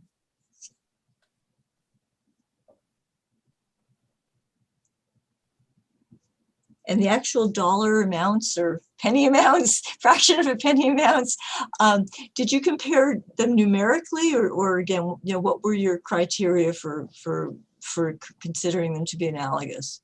Well, the type of rate, the structure of the rate, the intended timelines, I think, is an important characteristic in rates like this. Off-peak is also a very subjective, if I can call it that, criteria. Wider windows of time provide more opportunity for savings. The rates themselves, they are fractions of a penny.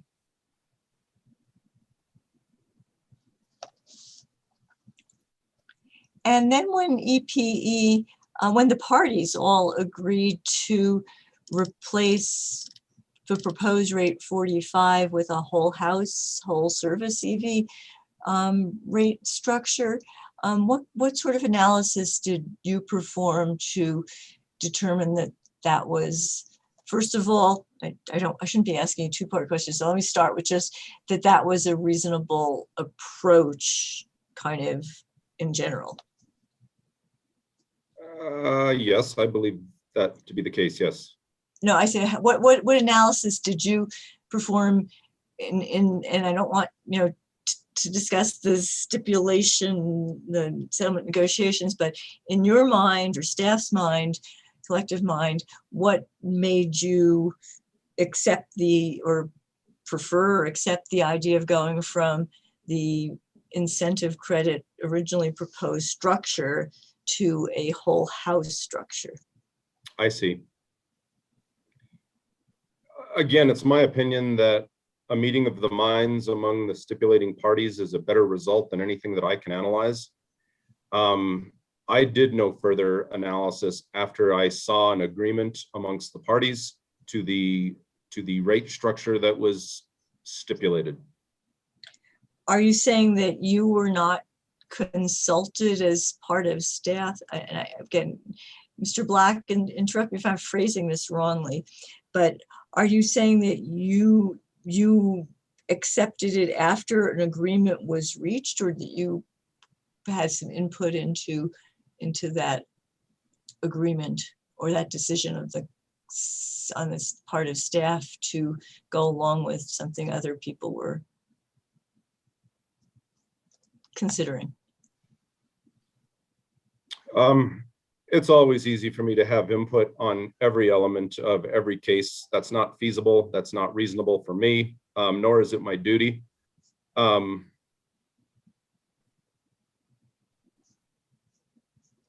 Does that answer the question? No. Okay, let me have it again in simple terms. So what prior to the reaching of this meeting of the minds to which you're referring, what analysis did you or staff represented by you perform to decide that going from the incentive credit structure originally proposed, which you did testify about, was from that structure to a whole house EV credit structure was a good decision or an acceptable decision? Right, I see. I did no further analysis on the agreed upon rate. I think we're back to the same point.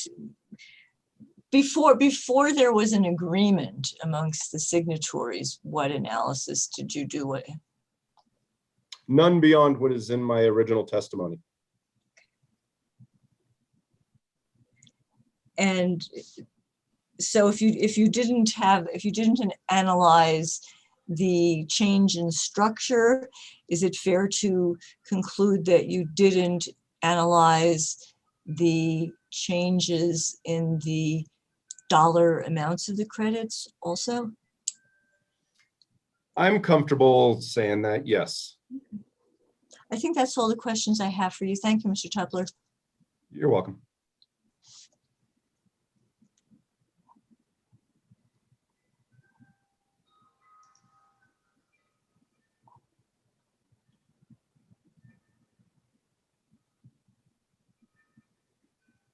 Mr. Hearing Examiner, I think you're on mute. Thank you for unmuting me, or for unmuting myself. Thank you for noting that. At page 25 of your direct testimony, you point out that EP or SPS and PNM have proposed respectively 11 and 12% of their TEP budgets on outreach and education. I don't need to confirm that. I know you have. I guess the question I would like to ask is, why do you think that's notable? It was for information purposes only. I think it's a good, maybe a baseline somehow. I know each of the utility companies are different. They have different markets, different territories. I wanted that in there just to be reflective of what the other utility companies in the state were doing. It's a good baseline. Sure. Okay. So then did you, and I don't recall from the testimony, maybe you can answer this, if you did a calculation as to what the percentage of EPE's outreach budget was? I did at the time. I don't know if I commemorated that on paper. Okay. If it was significantly smaller, would that in any way affect your judgment about the program? Well, I understand the service territories are vastly different, and I don't believe I have the experience yet to understand the specifics of that difference. A change or a percentage change that was much different would maybe raise a flag for me, but it wouldn't necessarily mean a bad flag, just something that an economist is going to look at. Do you think Ms. LaRoque's comments today about the resistance, at least she's perceived, even at the city, suggests that the outreach and education budget should be significant? I'm never shy about spending money on education. However, I think a good first step is the company's best estimate. I think they're in a position to make that decision better than me. But I think after reviewing these plans and the results that we get to look at in the rearview mirror, allow for modifications to the elements of the programs. And if there are successful programs, you add to them. If there's unsuccessful programs, you figure it out or you subtract from them. Okay. It's a good first step, though, is my opinion. Okay, that was all my questions. Thank you. Good, thank you. Anything further for Mr. Tetler? Mr. Tetler, you're excused. Thank you, sir. Mr. Black, you can call your next witness. Thank you, Mr. Hearing Examiner.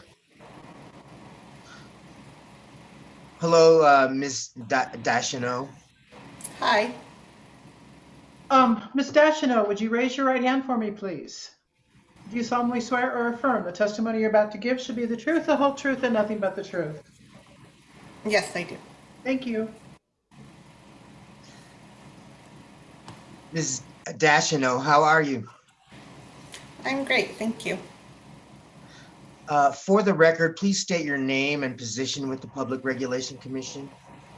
Gabriella Dashino, Accounting Bureau Chief for the Utilities Division. Thank you. Have you filed testimony in this case? Yes, I have. Could you identify what testimony you filed? Yes, my prepared direct testimony, which is And that would, I'm sorry. Exhibit number 1.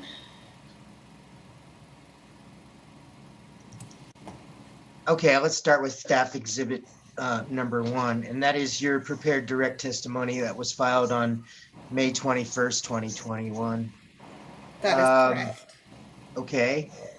Did you have any attachments or exhibits to that testimony? I don't believe I did. All right. Was that testimony drafted by you? Yes. Thank you. At the time it was filed, was your testimony true and correct or accurate to the best of your knowledge and belief? Yes, it was. Do you have any corrections to that testimony? I do not. If I were to ask you the same questions today that are posed in that testimony, would your answers be the same today under oath? Yes, they would.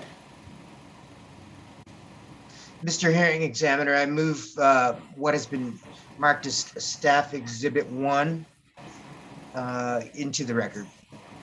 Any objections? All right, Staff Exhibit 1 is admitted. Thank you. Ms. Dashino, or Chief Dashino, did you submit other testimony? Yes, I did. And what is that? That is testimony in support of comprehensive stipulation of Gabriella Dashino. Staff And that Exhibit was 3.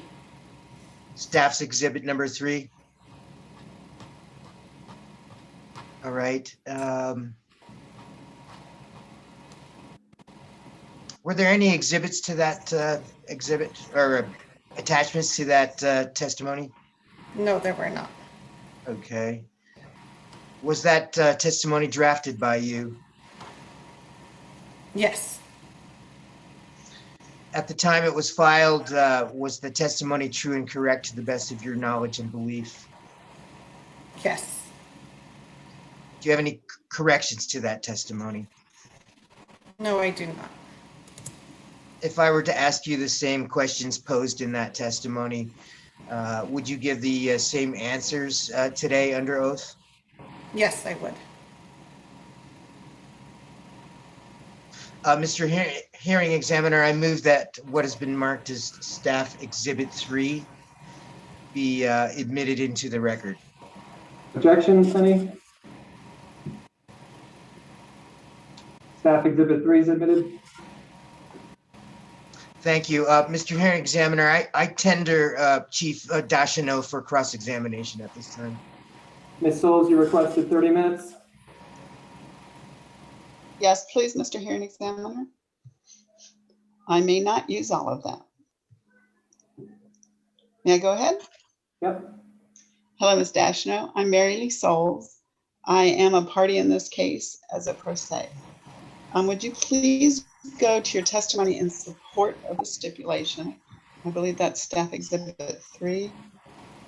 And at page 1.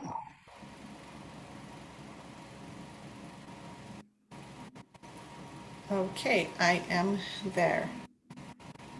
At line 21, at line 21, you begin your discussion of the budget for EPE's Transportation Electrification Plan for 2022 through 2023 as related to the stipulation.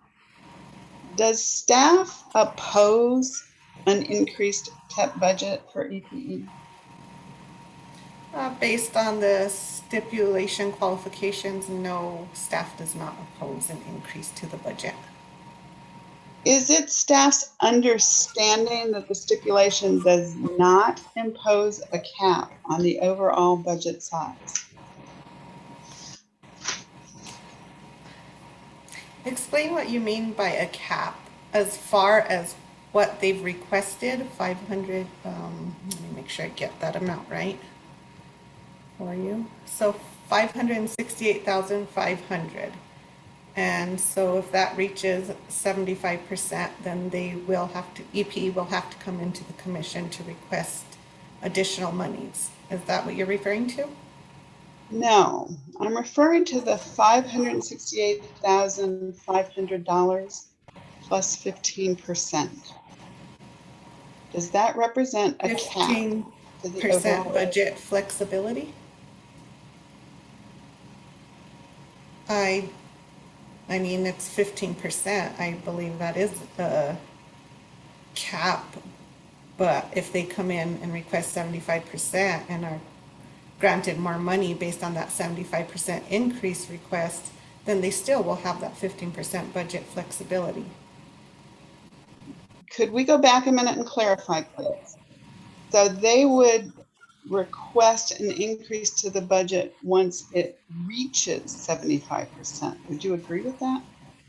I would agree with that. And if they got to that point with a program right out of the chute and it looked like they needed an additional $800,000, it's wildly successful. Can they make that request of the commission? They can make whichever request they want based on their market demands. And you believe that it is not capped at $568,500 plus 15%. Is that your understanding? Initially, no. But based on what they come in and request, that's debatable. I mean, it's up to the commission to allow those costs. Staff support for this provision was based on which understanding? I'm sorry, which provision are you speaking of? The 15% budget flexibility, $568,500 plus 15%. Staff's understanding, and I believe I testified to that in support. Let me just find, I believe it's page 4, line 1. My question and my answer beginning at page 4. So it's my understanding that if they had to increase a certain program, now, I mean, there's going to be a contingency to this. That if they had to increase the residential smart charging program, I believe that's what I referenced, correct? Let's see. May I read that out loud? Yes. Where are you? I am going to read my question and answer on page 4 in my testimony in support of the comprehensive stipulation and lines 1 through 10. Yes. Does staff believe the reduction of participants in the residential, low-income, and MUD programs hinders the abilities for customers who qualify for the programs to participate in the TEP? That's my question. My answer is no, because staff and the stipulating parties agreed to budget flexibility of 15%. EPE has the capability to adjust as necessary. In fact, if the stipulation is approved and EPE chose to adjust its budget based on the increased rebate amounts to allow for the original number of participants, they could successfully do so. The increase would amount to $54,000, which is just under a 15% budget increase.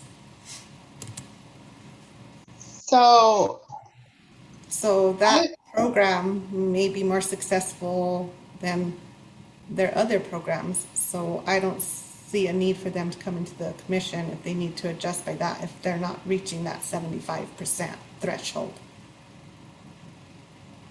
Then let me propose it another way. Suppose that they immediately consumed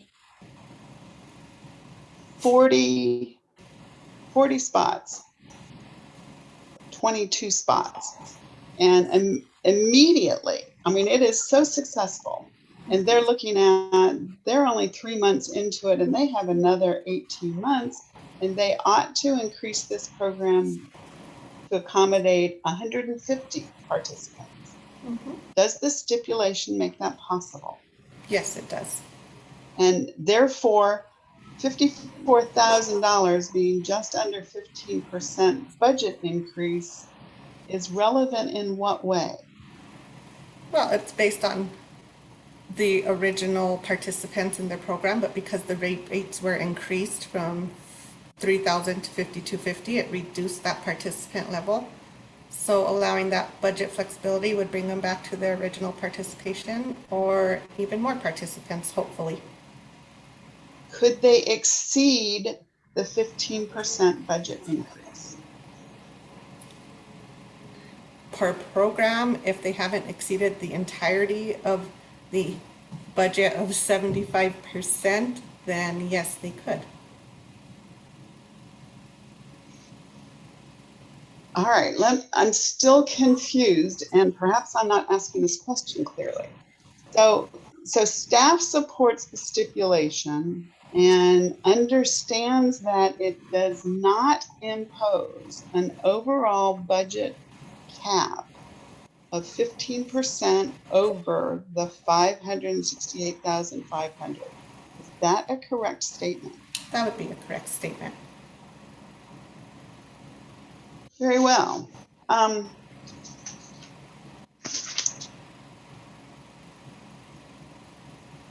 your page 3, and you were referring to this, you reflect staff's understanding of the change in the program size based on the increase in the rebates for the residential low-income smart charging program and the MUD smart charging program. Is that correct? That's correct.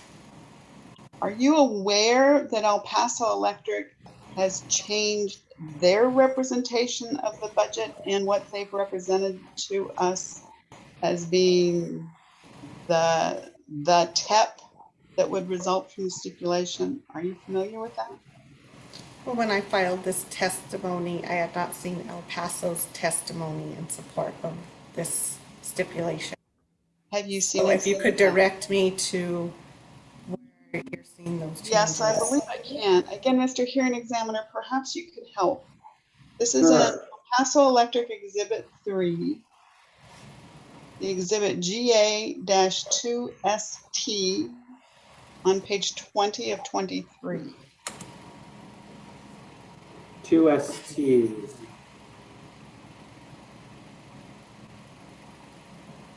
I'm going to be there in just a moment. Okay, I am there. Now let me share the screen.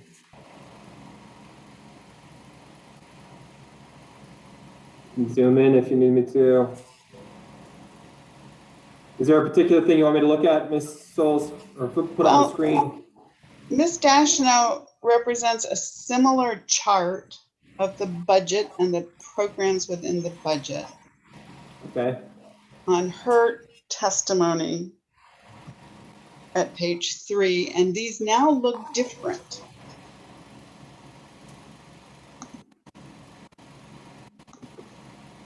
Could you zoom that in for me, please? I believe you're referring to the residential low income. Would that be correct?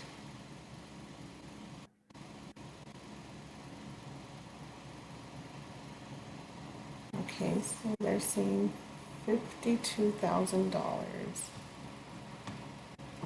And my testimony is showing $52,000 with the change in the rebate program. So 22 plus 18 would equal the 40. So I don't believe they updated the program size because we did not change the budget for that program. And initially at the 1,300, it was 40 customers. So which of these two charts does staff believe is correct? I believe that the chart that I prepared would make the most sense if you're going to take 22 customers times 2,300, and I can do that right now and get that amount for you.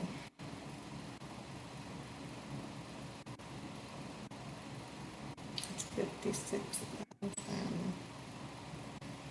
Maybe my math is wrong.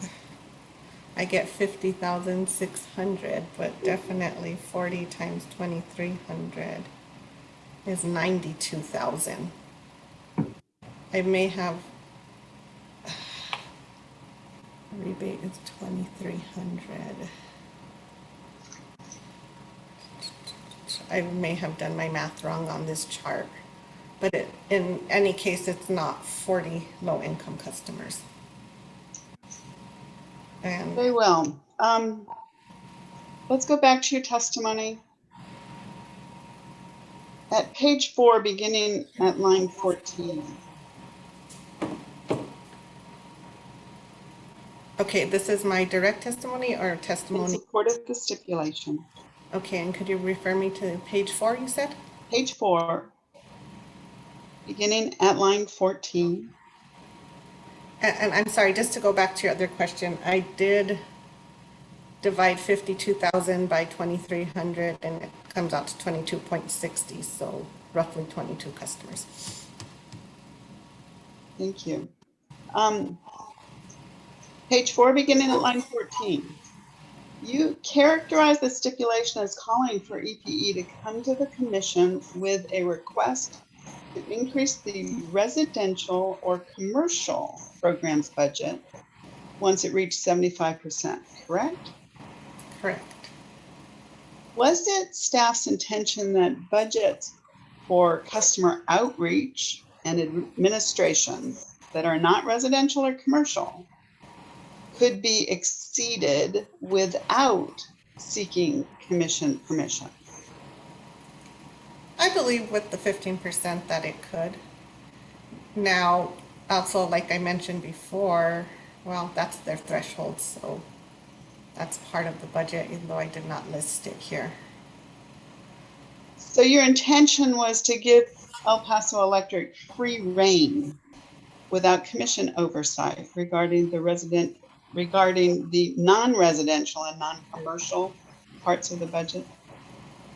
I would not say free range. I would say the 15% flexibility. So the entire part of that 15% could be consumed by those non-commercial and non-residential programs? I think any program could be increased by 15% if they don't reach that 75% threshold of the overall budget. You reference the 75% threshold of the overall budget. What do you mean by that? So, well, I guess in the I misspoke. So 75% of the residential program, or 75% of the commercial. So if the residential program was highly successful, then they would reach their 75%, like you mentioned, 3 months. So I would expect that they would come into the commission and request more money at that time. You phrase that as you would expect. Do you consider them required to do so or allowed? Based on the stipulation, they're required to do so. Very well. Okay, I have no more questions. Thank you. Thank you. Mr. Simpson, 15 minutes. Yes, sir. Mr. Stefano, or Dashino, I'm trying to say it correctly. Dashino, thank you. I apologize for the mispronunciation. My name is Philip Simpson, and I am a pro se intervener in Las Cruces. And I just have one question for you. I was looking at your testimony, and on page 5 of Exhibit 3, testimony in support of the stipulation. On line 7 to 9, you say that rate number 45 is modified to identify supercharging off-peak hours and clearly identifies the calculation of the incentive credit. Can you,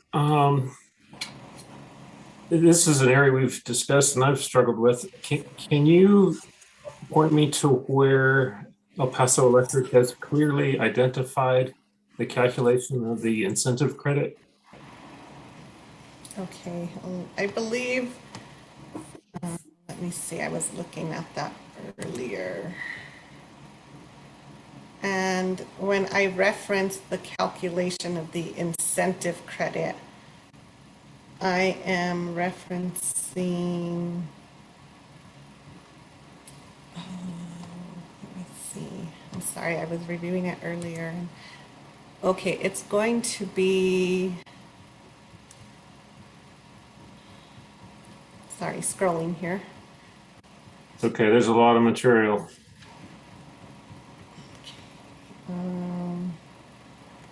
Okay, stipulation testimony of Manuel Carrasco.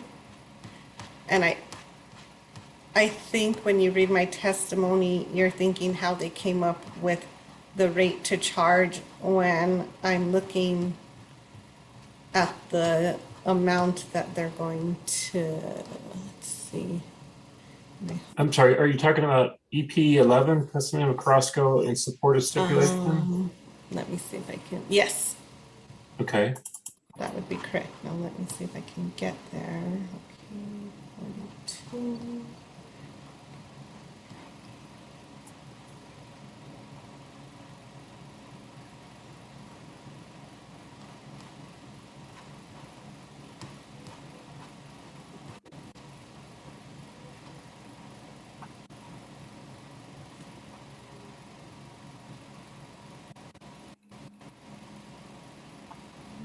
Still scrolling.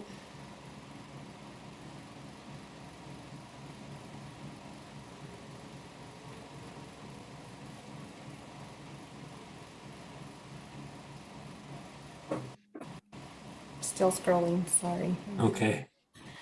Rate. But you're in EP 11? Yes, I'm in EPE 11. Okay.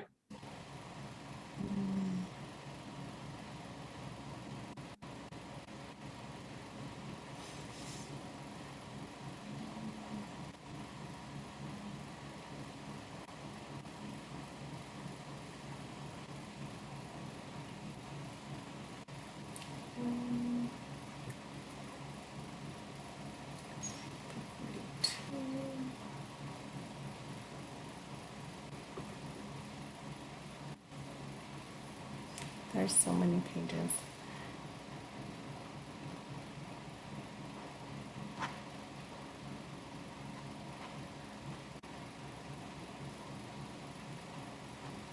I'm still not coming upon it. I believe he identified the credit amount annually, and that's what I was referencing. But I'm having trouble finding it through all these documents, and I wish I would have stayed on that page, but that's the calculation I'm referencing. You say, can you expand upon that a little bit? You said annual number? Yes, I believe I saw that.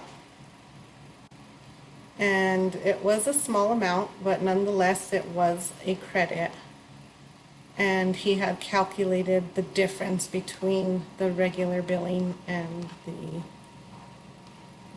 use of that rate incentive credit. I'm sorry, then that must be rate 42. I apologize. I cannot direct you to it. I do not see it on my screen, and I do not have a paper copy of this, so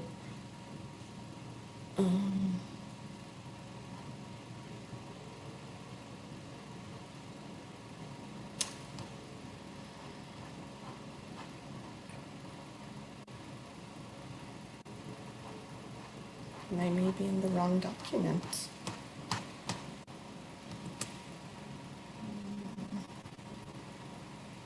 Okay. I'm sorry, I'm looking at EPE 13 now to see if maybe I was in the incorrect document. Okay.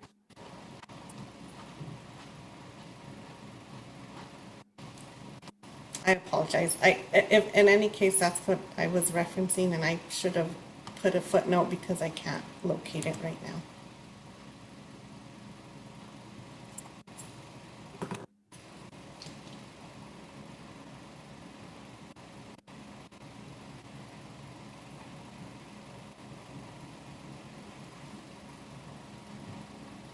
But if you're asking if I reviewed the actual calculation of the rate they came up with, I did not. Okay, I guess that kind of goes to the heart of my question, because I could not find a place where it was very clearly identified the calculation. So thank you. That's all I have.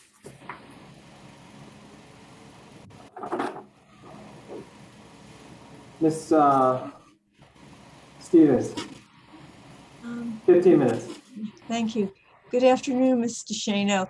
I got booted off the internet for a few seconds there, so I apologize if I ask questions that Ms. Souls did. I'll try to keep it short. It goes to the 75%, section 1.8 of the stipulation, the modifications to the budget.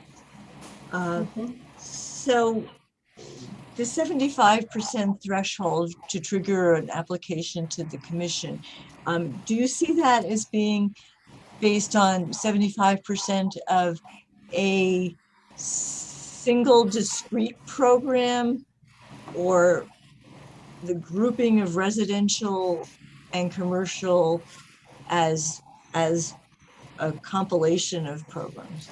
I believe we discussed that if either the residential program or the commercial program reached 75%, then they would come into the commission. What I'm saying is, if it was more successful than commercial and they reach 75% sooner, then they would be in to see the commission to ask for a budget increase.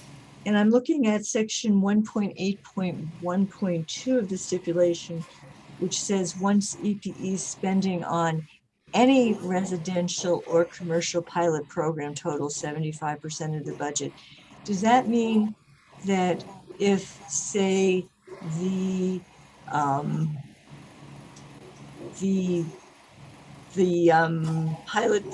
program for fleets and commercial fleets and public transit hits 75%, that would trigger an application regardless of what's going on in the rest of the commercial programs? Yes, yes. And the same is true of the low income versus the regular residential program? I mean, if the company calls it a program, does it stand alone? I believe so. Now, what about the budget for customer outreach, which is not specifically identified in that 1.8.1.2? Right, I answered that to be that they had that 15% flexibility.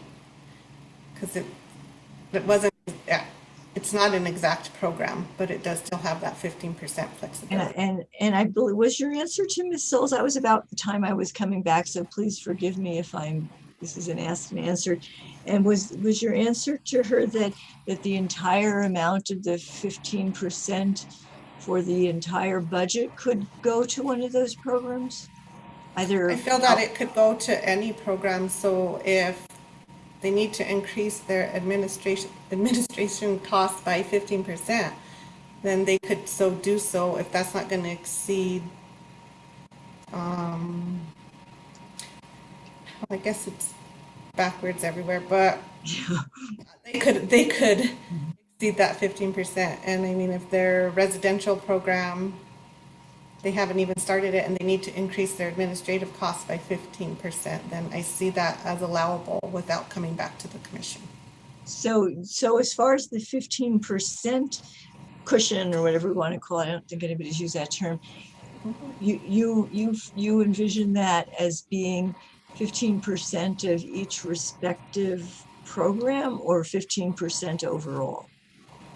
15% of each respective program. And going back to 1.8.1.2, because that, excuse me, because that 75% provision does not specifically include or mention administration or customer outreach, is it your understanding that if the customer outreach program reaches its maximum, the only place it can go is to that 15% cushion, or can the company come back and ask to increase the outreach budget as a program, even though it's not named in that section? I believe they would have to come back into the commission and ask once they've passed the 15%. So, well, it doesn't make sense for them to come in for administrative costs, but as this is brand new, you know, it was tough to just try and wrap my head around these entire programs and come up with something that we as staff believed would be successful. And I think Mark Tupler alluded to this, that, you know, the company knows best of what they need for their outreach program, for their programs that they have to start off. And we relied on what they submitted in their application to make our decisions. So if they're going to say that they need to increase their administrative costs in order to perform more customer outreach, well, based on the hearing that's occurred so far, it almost feels like that's the biggest basis in getting this program started. So they came in when they hit 75% and said, we need another $100,000 because we're not reaching anybody and we haven't had but 2 participants in our residential low income or in any of our other programs. Well then, you know, now we know that customer outreach is the most important and they need to continue to perform that. So I hate to ask you to play lawyer here, but I'm going to have to. Is it your understanding that the 1.8.1.2 provision that refers explicitly to any residential or commercial pilot program, is it your understanding that by what you've just testified to, that the stipulation should be modified, or that stipulation does not reflect the understanding of the parties? I just think that the stipulation is silent on that portion of the budget. Okay. If we could flip to, I actually have this one on paper. If we could flip to section 1.8.3, which says stipulating parties agree not to oppose a reasonable expansion of any residential or commercial smart charging rebate program for which EPE has spent 75% of its allocated budget within the first 18 months of the TEP. So I have two questions on that provision. First of all, how will staff ascertain whether the expansion proposed by the company is reasonable? I believe they're going to come in and provide the information behind that, the successes of their program, enrollment numbers, things like that. I don't believe they're just going to come in and say, let me have this extra money without providing the information behind the request. Do you anticipate that there's going to be a dialogue amongst the stipulating parties before the company makes the request, or that they'll file their request and you will be in the same shoes as the city of Las Cruces and Mary Lee Souls and Phil Simpson and have to respond to it, you know, kind of after it's on the record? I believe that they would file it and it's going to be on the record and everybody will have an opportunity to respond to that. Okay. And as staff, and I know that you always have to respond to everything, do you think that this process has the potential of being burdensome to the commission? I don't believe so.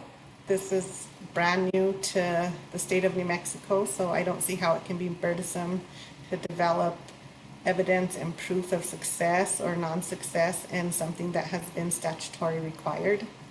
So I don't see it as burdensome at all.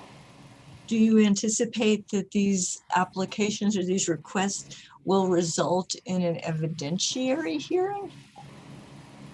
Not based on the stipulation. Not based on the stipulation? I mean, I believe the commission hasn't approved the stipulation to begin with.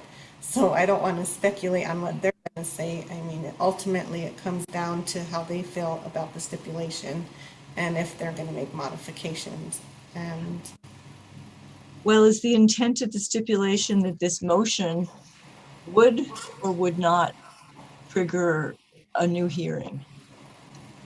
I cannot predict the future, so I can't tell you. So it was not that, is it reasonable then to say that the signatories, including the staff, were not trying to identify that process other than to say, we'll file a motion and we'll leave it to the commission? Well, like I said, the stipulation has not been approved, so I can't predict the future for you. I would just hope that as this program transitions into success, that the commission will, obviously staff has to review everything. And ultimately, I don't know if that's a recommendation we would have at that time. So I can't truly answer that for you. And I have one last question, which is not meant to be a trick question, but you're the last witness, so you get it. You know how it is. The same 1.8.1.3 says that the stipulating parties agree not to oppose a reasonable expansion request for which EPA spends 75% of its allocated budget within the first 18 months of the TEP. Do you see, is that meant to provide any limit on applications for expansion after the first 18 months, which is probably the period during which the next TEP request is pending? Not at all in my mind. Good. Thank you very much. I appreciate it. Hey, hi, Ms. Deschanel. How are you? I'm great. How are you? Okay. Sticking with the budget question, the scope of the PEP, obviously it's a significant one. This is the comprehensive stipulation at that 1.8.1.1, which we've been discussing ad nauseum.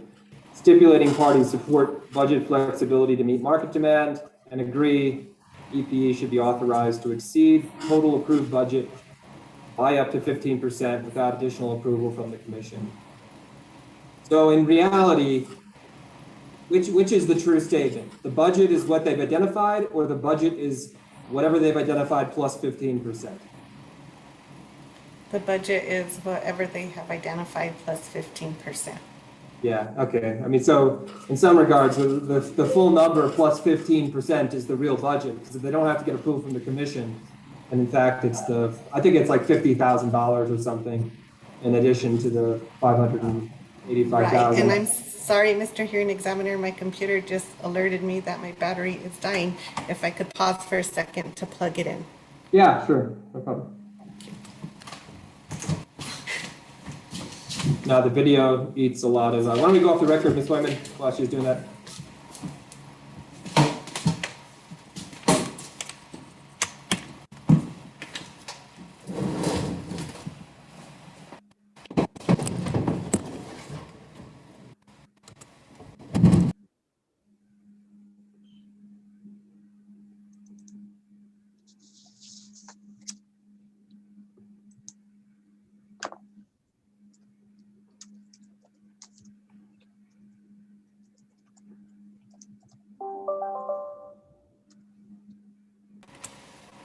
Okay, I apologize for that. No, that's okay. Okay, well, we'll go back on the record now.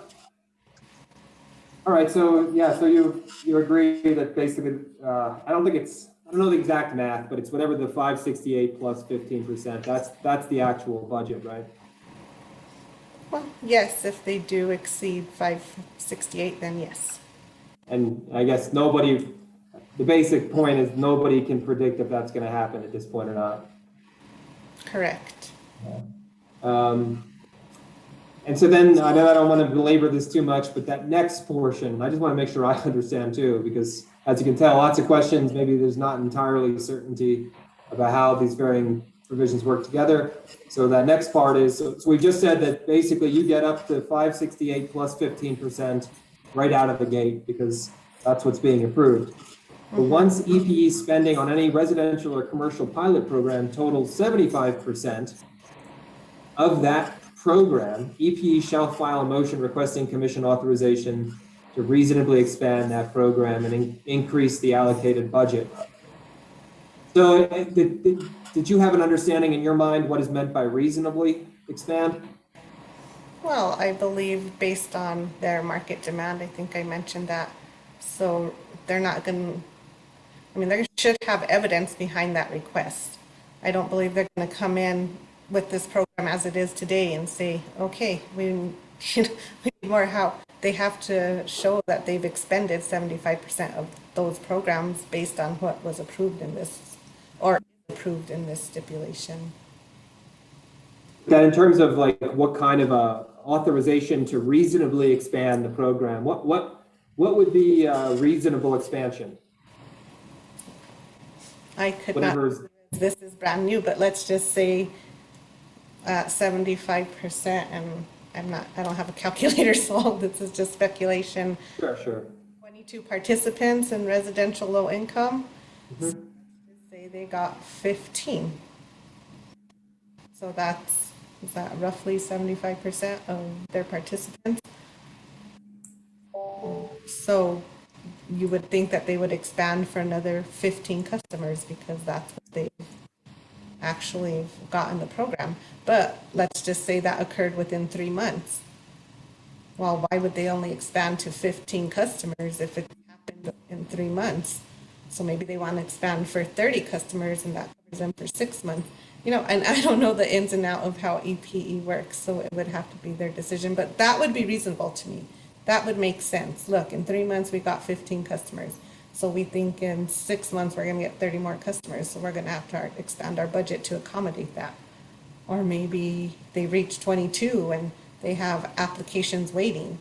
So we need to expand our budget for all these applications. And, you know, that's something we really wanted to avoid. And that's why we had that 75% come in.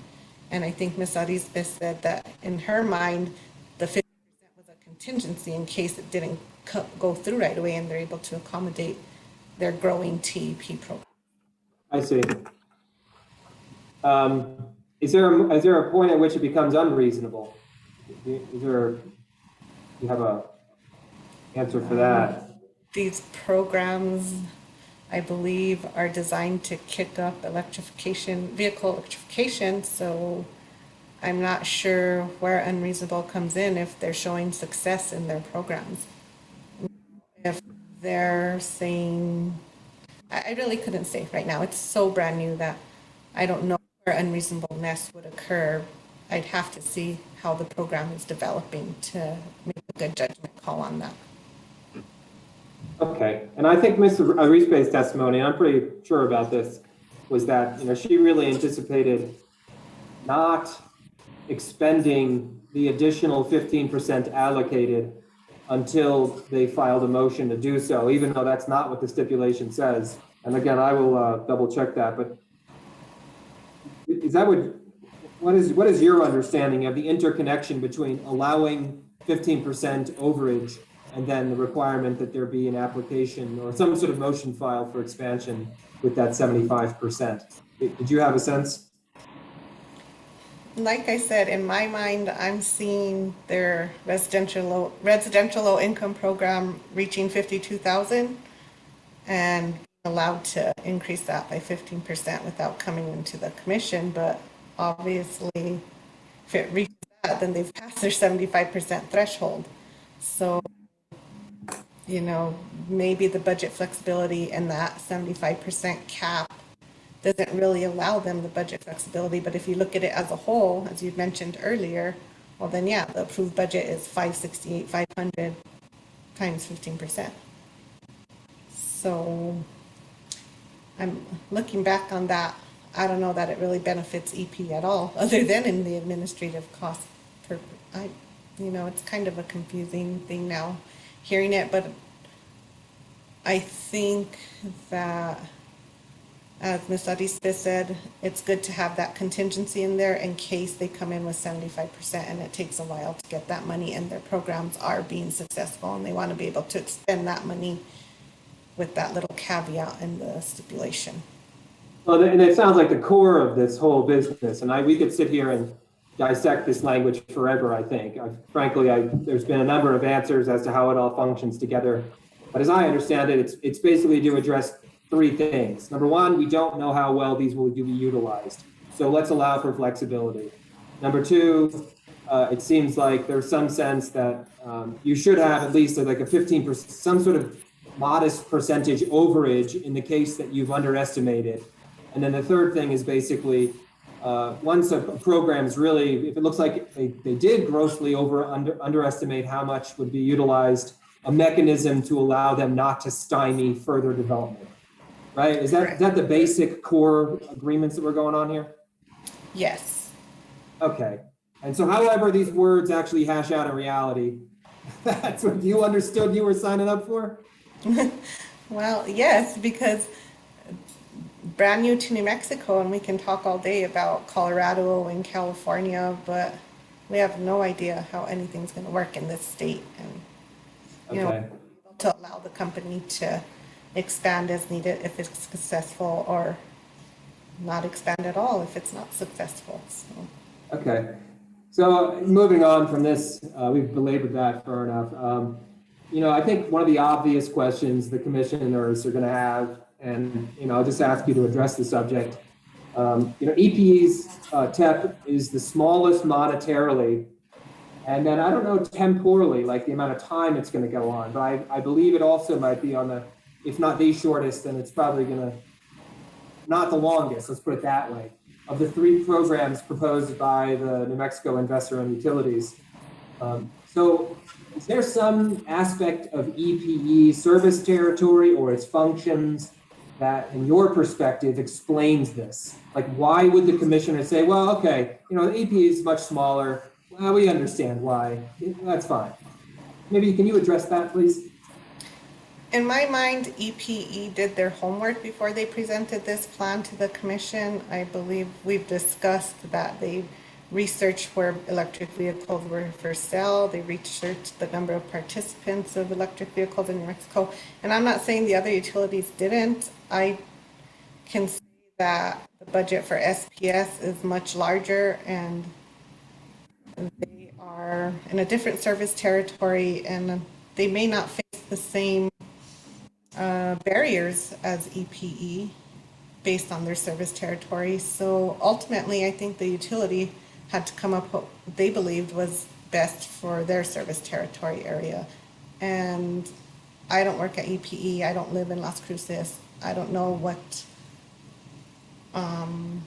what parameters they chose to come in with this budget, but I believe it truly should be a utility decision why they're coming in with the amount of money they're coming in. Okay, I understand your answer. And so you are persuaded that this program, as far as what you've evaluated, it does enough from staff's perspective. You're satisfied. Right, I don't believe that throwing money at a program is going to make it any more successful, rather than what the company identified they needed to start it off. Okay. I guess the one question I would ask you, and this is really as a consequence of Ms. LaRoque's testimony that I heard this morning,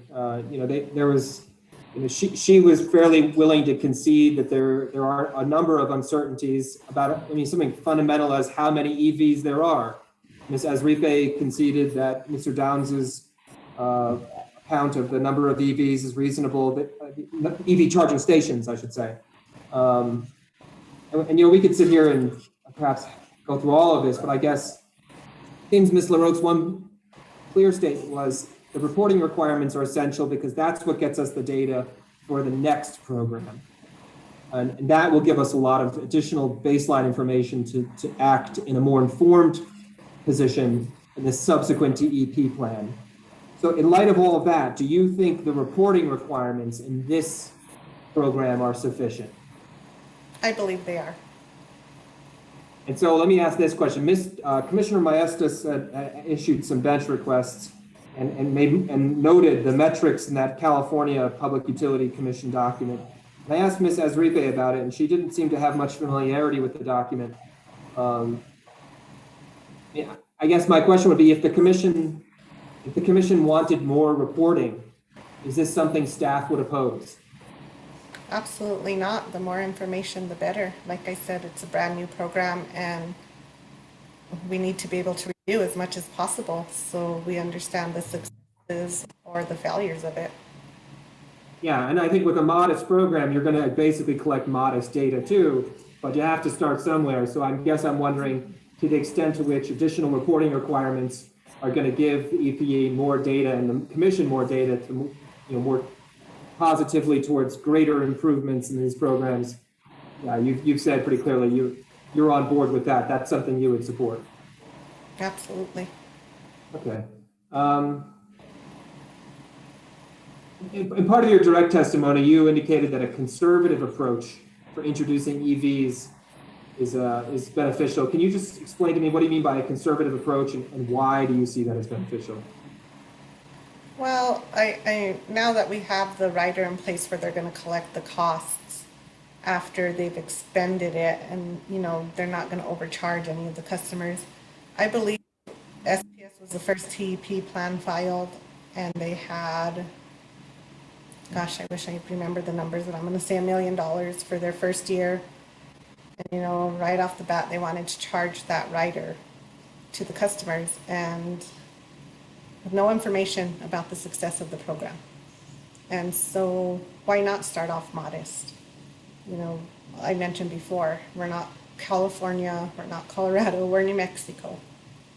And we are a poor state by nature. So let's just see what we do. Let's see the successes of it. I think we're all aware that electric vehicles are starting to be developed and sold, and it is the future.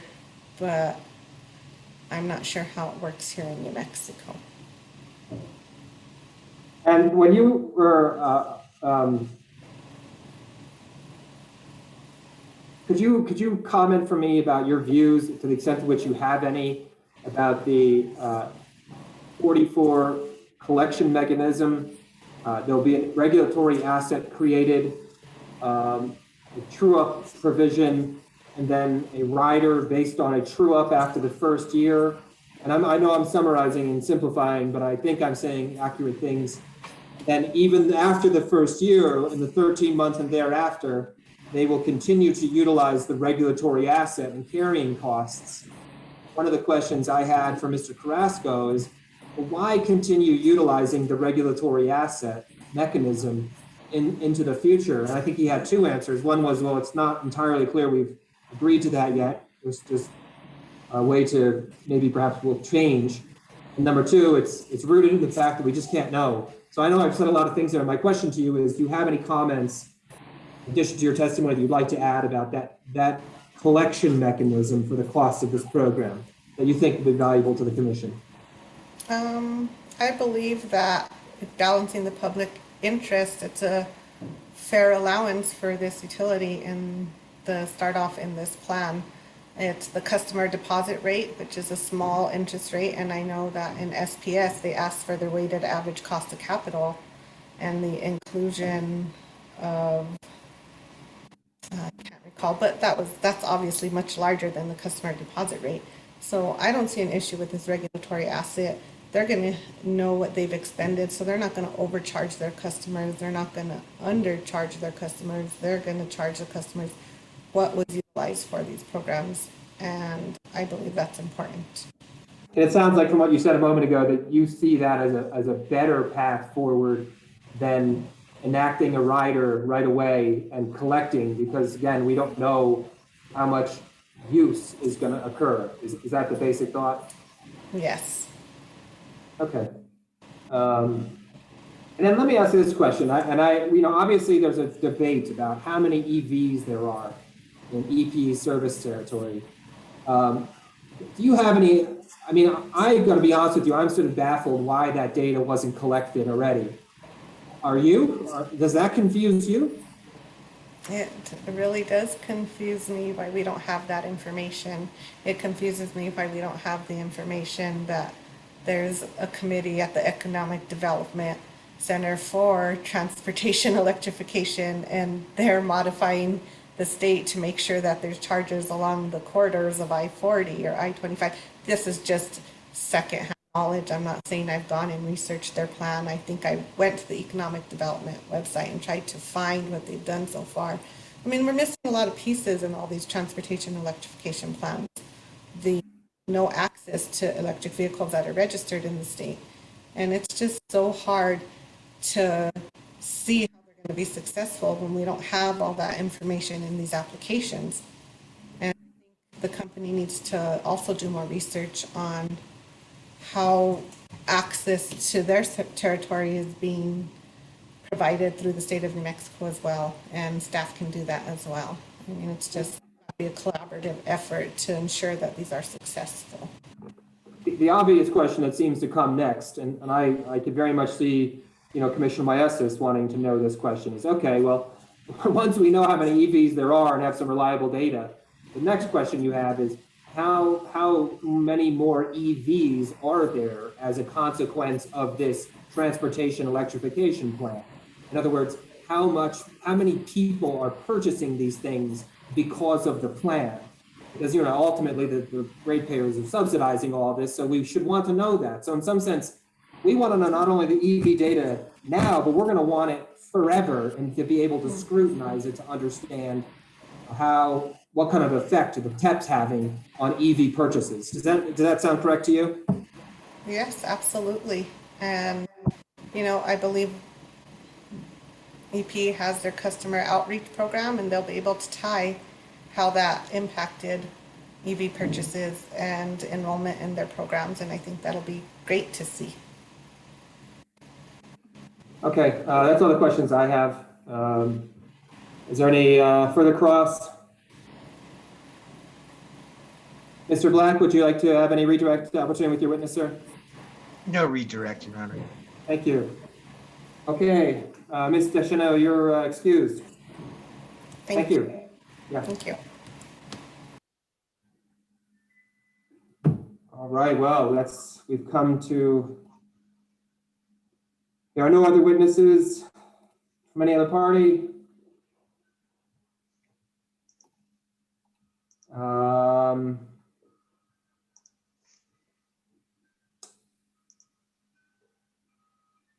So I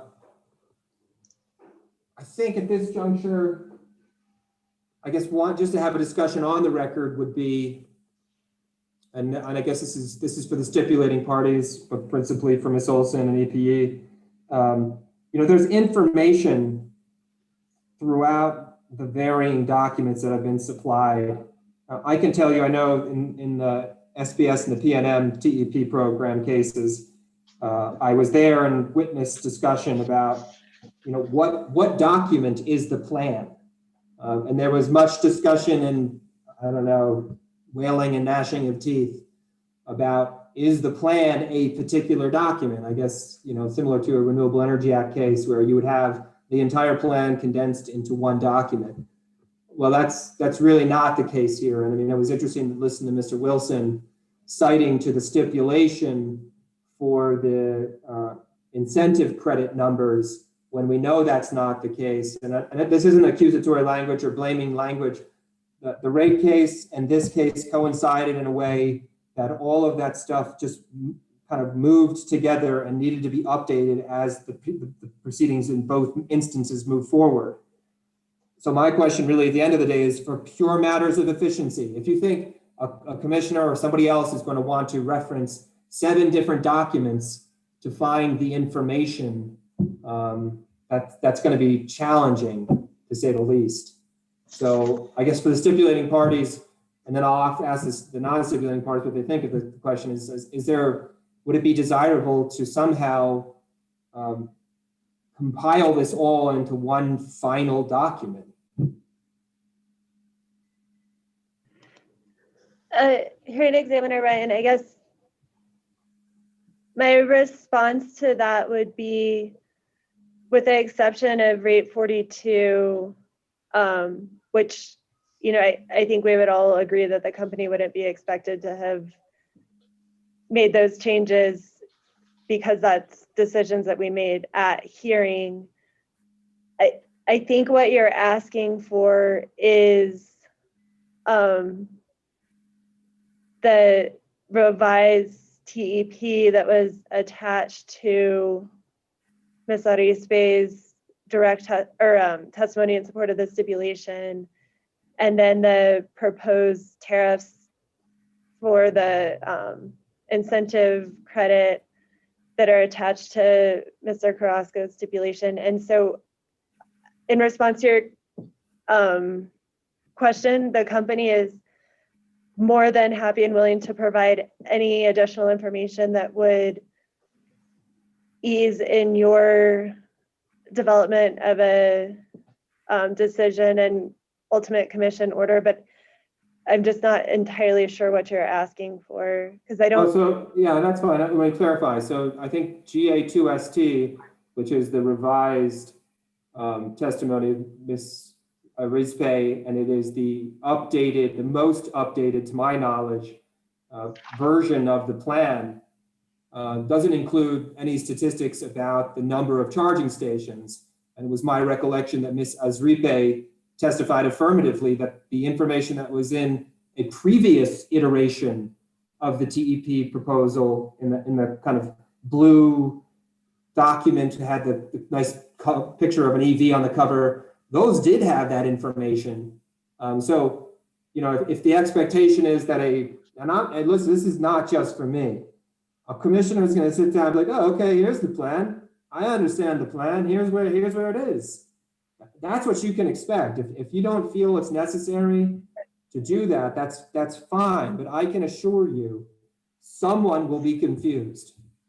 Sure. So that with respect to the location information for the EV charging stations, I think Ms. Arizpe testified that, and I'm not saying that there wasn't confusion on this, but that information was no longer relevant than number of charging stations because the point was the location of the stations, not the number.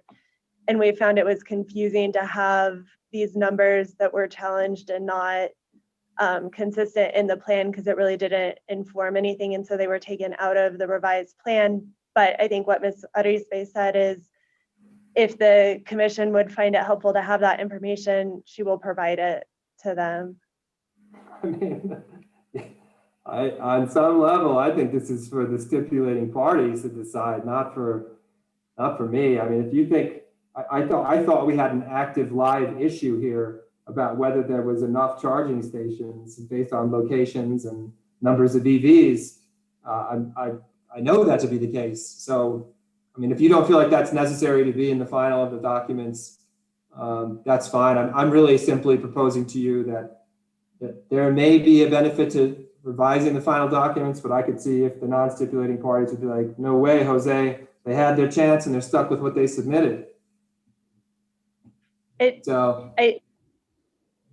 I will serve at the pleasure of the commission. If you'd like us to submit an updated GA2ST, I'm happy to do so. Well, so let's hear from the non-stipulating parties. What do you think about all that? Ms. Stevens, Ms. Souls, Mr. Simpson? There's a lot there. Some of this is broad scale and some of it is fine tuning. And I think that if we have,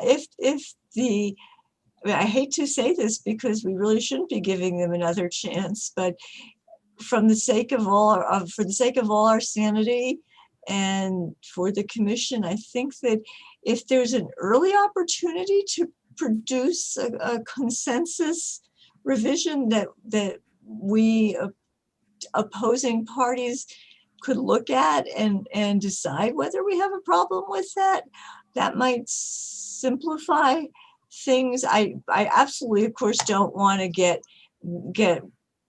surprised with this in somebody's rebuttal testimony, reply, response brief, second brief. It seems like if this is going to be done, and I thoroughly understand why you want it to be done, and I think it's important that it be done. Yeah, and I'll add to that. There are the legal considerations that are going on in this case, and should the stipulation be approved. But there are also people in the state of New Mexico who are not attorneys, who have no legal training, and who may even have just a modicum of reading ability, who may want to know, well, what does this stipulation, or this TEP plan have to say about my ability to have this incentive credit or whatever? And to the extent to which, not that you have to put all that information in there, because I know those advice notices have these specific legal significance, but and that maybe isn't the best example, but I don't know. Oh, and I was Mr. Hearing Chairman, I was the one who asked Mr. Rispe whether they would be put on the website, and she said yes, and we're for that. I mean, we want the company to provide a consistent and informative education. Document. I think it's a question of timing. Does that get dumped onto? That's a rude term. Does that get dumped onto you to sort out in a certification or recommended decision, and then to have the company come through in a compliance filing? Or would it serve everybody's purpose to have that done earlier so that we maybe can eliminate having to fight over, tiny little bits and pieces? Yeah, no, but thank you for saying that. I think one of the things I just, as you were speaking, was thinking is, I suppose one could say if you prevail on the substance and the stipulation should not be approved, then having revised the document was probably a wasted effort on their part, right? Well, I think if everybody has to go through, line by line in that document and including the signatories whom I think you may have picked up that part of the reason that the city and Mr. Simpson and Ms. Souls have opposed the stipulation is because it does not reflect careful, thorough uniformity. We've outright raised the meeting of the minds issue on rate 42, and apparently maybe there wasn't. So to the extent that we can clean up some of the mess, or preferably all of the mess, it would be easier for, I think, all of us to be, myself who's got plenty of cases here, to be responding to one thing instead of going around in circles, as I'm afraid we have done to a fairly large extent for the last 4 days. Mr. Hearing Examiner, I do have a comment. Sure, go ahead, Ms. Holmes. I would very much value a document that is clearly the transportation electrification plan that is being proposed and asked for the commission to approve. I find myself, I think many of the provisions of the stipulation I thought were a good idea from the beginning. I end up confused about one charging port for every 10 EVs as the standard that we're trying to achieve as the way to expand transportation electrification. And prior to last week, we had enough charging infrastructure, and now we don't have enough charging infrastructure. And some of those things have changed and are matched by provisions of the stipulation, and some haven't. I was under the impression prior to last week that the budget flexibility was the budget plus 15%, with provisions for how the commission and the company would operate within that hard cap, and to exceed that cap would require a new transportation electrification plan. I now understand that all, if not most, if not all, of the stipulating parties believe there is no hard cap, that the 75% provision means that the commission has full capability to approve a request for something that goes beyond the budget plus 15%. So I don't know what I'm opposing at this point, or even if I am opposing, whatever it is that would turn out to be the transportation. Oh, we lost Ms. Souls at a crucial moment. It's fate. Thrilled. Oh, there you are. Yes, this will serve the people of El Paso Electric's New Mexico survey, and let's get going. All right, Ms. Souls, you're cutting in and out. I caught the gist of what you're saying. Mr. Simpson, I just want to let you're the only non-stipulating party who hasn't commented yet. So, sir, what do you think about this idea of? I guess. Sorry, Ms. Souls, you cut out. I'm just going to want to move on, but I understood what you said, so I appreciate that. So, Mr. Simpson, any comments about what has been said so far? Sir, I tend to agree with Mary Lee. I think it's sort of unfortunate. Maybe the negotiations ran out of time before, and if we had worked a little harder, we could have all reached an agreement and not needed a hearing. But in any case, I do think that it would be helpful to update the documents. In particular, I'm looking at the public charging infrastructure assessment in the transportation electrification plan in section 2.2. And this is one where a lot of detail disappeared from the later versions that I think would be helpful. And, I think an update of documents would be helpful. I'm not sure how that works procedurally or legally, but that's my opinion. All right. Ms. Olson, do you want to say something? You're moving around a bit. So what I'm understanding from Ms. Souls, Mr. Simpson, and maybe Ms. Stevens, is that some of the background information, so not the TEP, but the background information that we eliminated to try to reduce the disagreement between us and Mr. Downs on these kind of ticky-tacky points on the number of charging stations and whether a level 1 charging station should be included, whether only things with updated infrastructure should be included, et cetera. We're happy to put that in. However, we're not all in agreement on what that information is. And so if you're asking me to put back in EPE's position on it, we're happy to. If you're asking us to plug in information based on Mr. Downs' representation and understanding of it, it gets a little bit more difficult, and you get into the reasons why we eliminated it in the first place, because it didn't seem imperative to the programs they're offering, and it wasn't, everybody wasn't on the same page with the sources of the data. It's another kind of unknown that was just background informational purposes. But so the background type information to supplement is what I think you're asking for. The confusion I had was it sounded like people were suggesting the programs aren't set forth in the plan, and I think they are. And so I just need direction on what folks think is missing in order to be able to update it.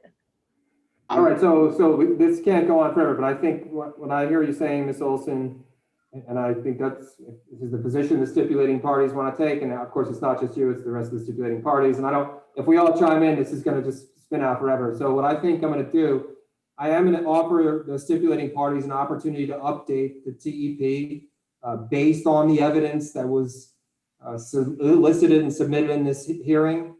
Obviously, there's a dispute about what that evidence really means. But, you know, to achieve what Mr. Simpson describes and what Ms. Souls describes, and then the desire to make sure that whatever plan is approved ultimately is going to be digestible by a non-lawyer public. You know, the stipulating parties can have that opportunity to update it. And whatever updates you think should be in there, that's up to you all. It's your plan, it's your stipulation. I'm just processing claims, frankly. So that's for you to choose. And that's all I'm going to say about that. So I'll reduce that to some sort of formal order that just gives you guys the opportunity to have that in the formal fashion. But it's not going to be a whole lot more detailed than what I just said. And then as to the briefing schedule, just real quickly, the only legal issue that I can think of off the top of my head, Mr. Dunbar, are you, and I can't exactly recall, I know there was two issues that ChargePoint had identified.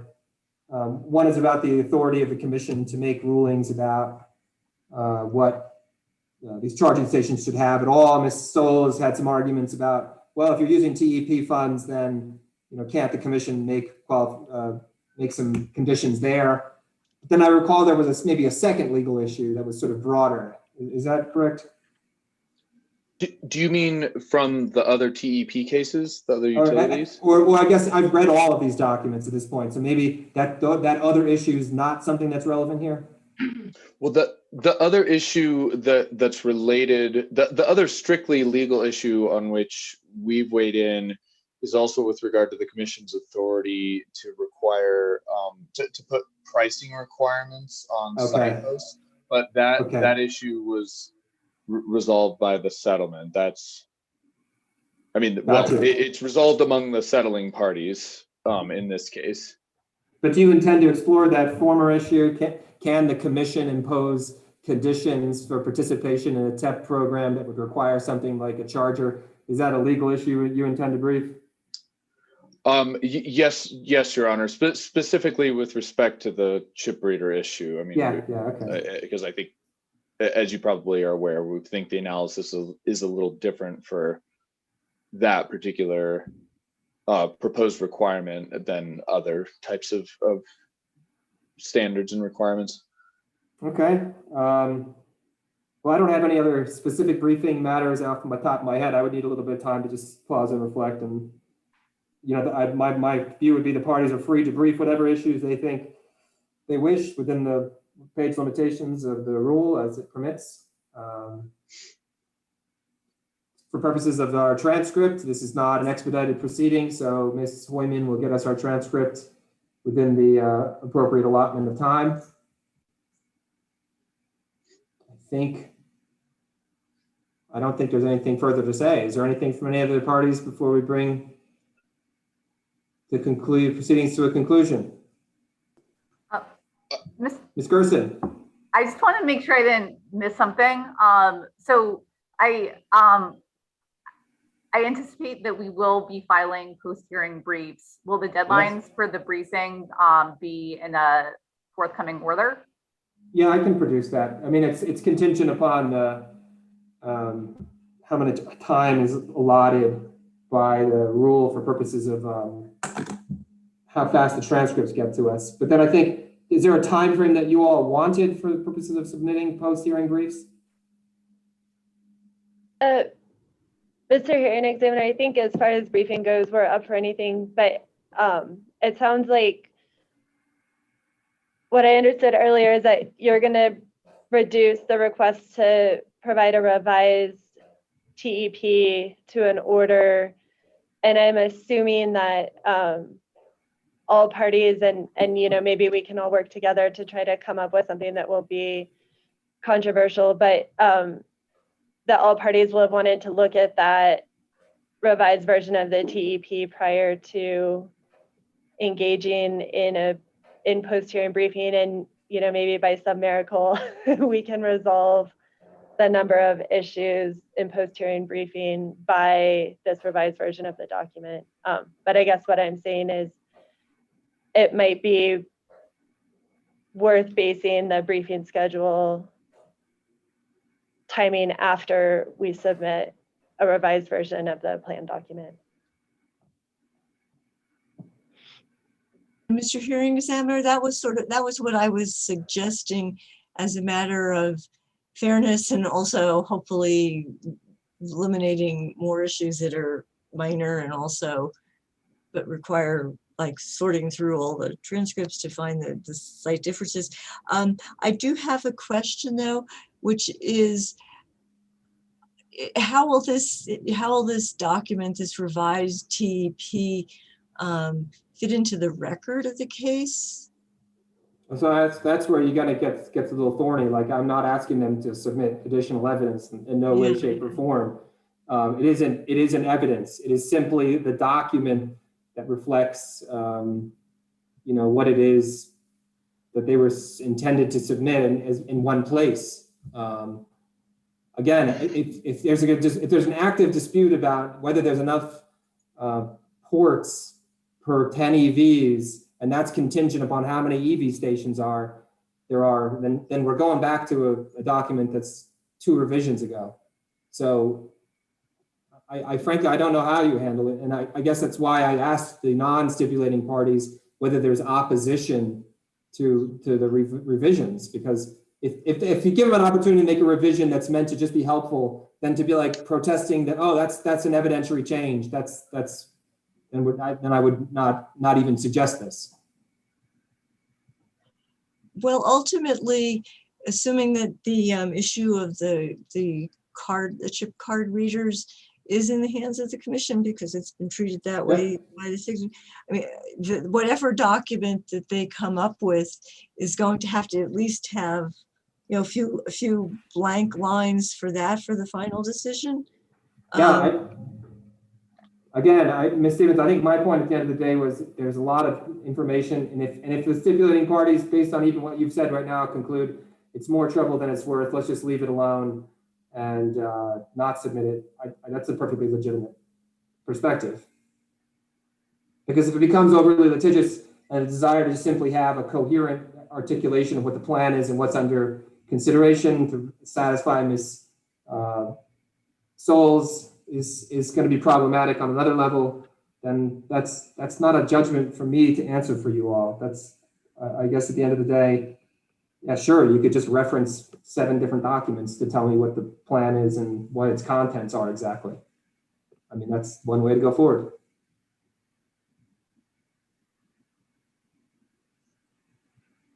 I don't have any concrete answer for you. I'm just telling you this is where I find myself and where you all are, whether you like it or not. So it's on you all to figure out what the best path is forward for yourselves. That's why you get paid the big bucks.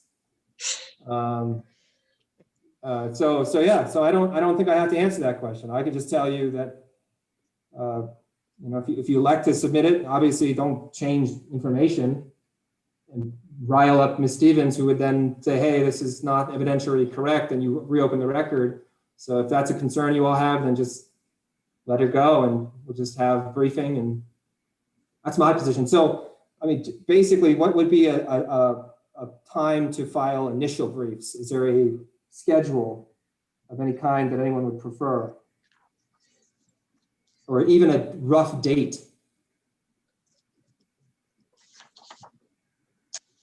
Your Honor, I would just suggest really our only limitation or request with briefing is if we have at least 10 days after the transcript is made available for initial briefs, and at least 10 days before reply briefs are due after initial briefs. But so I'd make that request, but have no other preferences. Are any of you all like participating in the decoupling case or the Avangrid case? Ms. Jur is shaking her head. Yeah, all of the above. The abandonment, Okay. The P&M Palo Verde, and the Four Corners in the merger case. No, and that's why I'm really asking you if there's a time frame, Ms. Jur, because I mean, that's like a landslide of work. Right. So I would like 10 days from the availability of the transcripts. You know, I was thinking about that suggestion, but I don't know where that puts us, you know, if we're going to be right in the middle of another hearing, because it's just kind of difficult. I don't have a good answer, except maybe we go with it, and with an understanding that there may be motions for an extension of the deadline. In the future, I'll try to work with that. I mean, it's got to happen at some point. So I can work with 10 days after the transcript. And to be clear, I was suggesting at least 10 days. So I don't, I certainly don't want to compress anyone. We're in no hurry. Thank you for that. Yeah, at least 10 days. That works. Yeah, no, that's fine. I'm trying to be permissive because I know there's a ton of other cases and other big stuff out there. So I don't want to. Ms. Stevens? We could put some pressure on our court reporter and say, I mean, when are the transcripts likely to be available? The EPE bunch, not the P&M group, have a couple of hearings towards the end of August. So we'd probably want to fall on one side or the other of those.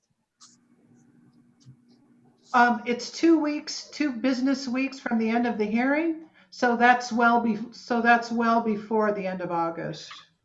So that's where the 26th. So where does that put us? 2 That weeks? puts us at August the 9th, I think. Does that sound right? 1 week. 1 week is Monday. Well, here we're Monday the 26th, Monday the 12th, Monday the 2nd, Monday the 9th. Does that sound right? That sounds right. Obviously, if I get them done before, I will turn them in. Well, and I don't think I'm specifically relegated to like having you follow some particular schedule. So I'm just trying to figure out what's going to be acceptable to everybody involved without trying to herd cats too much. Go ahead, Mr. Yeah, you no doubt have access to the docket, and you could see that the merger case is scheduled for hearing from the 11th of August through the 20th of August. So a day, no earlier than the 23rd would be right after that hearing ends, but with a weekend right before. So the 23rd would be 3 days after the end of that. I mean, to me, that'd be at the very least. I just don't want the deadline to be in the middle of that hearing. Sure. Well, I mean, you could just put it at the end of August, the 27th. They know that last Friday. The 27th does fall in the middle of the 2 hearings, which I think probably might work because it's scheduled on the EP hearing. We have on the 26th, the hearing on stipulation in the Rio Grande. Yeah, I know we have that, but it's. And then Tuesday and Wednesday, the next week, we have the hearing on the RPS. So, I mean, that's kind of threading the needles. I know it's terrible no matter which way you look. I don't know whether you could, stomach Mr. Herrington, whether you could conceive of doing it on like Friday the 3rd of September, or that's taking it too far out for yourself. I'm not asking you to do that. I'm just saying that kind of poking right in between 2 hearings is a little frightening. I understand. So let me say, so go ahead, Commissioner. What about going back to the 25th of August? It sounds like it would be better a little bit earlier for the city of Las Cruces. And then after that, we're starting to get into the 21-00017 docket, P&M's Four Corners abandonment case. How does the 25th of August work for the initial brief? I personally would feel a little more comfortable with having it before those hearings begin than potentially in the middle of them. I mean, I don't think that there's going to be a problem with the 1-day hearing on the stipulation in the Rio Grande 6 case, but it just, like, I'm looking at my calendar, it looks a little ominous. What dates are those, Anastasia? I don't have. For a hearing on a stipulation on the Thursday, the 26th, and then the following week it's a Tuesday and Wednesday hearing on the renewable portfolio, annual renewable portfolio. And I guess. Why don't we just, if you prefer beforehand, before the RG6 case, then Ms. Scher's suggestion of the 25th seems like the way to go. That's okay with, I'm more comfortable with that than the 27th, just because that idea that, oh my God, I've got to brief to file and I'm in a hearing. Yeah, no, I understand. So unless there's any further discussion necessary, we can just have the initial briefs due on the 25th. And then I'll just work out the timing for all the rest of it. And I'll put that in an order as well. So you don't need to think about the rest, and we'll just go by the numbers in the procedural rules. Is that acceptable? Yes, thank you. Yeah, I'm just trying to, I understand it's all crazy right now for the foreseeable future for a lot of people. So I'm just trying to be, generous. All right. Anything further to discuss on the record? No such thing. Ms. Hoyman will go off the record. That brings us to the close of the proceeding. End meeting for all.